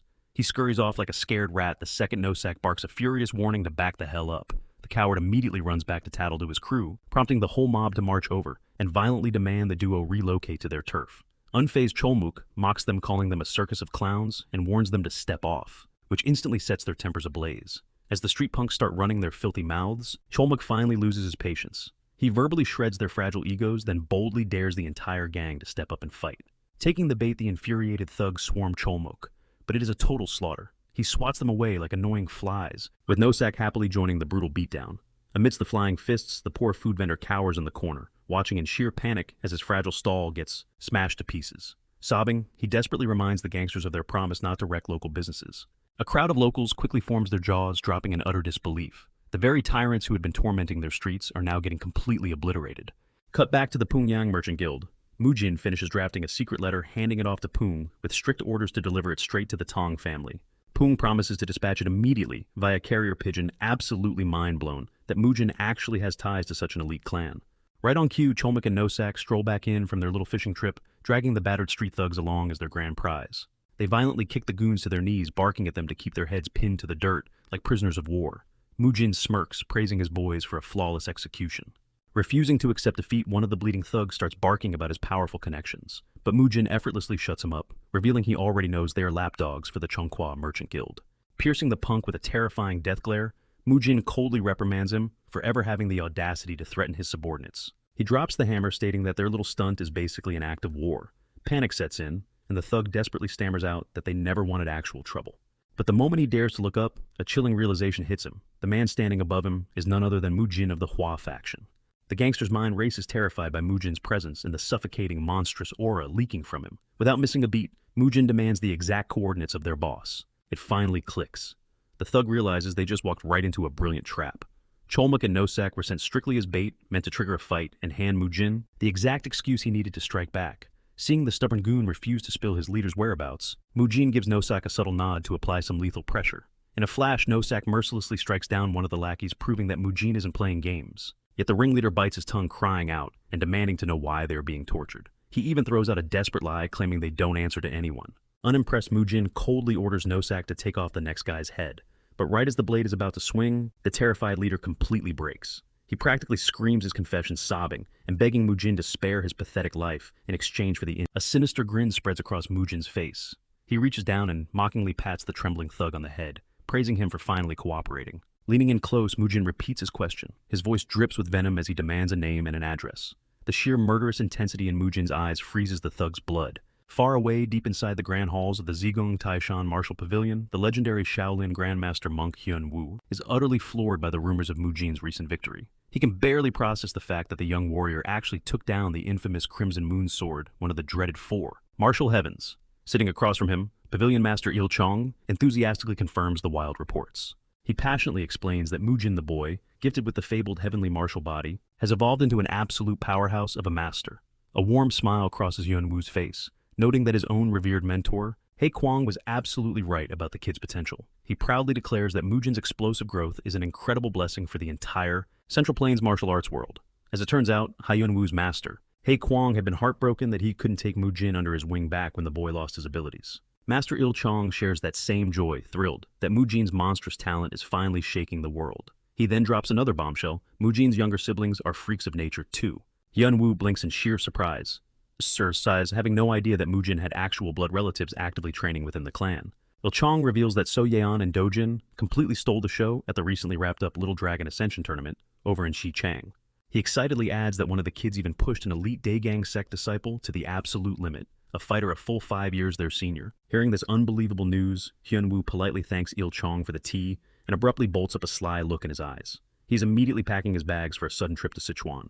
Meanwhile, hidden away in the high peaks of the Imei sect, Elder Jinhua swings by to check on Ryong's recovery before slipping away from the sect. Surprised, Ryong questions why she's heading out in the dead of night. Brushing off Ryong's worried questions, Jinhwa flashes a reassuring smile, promising everything is perfectly fine. She reveals her true mission, a secret journey to the Hua clan to personally thank Mujin for rescuing their disciples. Plus, she's packing a little surprise for his younger siblings as a token of the sect's deep gratitude. Ryong's face absolutely lights up at the mention of his name, instantly showering Mujin with praise and crowning him the ultimate hero among heroes. She doesn't stop there, gushing over how brilliantly sharp Soyoung and Dojin are. Chuckling, Jinhwa playfully teases her for hyping up Mujin and his siblings for the 100th time this week. As Jinhwa finally steps out into the night, Ryong calls after the elder, wishing her a safe journey. Still, she can't help but wildly guess what kind of mystery gift the elder actually prepared for those kids. Meanwhile, over at the Tong clan, the legendary Poison Emperor rips open Mujin's letter and immediately packs his bags for the Hua estate, planning to drag his other granddaughter, Jung, along for the ride. However, her fiercely protective father, the current clan head Youngshan, vehemently blocks this trip. He furiously rejects the old man's crazy scheme to arrange a marriage between Jiang and Mujin. Youngshan whines that his precious little girl is way too young for a husband. The Poison Emperor just scoffs, barking back that she is at the absolute perfect age to tie the knot. But Youngshan isn't having it. He demands that any future husband must marry into their family. Terrified his darling daughter might suffer abuse if shipped far away from home, he aggressively insists on a live-in son-in-law. Snapping at his son for sabotaging a golden match, Tang brutally scolds him and completely tunes out the desperate whining. Youngshan keeps howling in protest, his blood boiling at the sheer fact that Tang is blindly rushing to the Hua clan just because of Mujin's letter. Rolling his eyes, Tang brands him a pathetic, daughter-doting fool and storms out. Right by the exit, he bumps into Haya, who boldly volunteers to tag along. Haya hails from the Tang clan's collateral bloodline. Shocked by her sudden enthusiasm for the Hua clan, Tong raises an eyebrow, reminding her exactly how. She used to act like she absolutely despised the place. Haya quickly defends herself, claiming she only wants to chaperone, since little Jiang is incredibly naive and clueless about how the brutal real world works. Right on cue, Jiang boldly interrupts the conversation. Pouting, she sharply informs Haya that she knows more than enough about the outside world. Crossing her arms, she demands they stop treating her like a clueless toddler. Shrugging off the drama, the group agrees to travel together. Haya even promises to treat Jiang to all the hidden culinary gems surrounding the Hua estate. Thrilled by the promise of good food, Jiang beams brightly. With their bags packed, the dynamic trio sets off straight for Sichuan. Cut to another alleyway. Mujin and his heavy hitters trail a sketchy thug deep into the neon-lit red light district, hunting for the underworld boss. Instantly, swarms of courtesans surround the crew, desperately trying to hook their attention, which completely shatters the Demon Brothers' tough guy act, exposing just how wildly inexperienced they truly are. Flustered and beat red, Cheolmuk stammers awkwardly, nervously, warning the seductive women that he might be a bit too unrefined to handle their fiery advances. The working girls just stare at him in utter disbelief, considering Cheolmuk is literally built like a hulking tank. Seizing the moment, their thug guide shamelessly hypes up the seedy district, proudly boasting that this den of sin is the beating heart of the entire city. He casually explains how these massive brothels swallowed up the streets after the old fabric merchants mysteriously vanished one by one. And who orchestrated this hostile takeover? The infamous Changhua Merchant Guild. Mujin's eyes narrow with pure disgust. He icily reminds the thug that his beloved Changhua were the absolute scumbags who violently evicted those innocent shopkeepers just to build this giant trap. Sensing the murderous aura radiating from Mujin, the rat instantly plays dumb, sweating bullets. Mujin steps closer, coldly revealing that this thug and his filthy gang were the exact weapons used to destroy the livelihoods on Silk Street.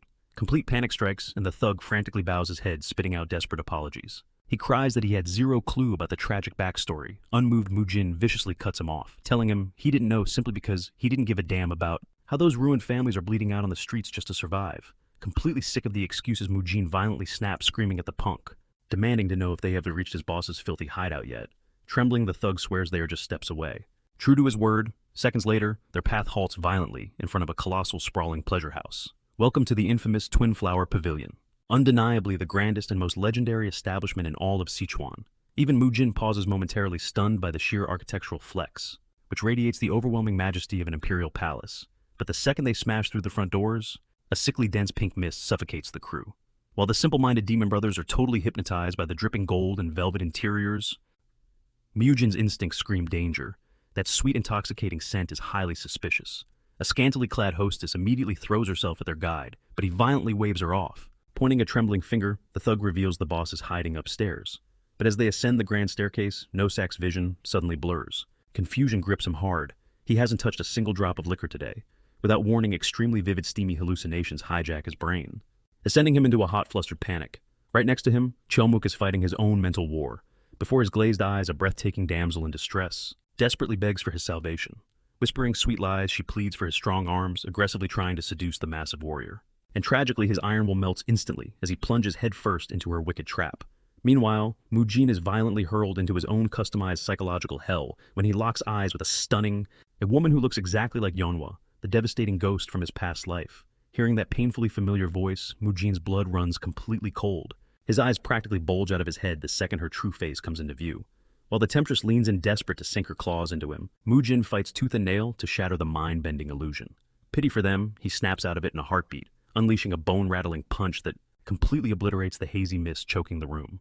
The sheer shockwave jolts his crew wide awake, sparking an absolute uproar out in the streets. With the mind-altering smoke totally cleared, he furiously barks at the siren to get lost, and she scampers away, shaking like a leaf. Chilmuk and Nosak finally blink away their daze, scratching their heads in pure bewilderment at the chaos unfolding around them.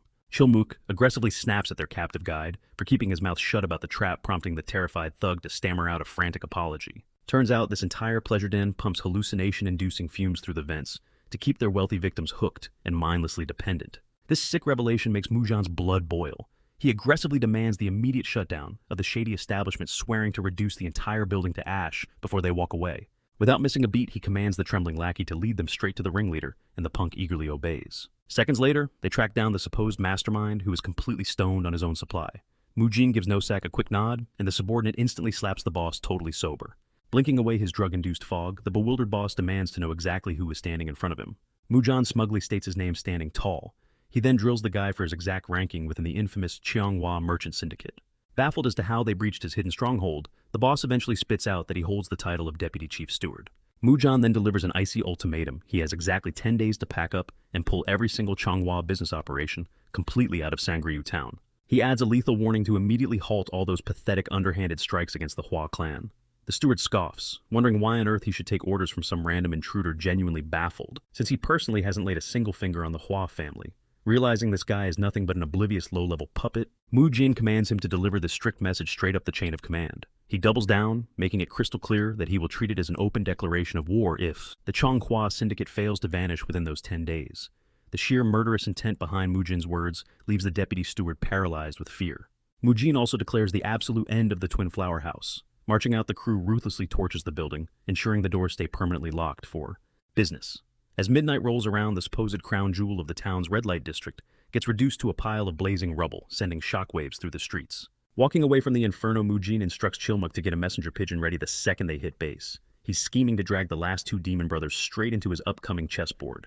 Meanwhile, at the Hua family compound, Jinhwa and Hyunwoo are raising absolute hell, aggressively fighting over who gets the honor of walking through the gates first. Elder Joe desperately attempts to play peacemaker, but the two stubborn old geezers treat him like he doesn't even exist. They keep going at each other's throats until Tang suddenly drops in, slamming the brakes on their endless squabble. Tang tilts his head, questioning what brought them here, while the feuding duo stare back, totally caught off guard by his sudden appearance. They quickly flip the script, demanding to know his business, letting Tang smugly brag about receiving a VIP personal invitation from Mujin himself. Hearing this, Jinhwa and Hyunwoo, who were just moments ago ready to kill each other, instantly team up against the newcomer. They passionately argue that they claim dibs by arriving early, meaning their requests demand immediate priority, but Tang stubbornly holds his ground, flashing his legendary title as the Poison Emperor, proving he heavily outranks both of them. As these three absolute titans engage in a fierce verbal war over the waiting line, poor Elder Joe practically sweats a river, tragically trapped in a crossfire he never asked for. He internally begs the heavens for Mujan to hurry back before these legends literally dismantle the entire estate. A bit later, the monstrous trio eventually calm down inside the guest hall. Tang casually sips his freshly brewed tea, like nothing happened, while the other two silently shoot daggers at him. He breaks the ice, casually mentioning how long it's been since their golden trio shared a room. Hyunwoo notes that a solid 5 years have passed since their last reunion. Jinhwa chimes in, admitting she never in her wildest dreams pictured them crossing paths deep inside Hua territory. She softens up, adding how genuinely relieved she is to see them still kicking and healthy. Tang cuts to the chase, demanding their real motives, while arrogantly flexing his tight bond with Mujan, insisting his own VIP presence is unquestionable. Hyunwoo calmly fires back, stating that the Hua family shares an unbreakable karmic destiny with the legendary Shaolin Temple. Tang literally scoffs at the claim, bluntly stating he's never heard a single whisper about this alleged connection. Unfazed, Hyunwoo elaborates that his respected master was the very first person to unearth Mujan's monstrous combat potential. Tang bursts into mocking laughter, finding it absolutely hilarious that such a flimsy excuse passes as karmic destiny. Yet, after Hyunwoo smoothly drops a profound quote from Confucius, Tang throws his hands up and lets the old monk win this round. Pivoting smoothly, he raises an eyebrow at Jinhua, sarcastically asking if the Imei faction is also pulling the destined bond card with the Hua clan. Jinhua proudly smirks, declaring that her prestigious sect actually holds a far deeper, more legitimate connection to the family than either of their frail excuses. She lays down the facts. Mujin utterly crushed the dreaded Crimson Moonsword, single-handedly pulling 2 of her most promising students from the jaws of death. Therefore, she came simply to settle that massive life debt. Skeptical Tang leans in and asks exactly how she plans to clear a tab that huge. Jinhua's eyes gleam as she reveals she brought an incredibly priceless gift. She proudly announces her intent to personally pass down top-secret, highly guarded Imei martial arts directly to the Hua family line. Elder Zhou's jaw practically hits the floor at the news. And just when things couldn't get any crazier, Hyun-woo casually drops a bomb. He's here to do the exact same thing. He explains he's been scouring the land for an heir, worthy of his teachings to no avail. But after getting wind of Dojin's ridiculously overpowered fighting potential, he fully resolved to make the kid his disciple. Panicking internally, Elder Zhou hates the sound of this intense rivalry and desperately plots a way to shut both grandmasters down. While Mujin is out of the picture, the scheming immediately bubbles up. Since the Hua bloodline boasts a pair of siblings, one boy and one girl, Jinhua points out they don't even need to fight over the prize. Yunwoo quickly backs the idea, suggesting they just split the kids up between them. But Tang shuts that down fast. He reminds the group that these siblings are already deeply tied to the Hua clan's hidden techniques, so dragging them into some rogue faction. Out of the question to even step foot into the temple's hierarchy. Those kids would have to completely cut ties with their own family legacy. Tang glares at them, dropping a heavy warning. Pushing a massive choice like this without the actual leader, sitting right there, is wildly out of line. Feeling the room grow cold, Hyun-woo scrambles to say sorry. He stammers out that the Central Plains just run on overly rigid laws. Pushing further, he insists that Dojin wouldn't even need to officially join the Shawan Temple's ranks. Hyun-woo claims he simply wants to pass down his skills and carve out a legacy. Even so, Zhou sits there squirming, completely uneasy with how casually they're gambling the fate of the entire Hua family while the master is missing. Sweating bullets, he silently prays for Mujin to hurry back. Cut to the dusty training yard where the 2 remaining demon brothers finally get their hands on a message from Mujin. Scanning the ink, Dongjok snaps his head up and barks at Jang Tai to pack his gear. They have to hit the road this second. Out of nowhere, Aya calls out, her voice trembling, as she asks when Mujin is coming back. While she trips over her syllables, Tiny Jiang cowers behind her skirt, completely terrified.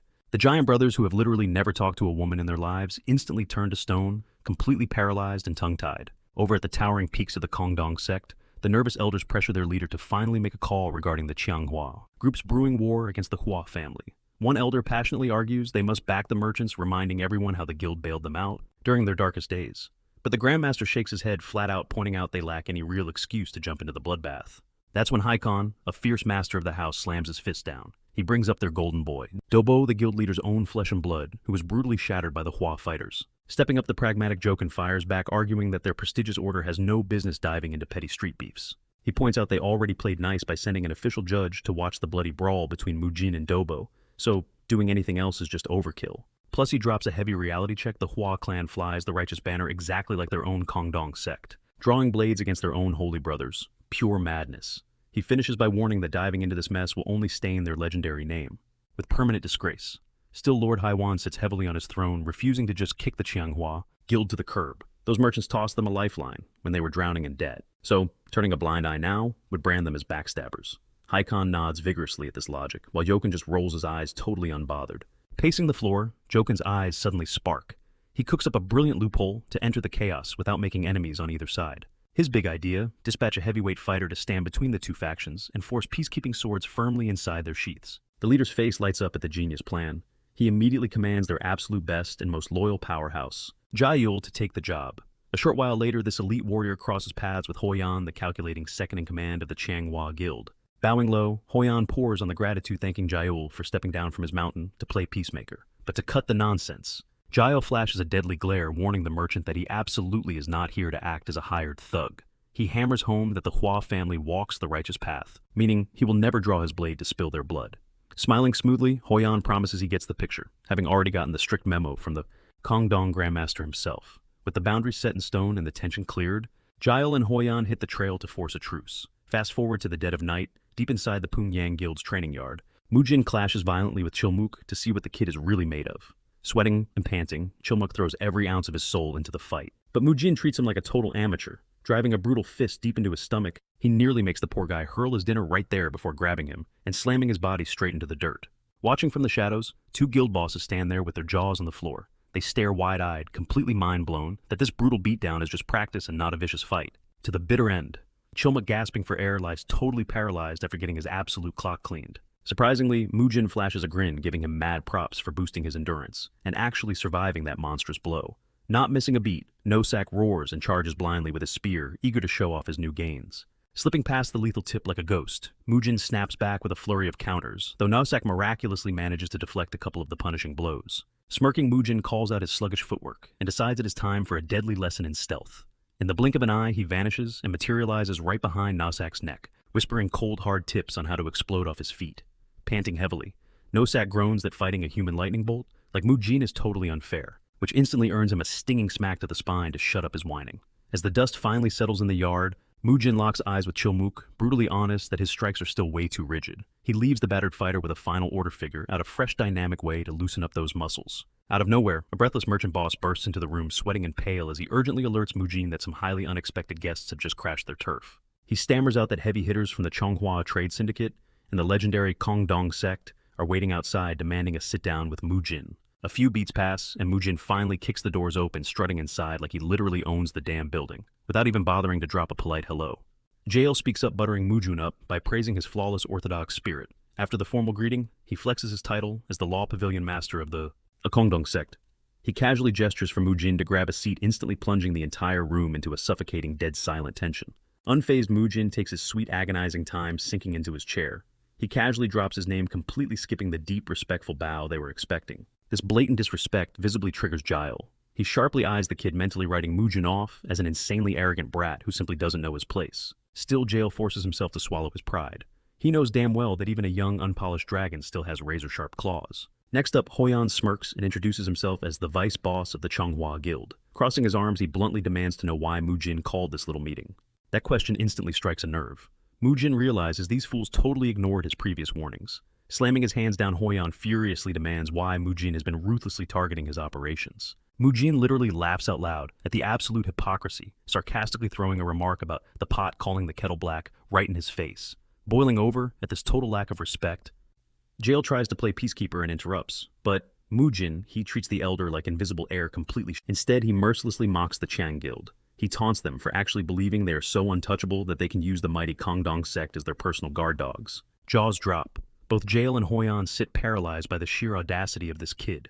Leaning forward, Mujin fearlessly asks if they really thought dragging some washed-up elder from the Kongdong sect would magically force him to bow down. Jael is completely stunned. He never imagined Mujin would have the massive stones to spit such venomous insults right to his face. Recovering his shock, the elder shoots a lethal glare at Hoyan, fiercely scolding the merchant for lying and claiming this was a totally unprovoked attack. Sweating bullets, Hoyan desperately plays dumb, swearing he has absolutely zero clue what Mujin is rambling about. Having heard enough garbage, Peng finally steps up to set the record straight. He grimly details how just a few days ago, Mujin's martial brothers were brutally ambushed by thugs from the Gui Syndicate right in the middle of, Fabric Street. During the bloody brawl, half of the Pengyang Guild storefronts were utterly trashed and financially wrecked. Staring right at Jailu, Peng clarifies that the massive blaze at Changhua's brothel wasn't intentional. It was purely collateral damage that sparked when they marched over to demand justice for the vicious assault on their own people. Squinting his eyes, Peng flat out asks Jael if he was genuinely completely blind to this dirty reality. That harsh truth hits Jael like a truck, leaving him utterly speechless. Panicking, Hoyan violently interrupts, trying to brush the brutal turf war off as nothing more than a silly scuffle between hot-headed kids. Sweating nervously, he asks if Mujin is just throwing a tantrum to squeeze out some cash compensation, whining that his own syndicate also bled a massive amount of money thanks to his retaliation. Mujin brutally cuts him off coldly, reminding everyone that this entire district originally belonged to the Pengyang Guild in the first place. With ice in his veins, Mujin tells the pathetic merchant that his so-called losses mean absolutely nothing, simply because they were only taking back what was rightfully stolen from them. As the young martial artist's voice grows darker, his fury boils over the edge. Staring daggers into Hoyan's soul, he brutally insults the guy, telling him he looks and sounds exactly like a bleeding goat with that pathetic beard on his face. Without skipping a beat, Mujin lays down his ultimate ultimatum: the Qianghua Syndicate must pack up and vanish from the city completely. And on top of that, he demands the Changhua Guild immediately stop suffocating the three smaller merchant alliances using their overwhelming financial power, completely losing his mind. Hoyan furiously slams his fists onto the wooden table, screaming at Mujin, demanding to know who the hell he thinks he is, to dictate terms like he runs the entire underworld. Spitting with rage, he asks the kid if he has any damn clue how the real world works, screaming that cutthroat financial warfare is the bloody foundation of any real business. "I wasn't finished," Mujin growls, instantly silencing the room. He dramatically reaches into his robes, pulls out a crumpled note, and slams it right in the center of the table. He slowly asks Hoyan if he recognizes the bloody handwriting. With a lethal smirk, he drops the bomb. It is a full written confession, tortured right out of the mouths of the deadly assassin secretly hired by the Qianghua syndicate. At this exact moment, Mujin's rage shatters his calm facade. His eyes literally glow with killer intent as he softly asks Hoyan where he found the suicidal courage to put a hit on his precious younger siblings. Leaning in like a predator, Mujin mocks the merchant's sheer stupidity for showing his face here to act tough. He then whispers a chilling ultimatum, give him just one single valid reason why he shouldn't rip his head off right now. An explosive wave of pure suffocating bloodlust floods the room, and even a seasoned veteran like Jail feels the terrifying pressure crush his lungs, forcing his hands to tremble. He is absolutely mind-blown that a kid barely out of puberty could radiate such a monstrous aura, that it actually shakes him to his core. Swallowing his fear, Jal hastily intervenes, begging the raging kid to cool his jets, while frantically turning to interrogate Hoyan. He aggressively demands to know if they actually hired killers to slaughter Mujin's siblings. Trembling like a leaf, Hoyan wildly denies the accusation, swearing on his life that he is hearing this insane story for the very first time. He desperately argues that a legitimate business has zero motive to spark a bloody war with a hardcore martial artist. Seeing right through the pathetic lies, Mujin coldly declares that the talking is over and he's going to handle this the brutal way. Suddenly, Hoyan shrieks like a victim playing the most innocent man alive as he begs Jail for help, whining that this psycho kid is just framing them for a crime they never committed. Meanwhile, Jail is drowning in cold sweat, deeply regretting the exact second his prestigious sect got dragged into a terrifying blood feud completely out of their damn weight class. Desperate to de-escalate and save the Chunghwa Guild's skin, Jail nervously reminds Mujun that his sect has backed this syndicate for decades. He weakly argues that it's practically impossible to believe his longtime partners would stoop to such filthy, cowardly tactics. On top of that, Jail scoffs at the idea of sparking an all-out war, just because some self-proclaimed hitman ran his mouth. The Kongdong warrior demands hard proof, and Mujin instantly reads between the lines. The guy wants undeniable evidence to back up these wild accusations. Mujin doesn't flinch. He confidently agrees to play along, but lays down one absolute condition. The Changhua faction needs to back off right this second. He guarantees that if they step down, they can avoid a bloody massacre entirely, but Hoyan's ego is inflated beyond belief, smirking like Mujin is just blowing hot air. With the mighty Kongdong sect standing in his corner, he feels invincible. Hoyan barks back, flat out rejecting the offer. There is zero chance they are abandoning their operations over baseless rumors. Hearing this, Mujin's eyes go cold. Negotiations are officially over. He pushes his chair back to leave, tossing Hoyan a chilling warning. Let's see if that arrogant smirk survives the next few days. Before he can even hit the door, Jail blocks his path, warning that the Kongdong sect's pristine reputation will take a massive hit if he just walks away. Mujin stares right through the guy. He doesn't give a damn about their precious reputation, reminding Jail that he was the one who trashed the deal. So, he needs to own up to his choices. Furthermore, Mujin demands the Kongdong sect completely step down from playing peacekeeper. He brutally reminds him that this fight is way out of their league. Mujin scoffs, utterly disgusted that these so-called righteous warriors are shielding the corrupt Changhua group. While preaching about justice and honor, he calls out their hypocrisy, blasting them for bullying weaker clans like helpless children. He steps right into Jail's personal space, whispering that he is absolutely not someone they can push around. Wrapping up his verbal beatdown, Mujin mutters that this entire trip was a massive waste of time. Watching the tension skyrocket, Jail finally grasps the reality. Mujin is dangerously stubborn and refuses to bend the knee. Panic subtly sets in. If he lets this rogue walk away without submitting, the Kongdong sect will become a laughingstock. Desperate to salvage the situation, Jail brings up a past debt. The Changhua group financially backed his sect years ago, and while he refuses to act as their personal hitman, his clan's honor binds him to this mess. He issues a grim ultimatum, making it crystal clear that this standoff will ignite an all-out bloodbath.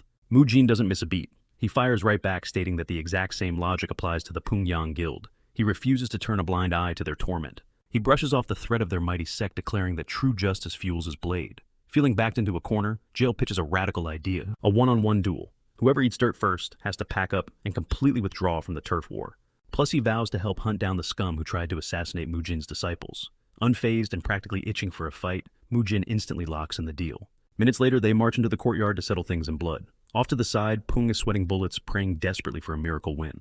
But Chilmuk just shoots him a totally blank stare. He clearly has zero clue just how monstrously overpowered Mujin really is. Setting the stage, Jail projects his voice, so everyone hears the stakes. The loser walks away instantly. Hoyan nods eagerly, sealing the pact. Inside, Hoyan is absolutely throwing a party. He thinks they have finally trapped this arrogant kid, convinced that defeating a Kongdong master is physically impossible. Sizing up his opponent, Jail completely writes him off. He firmly believes Mujin's victory over the Crimson Moonsword was just a massive stroke of dumb luck. Why? Because the aura radiating from the kid feels incredibly weak and painfully average. Feeling generous, Jail plans to merely snap one of Mujin's arms, sparing the rising star from a premature grave. With a booming voice, Jail declares the deathmatch open, but before he can even blink, Mujin vanishes. He closes the gap in a heartbeat, unleashing a devastating strike that instantly knocks the master out cold. Groaning in pain, Jail blinks awake only to see Mujin casually flexing a terrifying, overwhelming aura right in his face, politely suggesting the old man's surrender. Absolute sheer terror washes over Jail. As the crushing reality sets in, he was one shot. Meanwhile, Poong is jumping around like a maniac, cheering his lungs out, while Chilmuk just shrugs, casually mentioning that this is just a typical Tuesday for their monster of a boss. While the peanut gallery celebrates, Hoyan is suffering a full-blown mental breakdown, staring at the impossible outcome in pure horror. True to his word, a humiliated Jail announces that the Kong Dong sect is officially washing their hands of this bloody dispute. Tucking his tail between his legs, Jail storms off, leaving Hoyan violently pale and silently screaming for a lifeline. But there is absolutely no one left to save him. The second the courtyard clears out, Mujin smirks. He dares Hoyan to keep that same cocky energy he had just 5 minutes ago. Instantly, the arrogant leader shrinks into a trembling coward. He stammers, desperately trying to manipulate his way out of the trap, but Mujin cuts him off, commanding him to drop to his knees right now, unless he wants his head forcefully removed. He holds up 2 fingers, laying out his brutal options. Option 1, he needs to stop caring about what happens to Bu Choyan and his chief steward. Those idiots crossed a deadly line, and their lifespans just expired. Mujin coldly states that once he finishes wiping them off the map, the Chianghua group will permanently pack up and surrender a massive 30% stake in their tea monopoly, which they violently control in Hubei, straight to the Pungyang merchants. Sweating profusely, Hoyan chokes on his words, trying to negotiate a better deal, but Mujin just smiles a demonic smile. He gently reminds the trembling man about option 2, a relentless all-out war. He promises to brutally butcher every single soul standing in his path. In fact, he practically begs Hoyan to send more assassins from the Death Forest faction, hungry for a real challenge. Mujin makes it crystal clear if they choose the second path. He swears to erase the Changhua Guild from existence, leaving a massive power vacuum for the Pungyang clan to claim. Mujin's eyes go dead cold. His deadly aura suffocates the room, proving this is absolutely no bluff. Sweat drips down Hoyan's face. Gambling with his guild's survival is sudden suicide, especially after watching Jail get utterly destroyed so effortlessly. Backed into a corner, he frantically chooses the first option, desperately praying his guildmaster forgives his surrender. Fast forward to the dead of night. Li Suman of the Changhua Guild is sleeping soundly, completely unaware of the lethal shadow creeping up to slice his throat. Meanwhile, Choyan jolts awake in pure terror, staring down the cold steel of a masked assassin's blade. His screams are cut short, mirroring his chief steward's gruesome end. A few days later, back at the Pungyang Guild, Chilmuk happily regroups with his sworn brothers. They report back to Mujin, admitting it was a massive headache hunting down those fleeing death, forest assassins. But after running the cowards down and violently disarming them, beating a full written confession out of them was a total breeze. Nosak chuckles, bragging that Mujin's brutal reputation is spreading like wildfire. Now enemies are literally dropping to their knees just hearing his name. Mujin then checks up on the hit placed on Buchoyan and his pathetic steward, and the brothers smirk, confirming they've shredded the targets beyond recognition. A dark, satisfied grin creeps onto Mujin's face, and he orders them to bury the evidence and keep their mouths completely shut. With the bloody loose ends finally tied up, Mujin exhales sharply. He rallies his crew, announcing it is time to pack up and head home now that the trash is taken out. Poong is genuinely crushed by the sudden departure. He complains that he hasn't even thrown them a proper king-size feast yet. Mujin claps his shoulder, explaining he urgently needs to return to his clan after being missing in action for so long. Still, he promises to cash in on that wild party next time around. A luxurious carriage is quickly prepped for Mujin's squad. As they roll through the bustling streets, the local street vendors erupt into loud cheers, begging the convoy to halt. They practically swarm the carriage, showering him with endless gratitude. They desperately invite him back, swearing to offer him their absolute finest wares on the house. Even the town girls playfully wink at the four brothers flirting and begging the tough guys to visit them soon. Mujin flashes a rare, genuine smile. Leaning back as the carriage speeds off, he silently admits that being a hometown hero feels pretty damn good. After a long journey, they finally hit the clan gates. Mayes-sok instantly sprints over like an overexcited puppy, but Mujin brutally shoves his face away, groaning at him to stop acting so incredibly clingy. His younger siblings happily tackle him into a massive bear hug. Chuckling, Mujin asks what kind of trouble they have been getting into. They beam, buzzing about how the famous Tang sisters have been hanging around, keeping things wildly entertaining 24/7. Mujin raises an eyebrow, completely clueless about these so-called Tang sisters. Just then, Do and Joe step out to greet their returning friend, and he demands answers. The duo just smirks cryptically, hinting that these mysterious guests have been anxiously counting the days until his arrival. They eagerly shove him toward the main hall to see for himself. Scratching his head in pure confusion, Mujin steps inside only to freeze. He spots Elder Tang, his stunning granddaughters, and two seriously sketchy old men casually knocking back drinks. Elder Tang warmly shouts a greeting, but the second the oldest granddaughter locks eyes with Mujin, she absolutely lights up, acting like her long-lost soulmate just walked through the door. She practically leaps up to introduce herself, but before she can finish, her younger sister Jang crashes the moment loudly, gushing over how insanely handsome Mujin is. Flashing a blinding idle-tear smile, she sweetly whispers that meeting him is an absolute dream come. True, Elder Tang is having a blast watching this unfold, eagerly nudging Mujin to formally introduce himself to the smitten ladies. Mujin politely bows. Suddenly, a sharp telepathic voice echoes in his head. It is Elder Tang frantically warning him about the two foreign geezers, warning him to keep his guard up, or those sly old foxes might just poach his talented siblings. Right on cue, Yan Wu stands up, praising Mujin and shaking his hand firmly. Meanwhile, Jinhua of the MA sect steps forward, sizing him up with deep interest. Noticing their hungry, calculating gazes, Mujin shoots Tang a secret smirk, telepathically promising to handle these nosy masters himself. Taking the hint, Tang awkwardly shoos his granddaughters outside for some privacy. Once in the courtyard, Hae fiercely scolds Zhang for violently flirting with Mujin, but Zhang just shrugs it off with zero shame. She giggles shamelessly, admitting the guy is 100 times hotter in person. Hei clutches her forehead in pure exhausted frustration. But right in the middle of their sisterly bickering, Zhang suddenly spots the four battle-hardened brothers. She hits them with a dazzling wave, sweetly begging them to keep her precious Mujin safe. These towering blood-soaked warriors, who have zero experience with pretty women, instantly freeze like deer in headlights, completely failing to form a single coherent word. Back inside the tense hall, Mujin crosses his arms bluntly, asking Jinhua and Yan Wu what their actual agenda is. Because everyone knows his humble clan has absolute zero ties with heavyweights like the Ime and Shaolin sects. Jinhua brings up the recent incident where he heroically rescued their fellow disciples from a group of thugs. Since his noble actions directly protected the Ame sect's honor, they simply cannot ignore such a massive debt. Mujin waves it off humbly, stating that he only did what anyone would do in that situation. To him, it was no big deal, but Jinhua stands firm, absolutely insisting that a life-saving favor demands an equal reward. As her ultimate token of gratitude, she offers to bestow the Ma sect's hidden martial arts upon the Flamehua clan. She emphasizes that these sacred techniques are strictly forbidden from leaving their inner circle. However, their absolute leader officially decreed that Mujin's overwhelming generosity rightfully earned him this unprecedented blessing. Mujin acknowledges what a legendary opportunity this is, but his eyes narrow slightly as he questions exactly who she plans to teach these divine techniques. He makes it crystal clear that he has already perfected his own family's unique techniques, while his two younger siblings are completely focused on inheriting the clan's sacred arts. As for the esteemed elders wandering the estate, Mujin bluntly points out that their bones are way too brittle to start learning a completely new discipline. Without missing a beat, Jinhua cuts straight to the chase. She desperately wants to take little Soyeon under her wing. Jinhua guarantees that the young girl can perfectly balance absorbing Mount Amei's profound moves without disrupting her original family training. She promises there will be zero conflict, but Mujin's protective instincts flare up. He fiercely reminds the cultivator that Soyeon is his one and only precious sister. There's absolutely no way he is handing her over to learn Amei's dangerous secrets. Jinhua quickly reads the room, realizing Mujin fears his sister will be officially registered as an Amei disciple. She swears on her honor that Soyeon's name will never be recorded in their sect. Suddenly, Tang's voice echoes directly inside Mujin's head through telepathy. The old man urgently warns him that the profound blood tie between a martial arts master and their student is practically impossible to sever.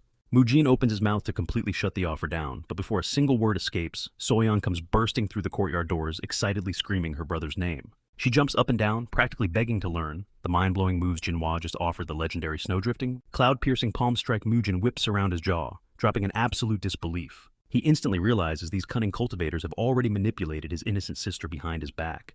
Meanwhile, Jinhua stands there, flashing a terribly smug, victorious grin. Soyeon skips closer, her eyes shining with absolute obsession over mastering the devastating palm strike she just witnessed. Gently stroking his little sister's hair, Mujin shoots Jinhua an icy glare, demanding to know exactly what she planted in Soyeon's head. Jinhua innocently shrugs it off, claiming she merely demonstrated a pathetic foundational hand technique. But Soyeon immediately starts hyping up the move, gushing over its explosive power and swearing she has never seen anything so undeniably devastating in her entire life. She blabbers on about how Jinhua promised to teach her an unbelievably more lethal variation of the strike the very moment Mujin returns. Hearing this blatant bribery, Mujin inhales deeply, trying to cool his boiling temper. His mind races calculating every single variable. He fully acknowledges that the Flame Emperor's Red Flame art is an insanely powerful top-tier technique. But the harsh reality is that it completely relies on volatile explosive yang energy. It is an absolute masterpiece for a battle-hardened man, overflowing with intense yang, vitality, but practically agonizing for a delicate young girl to properly digest. Noticing the intense conflict twisting her brother's face, Soyeon suddenly drops her head, apologizing, and promising to let the whole idea go. But Mujin softly cups her cheek completely, reassuring her that the gears in his head click into place, the Ame sect's graceful martial arts might actually be the perfect match for her. Staring directly into Jinhua's eyes, Mujin fiercely declares that his sister is a brilliant once-in-a-generation genius. And since she is the treasured only daughter of their family, he absolutely refuses to ship her off to some distant mountain peak. If Jinhua wants to teach her, she will have to stay right here and carefully mentor her inside the manor. Jinhua's eyes absolutely sparkle with uncontainable thrill at the condition. She immediately presses her hands together softly, chanting a prayer to bless their brand new master-student bond. Watching from the sidelines, Hyunwoo warmly applauds the Aimei sect for successfully securing an alliance with the mighty Flamehua clan. But underneath that polite smile, Hyunwoo's brain is working overtime, desperately plotting how to sink his claws into Dojin because the kid is just too magnificent. Sure, Dojin's raw physical talent is off the charts, but Hyunwoo is completely obsessed with the boy's unbreakable mental fortitude. He has closely watched Dojin maintain a chillingly calm demeanor, perfectly masking the ferocious, hungry predator that rages inside his chest like a roaring inferno. The very second Hyunwoo locked eyes with the boy, he knew his lifelong hunt was over. This was the legendary successor he had always dreamed of. He would rather die than let this golden goose slip through his fingers. Stepping forward, Hyunwoo aggressively suggests that Mujin really needs to loop Dojin in on this new arrangement. Tang's telepathic voice instantly pierces Mujin's mind again, frantically screaming at him to brace himself, because the second venomous snake is finally striking. Mujin plays dumb, acting completely shocked that a holy wanderer like Hyunwoo would want to tangle with a worldly family, firmly stating that such a burden is way too overwhelming. Unfazed Hyunwoo flashes a mysterious smile. He smoothly argues that while true enlightened masters usually isolate themselves from the dirty mortal realm, rules are meant to be broken for the right destiny. The monk arrogantly boasts that the heavens have finally delivered the ultimate karmic thread he needs to pass down his sacred enlightenment, meaning his personal monk duties absolutely do not matter. Hearing this flawless manipulation, Mujin mentally curses, realizing this guy is a terrifyingly smooth operator. Choosing to play it extremely safe, Mujin puts up a polite wall. He firmly explains that his little brother carries a massive destiny and is strictly bound to master their own ancestral techniques. He lays down the law, making it clear that their current political situation totally forbids shipping Dojin off to become some wandering monk's apprentice. But Hyunwoo effortlessly deflects the rejection, smoothly countering that he never planned on kidnapping the boy in the first place. Instead, he casually pitches a mind-blowing compromise. Just toss him a tiny spare bedroom, and he will happily spoon-feed Dojin his legendary martial arts right here on the estate. Mujin's jaw practically drops, hearing the elderly monk actually wants to crash at the estate, but Tang quickly warns him to stay frosty. Pulling himself together, Mujin tells Hyunwoo he needs to hear out his brother's opinion first, gesturing for them to take the conversation out to the courtyard. He pulls Dojin aside, dropping the massive bombshell that Hyunwoo actually wants to scoop him up as his personal apprentice. Staring his brother down, he asks for his honest take, especially since Dojin still carries the heavy burden of mastering their grandfather's lost legendary techniques. Dojin makes it crystal clear he is absolutely not tossing their family's legacy aside, but he is desperately itching to learn the mind-blowing move Hyunwoo just flashed him. That totally catches Mujin off guard, making him fiercely wonder what the heck Hyunwoo and Jinhwa were cooking up behind his back. Whipping his head toward Hyunwoo, Mujin demands to know exactly what he revealed to the kid, prompting the monk to put on a ridiculously modest act. Brushing it off, Hyunwoo claims it was no big deal, just a tiny watered-down glimpse of his actual raw power. Deciding to put his money where his mouth is, Hyunwoo steps up for a live demo, playfully noting that it won't hold a candle to Tang's monster strength. Rolling up his sleeve, the monk unleashes a blindingly fast jab straight into thin air, sending a violent shockwave hurtling toward a massive oak. Boom! A massive crater-like dent explodes onto the trunk, violently shaking the branches and leaving both Tang and Mujin utterly paralyzed, with Hyunwoo casually smirks, bragging that he pulled his punch just to save their precious landscaping. Meanwhile, Tang's brain short-circuits, instantly recognizing the legendary 100 steps. A divine fist strike. It is a mythical Shaolin martial art wiped off the map 30 years ago. Eyes gleaming, Dojin firmly tells Mujin he needs to master this power. He is utterly convinced that blending this with their grandfather's skills will evolve their family arts to terrifying new heights. Deep down, Mujin knows the kid is dead right. Fusing the deadly sniper-like precision of the 100 steps with the explosive brutal force of the Flame Emperor's strikes, that combo would be an absolute massacre. A wicked grin creeps across his face. He never in a million years imagined the very Shaolin techniques he personally slaughtered out of existence would casually knock on his front door. Giving a decisive nod, Mujin greenlights the whole thing, glaring at Hyunwoo and ordering him to train the boy right. So, Hyunwoo officially snags Dojin as his prize pupil. Later that night, under the moonlight, Tang and Mujin kick back with some drinks to hash things out. Tang bitterly chuckles at his own failure, admitting he busted his butt trying to block those two from scoring such a massive win. Why? Because letting top-tier Sichuan prodigies get poached by Mount Song drives him absolutely insane. Still, he swallows his pride, admitting a golden ticket like this only drops once in a lifetime. Mujin sharply cuts him off. "Would you hand your own granddaughter over to the Aimei sect?" Tang instantly snaps back a hard no, to which Mujin just smirks, telling him to take his own advice. Leaning in, Mujin questions how on earth 3 incredibly rare heavenly physiques spawn out inside a single bloodline. Tang's eyes widen, blown away that such a mythical trait is actually real.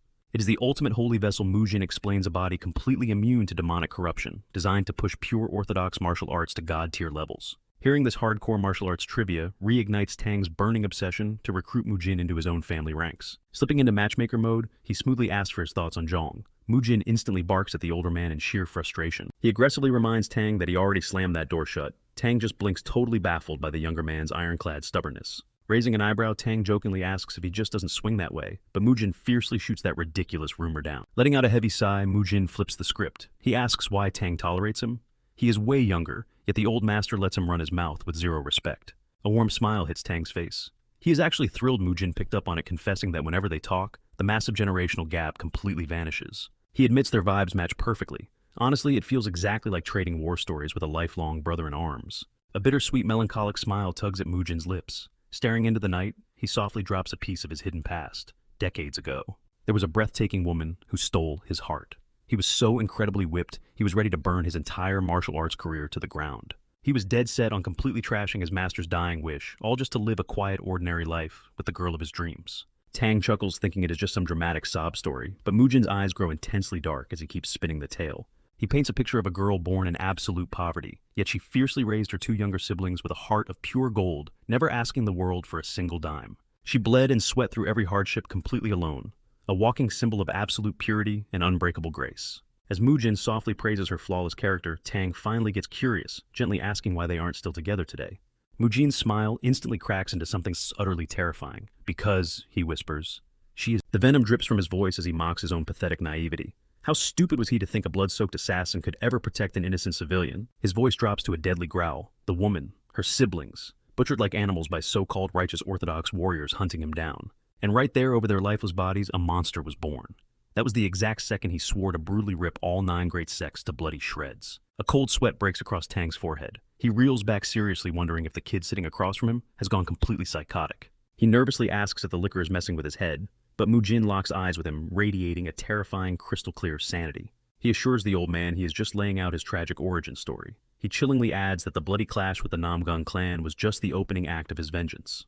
What started as a trivial petty squabble violently spiraled out of control, ultimately ending with the love of his life being brutally slaughtered by the very people claiming to be heroes. Namgung Qianyong. Tang's curiosity instantly peaks at the sound of that name, especially since Qianyong's legacy was violently scrubbed from the Murim exactly 45 years ago.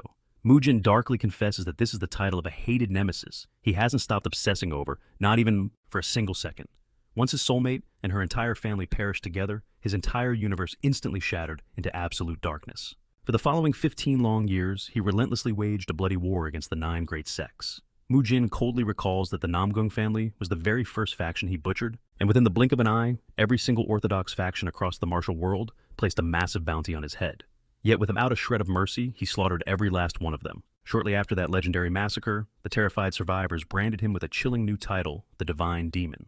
The absolute second those words leave his mouth, Tang's anxiety skyrockets to another level. He desperately tries to convince himself that Mujin is just spewing pure, unfiltered insanity. Mujin casually shrugs off the doubt, stating Tang can believe whatever he wants. But he vividly points out that Tang is making the exact same horrified face he made during their very first encounter. Mujin drops a heavy bombshell detailing the exact moment he stumbled upon Tang, lounging beside 4 of the great clan leaders, with the Namgung patriarch noticeably missing. That fateful day, Mujin reveals, marked his absolute first step onto the bloody soil of the Central Plains. Tang violently shoots up from his chair, completely rattled, frantically demanding to know how on earth Mujin could possibly possess that classified information. Completely unbothered, Mujin brushes the panic aside and seamlessly picks the dark. He casually admits he had zero clue that Tang's elite squad had completely locked down that specific tavern for a private gathering. Otherwise, he would have just grabbed a meal somewhere else to cure his starving stomach. However, he had foolishly swallowed his master's bold claim that absolutely nobody in the Central Plains possessed the skills to even scratch him. Blinded by his own reckless teenage pride, he eagerly threw himself straight into a massive brawl. But right before Mujin could spit out the next brutal detail, Tang aggressively cuts him off. A terrifying question echoes through Tang's mind. How could a kid as young as Mujin clearly recite a deeply buried secret he had fiercely guarded for 60 long years? The brutal truth is, Tang had spent decades desperately trying to scrub that fateful memory from his brain because of the overwhelming, crushing shame attached to it. Mujin doesn't miss a beat pressing forward with his. He casually recalls the absolute bloodbath, where it was just one man backed against 7, but he even chuckles admitting the old man's venom was an absolute nightmare to fend off. Tang shifts in his stance, a cold sweat visibly breaking out. His voice wavers as he demands to know who exactly is feeding him all this classified intel. He intensely grills the kid. Is he a secret disciple of the legendary divine demon? Or did he hear these dark secrets straight from the monster's mouth? Mujin just blinks, genuinely amused that the guy still hasn't connected the dots. Instead of answering, Mujin flips the script, throwing out a massive compliment. He notes how Tang managed to conquer the fatal flaw. It is hidden within his right arm, pushing completely past his limits to snatch that terrifying title of Poison Emperor. As Mujin casually drops this bombshell, Tang completely freezes in horror. How could this punk possibly know about his physical deformity? That was a secret he took to the grave. The terrifying truth finally slams into him. This kid is the reincarnation of the divine. The puzzle pieces furiously snap together. Flamehua's son didn't just magically cure his own insanity. He evolved into an absolute beast, solely because the demon soul was guiding him from within. Suddenly, a suffocating lethal aura explodes from Tang. He glares at Mujin, posing a deadly hypothetical. If forced to choose, which path would he walk? The righteous orthodox or the bloodthirsty demonic? A slow, arrogant smirk creeps across Mujin's face. He counters with his own question. What's the actual difference? Tang is completely caught off guard. How can a master with such vast experience ask something so incredibly basic? But he plays along, laying out the absolute foundation of a warrior who cultivates power through cruel, forbidden rituals. Tang spits out, is demonic. Mujin leans in, his eyes piercing. So, if a man merely memorizes the righteous scriptures, does that automatically make him a saint? Tang firmly shakes his head. No. If a man learns the pure arts but lives a life of cruelty, abandoning his honor and righteousness, then he is nothing but corrupt scum. He becomes demonic. Gotcha. Mujin then goes straight for the throat, bringing up the legendary 9 greats, the so-called heroes who slaughtered countless innocents, unleashing a hurricane of pure carnage over the decades. So, tell me, Mujin whispers coldly, are they the shining heroes or the real monsters? That brutal reality check strikes Tang like a sledgehammer to the chest. The tragic truth bubbles to the surface. The ruthless crusade to assassinate the divine demon proved exactly how savage the righteous warriors could become once they abandoned their morals and completely lost sight of true justice. A dark shadow falls over Tang's eyes as he questions everything. Can they even genuinely call themselves righteous warriors anymore? Swallowing his bitter guilt, Tang mutters that those ancient sins belong buried in the past. Mujin nods slowly. Maybe it feels like centuries to an old-timer like you, but for me, I bled on that battlefield just yesterday. He locks eyes with the Poison Emperor. Titles are absolute garbage. Righteous demonic. It doesn't mean a damn thing. At the end of the day, every man carves out his own destiny. He firmly declares that clashing ideologies shouldn't automatically trigger a senseless bloodbath. Honestly, Mujin shrugs, dropping all the heavy tension. I couldn't care less if people brand me a ruthless villain or a shining hero, as long as I can protect Dojin and Soyeon and watch them grow up perfectly safe. Because those 2 kids are the absolute last drops of my bloodline. Hearing that pure, unconditional devotion, a massive wave of Tang breathes a heavy sigh of relief, thanking the heavens that a second divine demon won't tear through the central plains. One apocalyptic bloodbath is more than enough for a single lifetime. Mujin then locks eyes with him, asking if Tang would have. It struck him down right there if he had chosen the bloody path of a demonic artist. Without missing a beat, Tang confirms that as a righteous orthodox warrior, he would have had no other choice. Breaking into a booming laugh, Tang adds that absolutely anyone who survived the divine demon's reign of terror would do the exact same thing. Mujin smirks, reminding Tang that just seconds ago they were catching up like lifelong buddies. Shifting the mood, Tang leans in and drops a massive burning question right on Mujin. He demands to know if they threw down in an all-out death match right in this very moment, who would actually walk away alive. Staring him dead in the eye, Mujin delivers a brutally honest answer. I'd probably be the one ending up in a grave. Tang's jaw practically hits the floor at that confession. He quickly squints at Mujin, asking if the guy is just secretly suppressing a monstrous pool of it. But Mujin shakes his head, reminding his old rival that he's currently cursed or blessed with the heavenly martial body. Because of this unique physique, cultivating dark demonic arts is flat out impossible. Still baffled, Tang interrogates him. Then, how in the world did he master the legendary Peerless 9 swords? Mujin casually reveals that the legendary founder of that exact sword style happened to be his master's, a closest lifelong friend. That sword master had actually taken in a final disciple during his twilight years, but tragically that student passed away. Left with 0 options, he entrusted his ultimate legacy to Mujin's master, doing everything in his power to ensure the technique wouldn't be. Through that twist of fate, the sacred art ultimately landed right in Mujin's hands. Curious, Tang completely flips the scenario, asking how a clash between them would have played out in their past lives.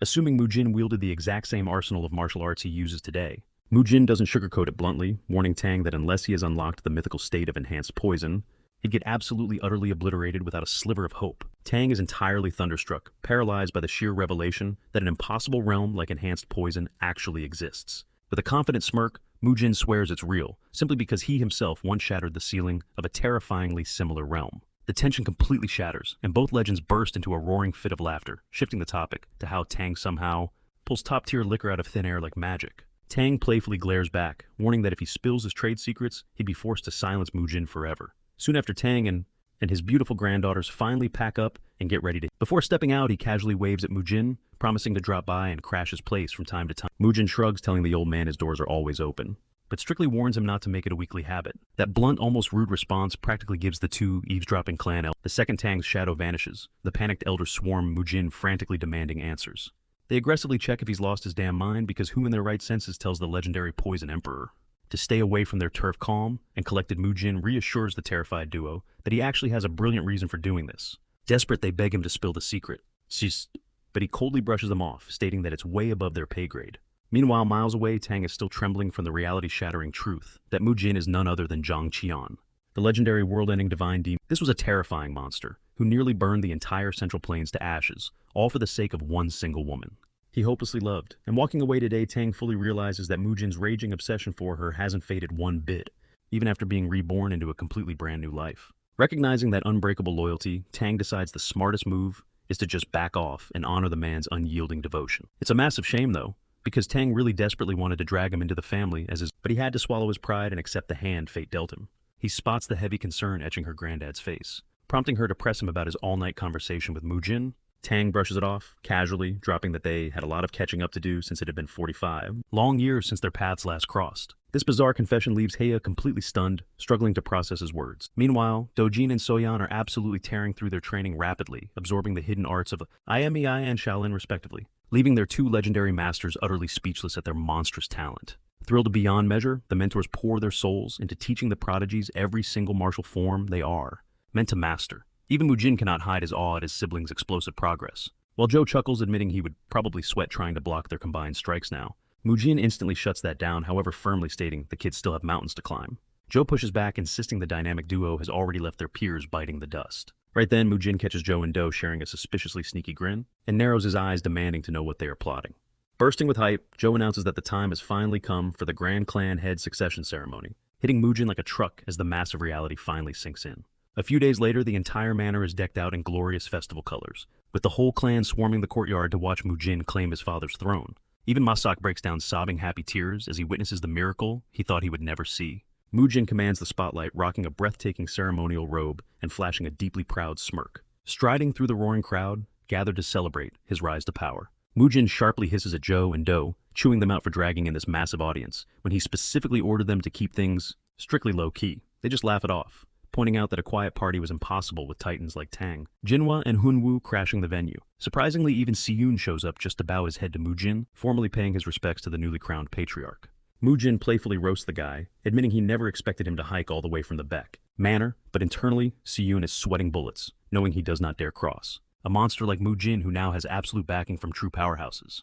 The wealthy merchant trio also makes a grand entrance, and Mujin warmly shakes their hands, grateful they made the long trek just for his big moment. The three businessmen passionately declare that without his brilliant moves, their entire syndicate would be absolute, so they swear to back the clan financially until the very end. Touched Mujin, thanks the crew admitting their loyalty, takes a massive weight off his shoulders. Right on cue, Joe slides into Mujin's mind with a telepathic whisper, reminding his boss that they are talking about the massive profit cuts handed over from the Kyonghua Group's tea empire, instantly sparking a fierce curiosity in Mujin's eyes. The elders happily report that these tycoons are raking in absolutely monstrous piles of cash from the setup, making Mujin breathe a heavy sigh of pure relief. Flashing greedy grins, the merchants tease Mujin about a special top-tier present they brought just for him, and just as he eagerly asks to see the ultimate prize, they reveal the prize to be a lesser purifying pill, a legendary elixir rumored to boost a martial artist's internal energy by 20 whole years. Mujin's jaw practically drops at the staggering revelation, and he eagerly snatches the wooden box right out of their hands, swearing that he will squeeze every ounce of potential from this absolute treasure. With the formal greetings finally out of the way, the Flame Hua clan's third succession ceremony officially kicks off in grand fashion. Deep down, Mujin secretly swears to elevate the Flame Hua faction into Sichuan's most dominant powerhouse, intending to just pilot this stolen vessel until his ultimate goal is achieved. It is honestly a mind-blowing twist of fate that this young master, once despised as the absolute garbage of the household, stumbled upon a cosmic miracle that let young Qian's soul hijack his physical form. Following the grand conclusion of the inauguration, daily life settles back into a peaceful, steady rhythm, pushing Mujin to dive right back into his brutal, bone-crushing training routine. He is sweating through a grueling workout when he suddenly gets interrupted by the twin clan elders who declare that it is finally time to set off for Mount Song. Completely puzzled, the clan leader questions why he even needs to make that journey, prompting them to ask if he genuinely has zero desire to witness the prestigious Orthodox Murim tournament. The reincarnated master draws a total blank at the mention of this event, completely unaware that this specific martial art stands as the absolute grandest spectacle for the Central Plains righteous sects, an epic clash hosted only once every 5 years. This battlefield gathers the absolute brightest, most lethal prodigies from the righteous, factions where the ultimate champion claims staggering riches and eternal glory. Unfazed, Mujin bluntly shoots down the offer firmly, stating that he cannot fathom a single logical motive to waste his precious time spectating this brawl. But the seasoned veterans quickly point out what a phenomenal eye-opening experience this would be for young Doji and Soyeon. The old men emphasize just how deeply fascinated those two kids are by the upcoming Murim showdown, and the sheer second those words register in his mind, a wave of protective panic hits him. He instantly flips his entire stance, realizing that watching elite warriors fight would offer fantastic motivation to push Dojin and Soyeon to train even harder. Shortly after striking this agreement, a sturdy carriage is prepped for the long trek toward Mount Song, and right before rolling out the leader orders, due to dispatch a messenger pigeon if any emergency, breaks out at home. For this massive trip, Mujin and the kids receive heavy protection from Nosak. Alongside the fierce Jinhwa and the lurking in the shadows, however, his bitter rivals are actively weaving a deadly trap the instant they catch wind of his departure toward the legendary mountain. Cruising down the dirt trails, the clan head watches his younger siblings absolutely glowing with excitement over this epic road trip, playfully scolding them for keeping quiet when they were so desperately dying to check out the martial arts festival. Chiming in from the side, Jinhwa softly expresses her deep relief at seeing the kids sporting such huge smiles, adding that she is personally thrilled to be heading back to Mount Song, since it happens to be her absolute first time. Mujin locks eyes with Jongwoo, demanding to know why he kept his mouth shut, especially since this massive tournament directly involves the legendary Shaolin Temple. Brushing it off, Jongwoo mutters that those monks wouldn't shed a single tear over his absence, confessing that his sole-driving purpose right now is watching Dojin evolve. Curiosity sparking Soyeon and Dojin press their mentors, wondering if rival fighters wielding identical combat styles will be lurking in the tournament brackets. But their masters quickly shut that down, guaranteeing they possess absolute monopoly over these deadly. Without warning, a suffocating wave of murderous intent prickles the back of Mujin's neck, prompting him to bark a fierce command at NOS. Dead on the money, a relentless pack of 30 armed thugs gallops hotly on their tail, while a pair of bizarre, menacing figures barricade the road straight ahead. Smirking at this deadly trap, the enemy commander feels absolutely certain that Mujin is completely out of luck and about to meet. Blocking the carriage's path stand those two absolute psychopaths who just incinerated a random merchant's wagon to create a flaming roadblock. They brutally mock the terrified civilian, gleefully announcing themselves as the infamous Fire Shadow Twin Elders. With a twisted grin, they swear to grant the sobbing man a swift, painless death, only to ruthlessly rip his head clean off, shattering his skull between their grotesque calloused fingers. The monstrous freak rocking the crimson hair goes by Chu Myung-gun, while his bone-white-haired brother in slaughter is Chogayak. The exact second their wooden carriage rolls up to the blazing inferno, every single passenger inside chokes on the overwhelming, suffocating aura of death surrounding them. Gripping his blade's hilt, Mujin orders his crew to stay locked inside while he steps out to slaughter the threat himself. Both maniacs raise an eyebrow, genuinely shocked to see a lone warrior emerging from the shadows, considering their intel promised them a bloody feast of over 4 screaming victims. Striding fearlessly toward the flames, Mujin demands their names and their exact reason for obstructing his journey. The creepy duo simply smirks back, questioning if he is the legendary powerhouse known as the Hidden Dragon. The split second that specific title hits his ears, the puzzle pieces snap together. These freaks are definitely lapdogs unleashed by the Crescent Moon Sword sect. Myung claps mockingly, praising the swordsman's razor-sharp instincts, before growling that his arrogant attitude needs a permanent adjustment. Yoonwoo and Jinhwa finally push past the carriage doors, and the raw, paralyzing terror painted across their faces as they lock eyes with the demonic twins is absolutely undeniable. Gaiak chuckles darkly, bragging about the thrilling anticipation bubbling in his veins, since they've spent ages desperately craving to carve their throats wide open. Sweating profusely, Hyunwoo warns Mujin that these psychos are notorious grandmasters of the dark unorthodox paths, wielding cursed sorcery, yet he clings to a sliver of hope that they can crush them if they desperately combine their strength and attack as well. But out of nowhere, that raging stampede of 30 brutal pursuers finally crashes the party, plunging the already horrific standoff into absolute chaos. Utter panic consumes Hyunwoo and Jinhwa, frantically screaming as they realize an entire army. Mujin, however, doesn't even flinch. He's sensed these stalkers lurking in the shadows for a while now. Inside the carriage, Dojin and Soyeon sit huddled together, and as the deadly ambush unfolds outside, the two realize they need to keep their heads down and stay completely silent. Jinhwa and Hyunwoo immediately volunteer to act as bait, hoping to lure the assassins away, so Mujin and the rest can make a clean getaway. But Mujin shoots that idea down, warning them that outrunning this hit squad is impossible while dragging a heavy, clunky carriage. Instead, he looks dead in their eyes, asking if they can stall those monstrous twins for just 30 minutes, figuring half an hour is survivable. Hyunwoo and Jinhwa nod firmly, promising to hold them on. Mujin then lays out his insane strategy. He plans to butcher the entire mob of surrounding grunts, then circle back to slaughter the twins himself. Hyunwoo and Jinhwa's jaws. His jaws drop in sheer disbelief. Pulling off a bloodbath like that sounds like pure suicide. Still, they trust him. The moment the battle plan is set, Mujin locks his terrifying gaze onto the 30 armed mercenaries. He shoots a deadly serious glance at Nosak, trusting him to guard the kids with his life. If even one piece of trash touches that carriage, it's on you, he commands. Across the clearing, the enemy commander smirks, thinking this is going to be a total cakewalk. He barks the order for his meat shields to swarm Mujin. The commander screeches out tactical battle formations, causing Mujin to burst into a dark, mocking laugh. He instantly realizes these fools have absolutely no clue what kind of monster they just cornered. Without warning, Mujin erupts, a suffocating demonic killing intent, blasts outward, freezing the grunts in pure terror.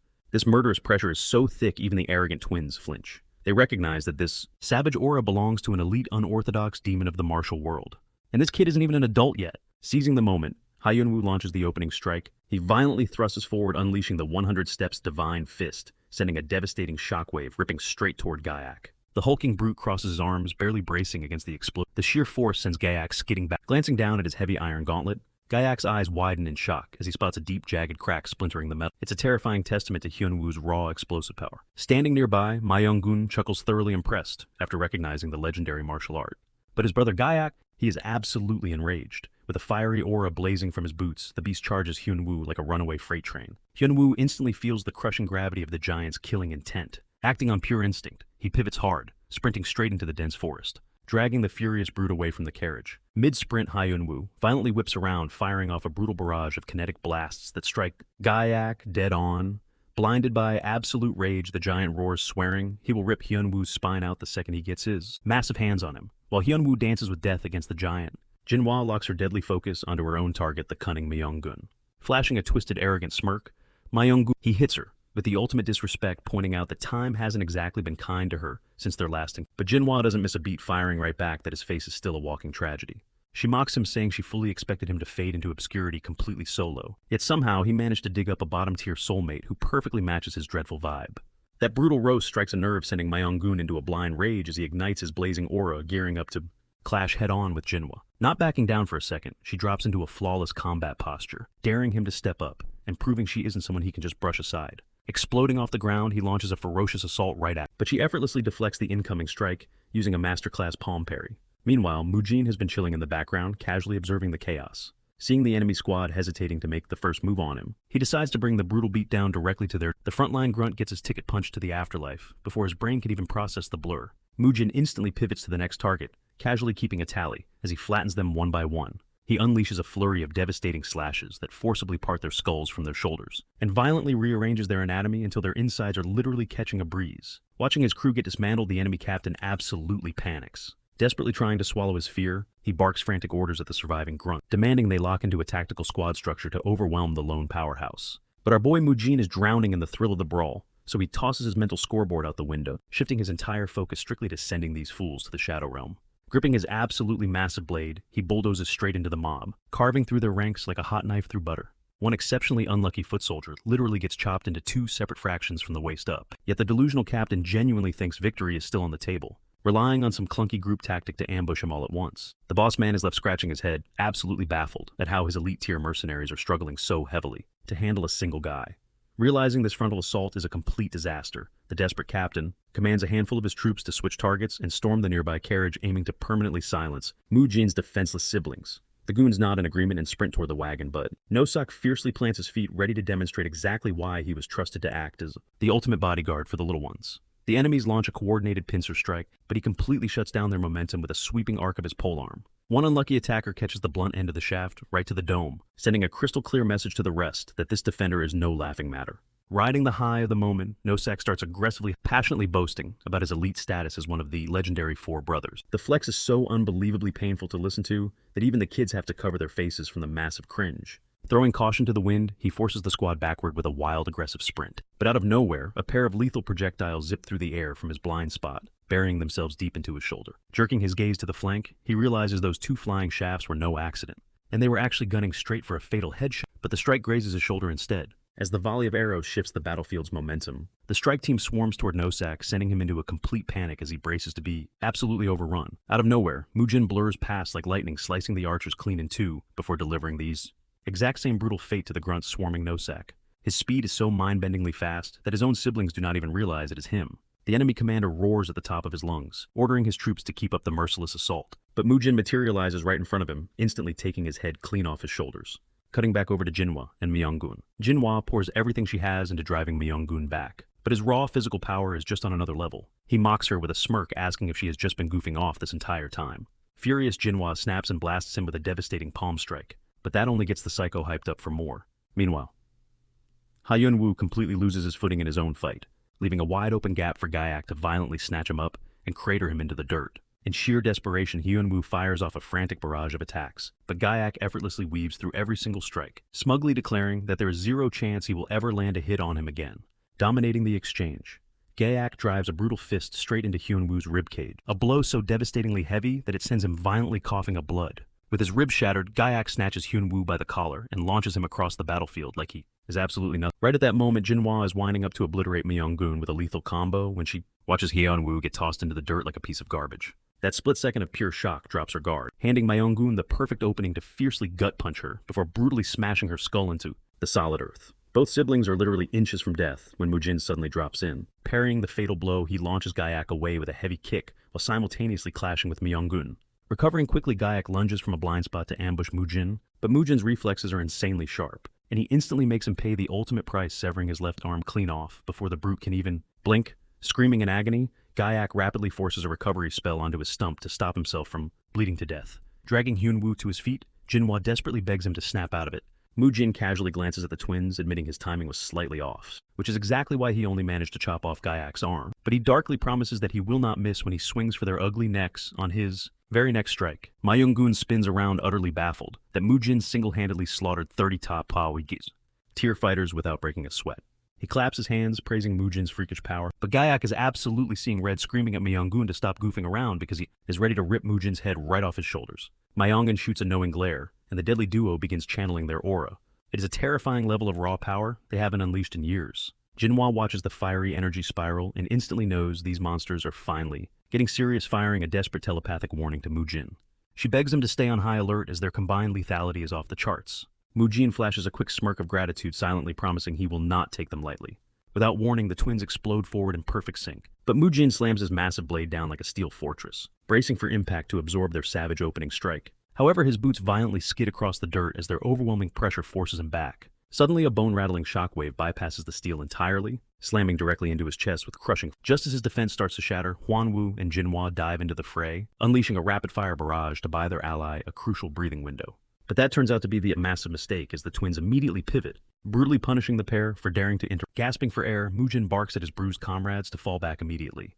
He declares with absolute ice in his veins that these two are his prey alone. Infuriated by his sheer audacity, the brothers crank their bloodlust up to the max. They are dying to see just how this arrogant punk plans to survive a 2-on-1 slaughter.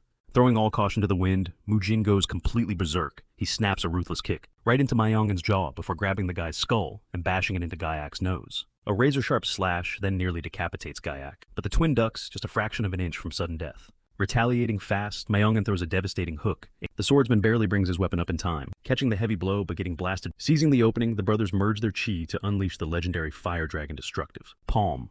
This time, Mujin's blade is completely useless as the scorching shockwave effortlessly bypasses his defense and rips straight into his core. Like a broken ragdoll, Mujin is launched through the air violently, snapping a massive tree upon impact. Things take a terrifying turn as a sinister fiery glow violently erupts from his chest. Hyunwoo and Jinhwa freeze in absolute horror. They know exactly the lethal repercussions of the blazing mark that is currently burning into his flesh. Collapsing to his knees, Mujin gags as molten energy violently courses through his veins. If he cannot forcefully suppress this blazing chi, he knows he is going to be literally incinerated from the inside out. Stepping forward with sickening grins, the twins taunt their fallen prey.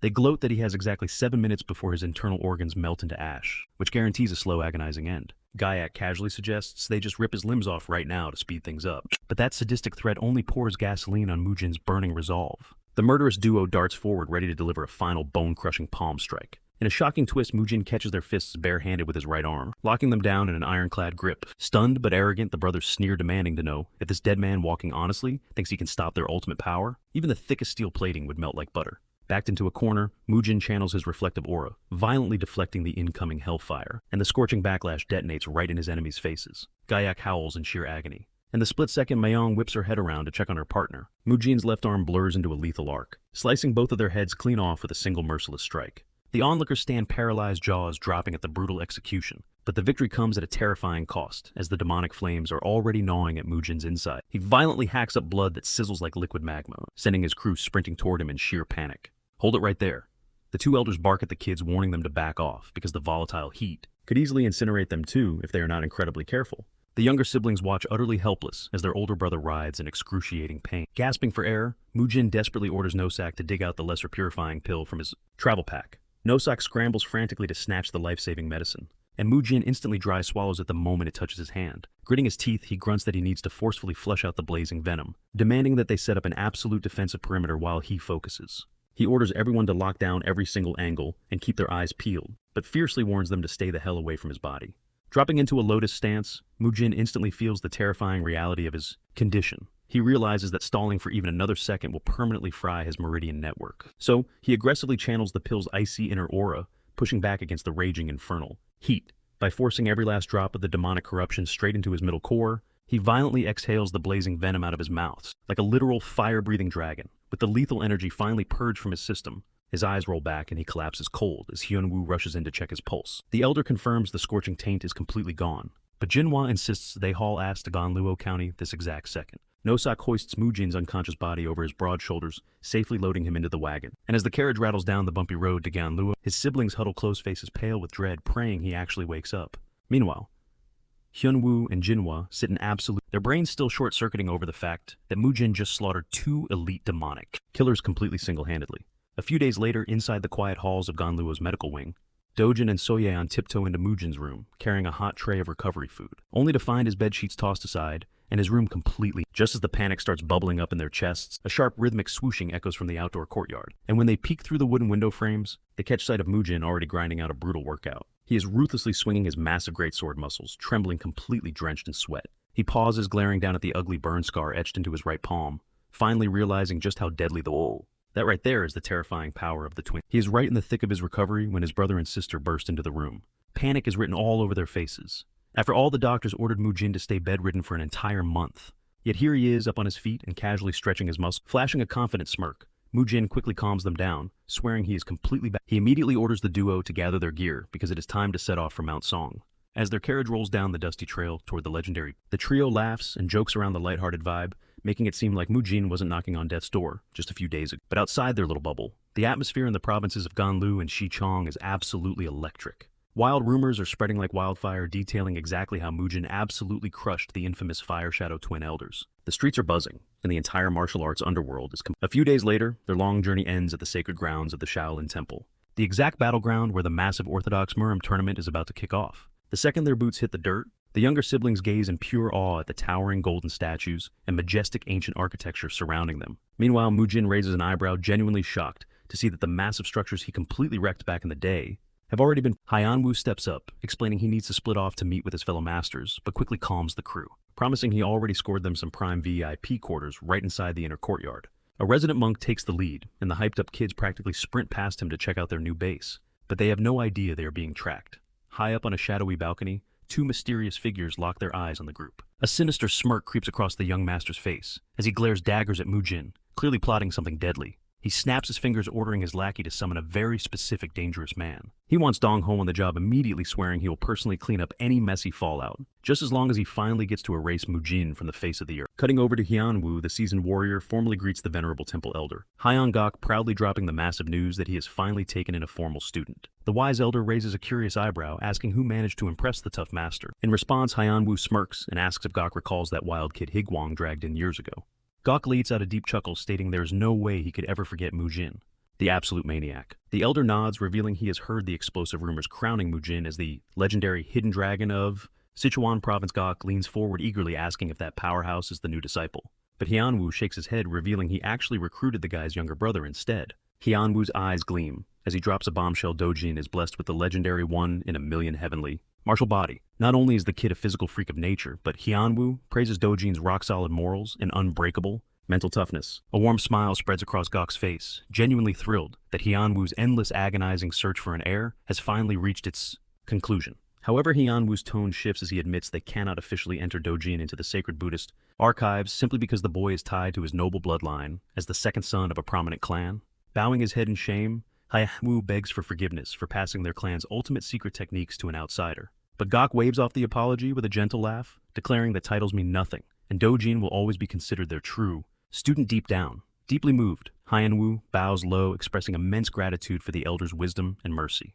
Standing back up, Hyunwoo's expression turns serious as he reveals a crazy. Out of nowhere, the deadly Fire Shadow twins launched a vicious ambush. Hearing this, Gok practically jumps out of his skin in sheer panic. Frantic, he demands to know if Yunwoo's disciple made it out alive. Hyunwoo nods, revealing how those ruthless thugs had laid a deadly trap for them. Yonu tells the old man he got to witness Mujin's terrifying power up close because the kid single-handedly wiped the floor with 30 elite martial artists before completely crushing the twins themselves. Gok's jaw hits the floor in pure shock. He knows Mujin has barely reached adulthood, yet he's somehow completely dismantled those wicked killers. Hyunwoo backs this up, adding that while Mujin sustained some brutal internal damage, he bounced back at a terrifyingly fast pace, proving his physical durability is entirely off the charts. Gok lets out a heavy sigh of relief, thrilled that those obnoxious fire twins have finally met their bloody end. But Hyunwoo's tone turns dead serious. They absolutely cannot let this blatant disrespect slide. Gok completely agrees, declaring it is high time they drag the unorthodox sect, kicking and screaming back to their place. Hyunwoo then orders Gok to immediately alert their supreme leader,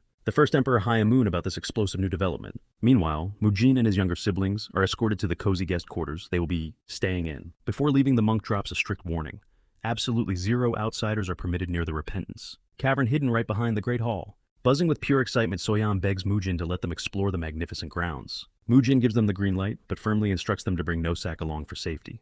Wandering through the majestic courtyard, the kids are absolutely spellbound by the breathtaking scenery. But suddenly Dojin accidentally crashes straight into a boy right around his own age. Despite it being a mutual collision, Dojin politely bows and apologizes for the mishap. However, this arrogant little brat crosses the line, hurling insults and calling Dojin and Soyeon filthy beggars. Turns out this stuck-up kid is Kiol Dongho, the highly privileged second son of the prestigious Chiao Manor. Smirking maliciously, Dongho demands that Dojin drop to his knees and beg if he wants forgiveness. Hearing this garbage, Soyeon completely loses her cool and screams right in the snob's face. She fiercely asks who the hell he thinks he is to spew such absolute trash. Taking a deep breath, Soyeon finally pulls herself together, and she grabs her brother's arm, urging him to just walk away. Because dealing with a lunatic like Dongho is a massive waste of time. Furious at being ignored, Dongho cowardly launches a sneak attack at Soyeon's exposed back. But Dojin instantly steps in, effortlessly deflecting the vicious. Dongho furiously tries to overpower the young martial artists, only to get violently shoved back instead. Brushing himself off, Dongho flashes a sinister smirk, praising Dojin for actually surviving his punch. Right on cue, Dongho's massive, heavily armed bodyguards storm onto the scene. They furiously bark at Dojin, demanding to know where a peasant got the sheer audacity to lay hands on their precious young master. Glaring with murderous intent, they shamelessly threaten Dojin, asking if he has a damn death wish. But Nosak unleashes a suffocating aura that instantly overpowers their energy, making it crystal clear that Dongho threw the very first sucker punch, leaving them absolutely no choice but to fight back. That monstrous bloodlust makes the two guards completely freeze up, forcing Dongho to command them to back off and stay entirely out of this clash. The arrogant punk marches right back into the danger zone, prompting Dojin to chew him out for shamelessly ambushing Soyeon from the blind spot, a dirty tactic that totally spits on the proud ways of orthodox martial artists. Soyeon immediately grabs Dojin by the arm, urging him to bail, because throwing hands inside this sacred temple would only drag Mujin into a massive headache. But right when they turn their heels to walk away, Dongho recklessly runs his filthy mouth, mocking how their older brother lost his mind after getting slammed by the exact same deadly move he just tried to land on Soyeon, the devastating 7-wound fist strike. He gleefully pushes his luck, bragging about how much he'd love to pack them both in a coffin and ship them straight to their broken sibling. That completely shatters their last shred of patience, and the duo spins around, launching a synchronized bone-crushing blow. The explosive twin strike launches the arrogant punk flying through the air like a rag, while his terrified lackeys shriek out in absolute panic. The guards violently lunge forward to grab Dojin and Soyeon, giving Nosak the perfect golden ticket to finally let his simmering rage explode.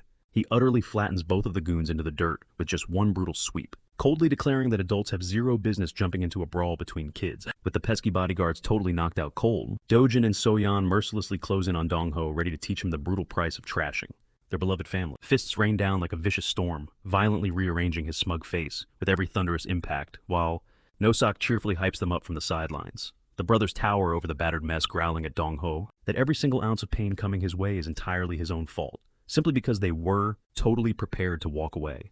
Dongho stares up in sheer trembling terror as the fiery duo shows him exactly what happens when you end up on their absolute worst side. Meanwhile, chilling back inside his quarters, Mujin easily picks up on the loud uproar echoing outside. He perfectly senses the intense brawl popping off, yet he completely refuses to waste even a single second caring about it.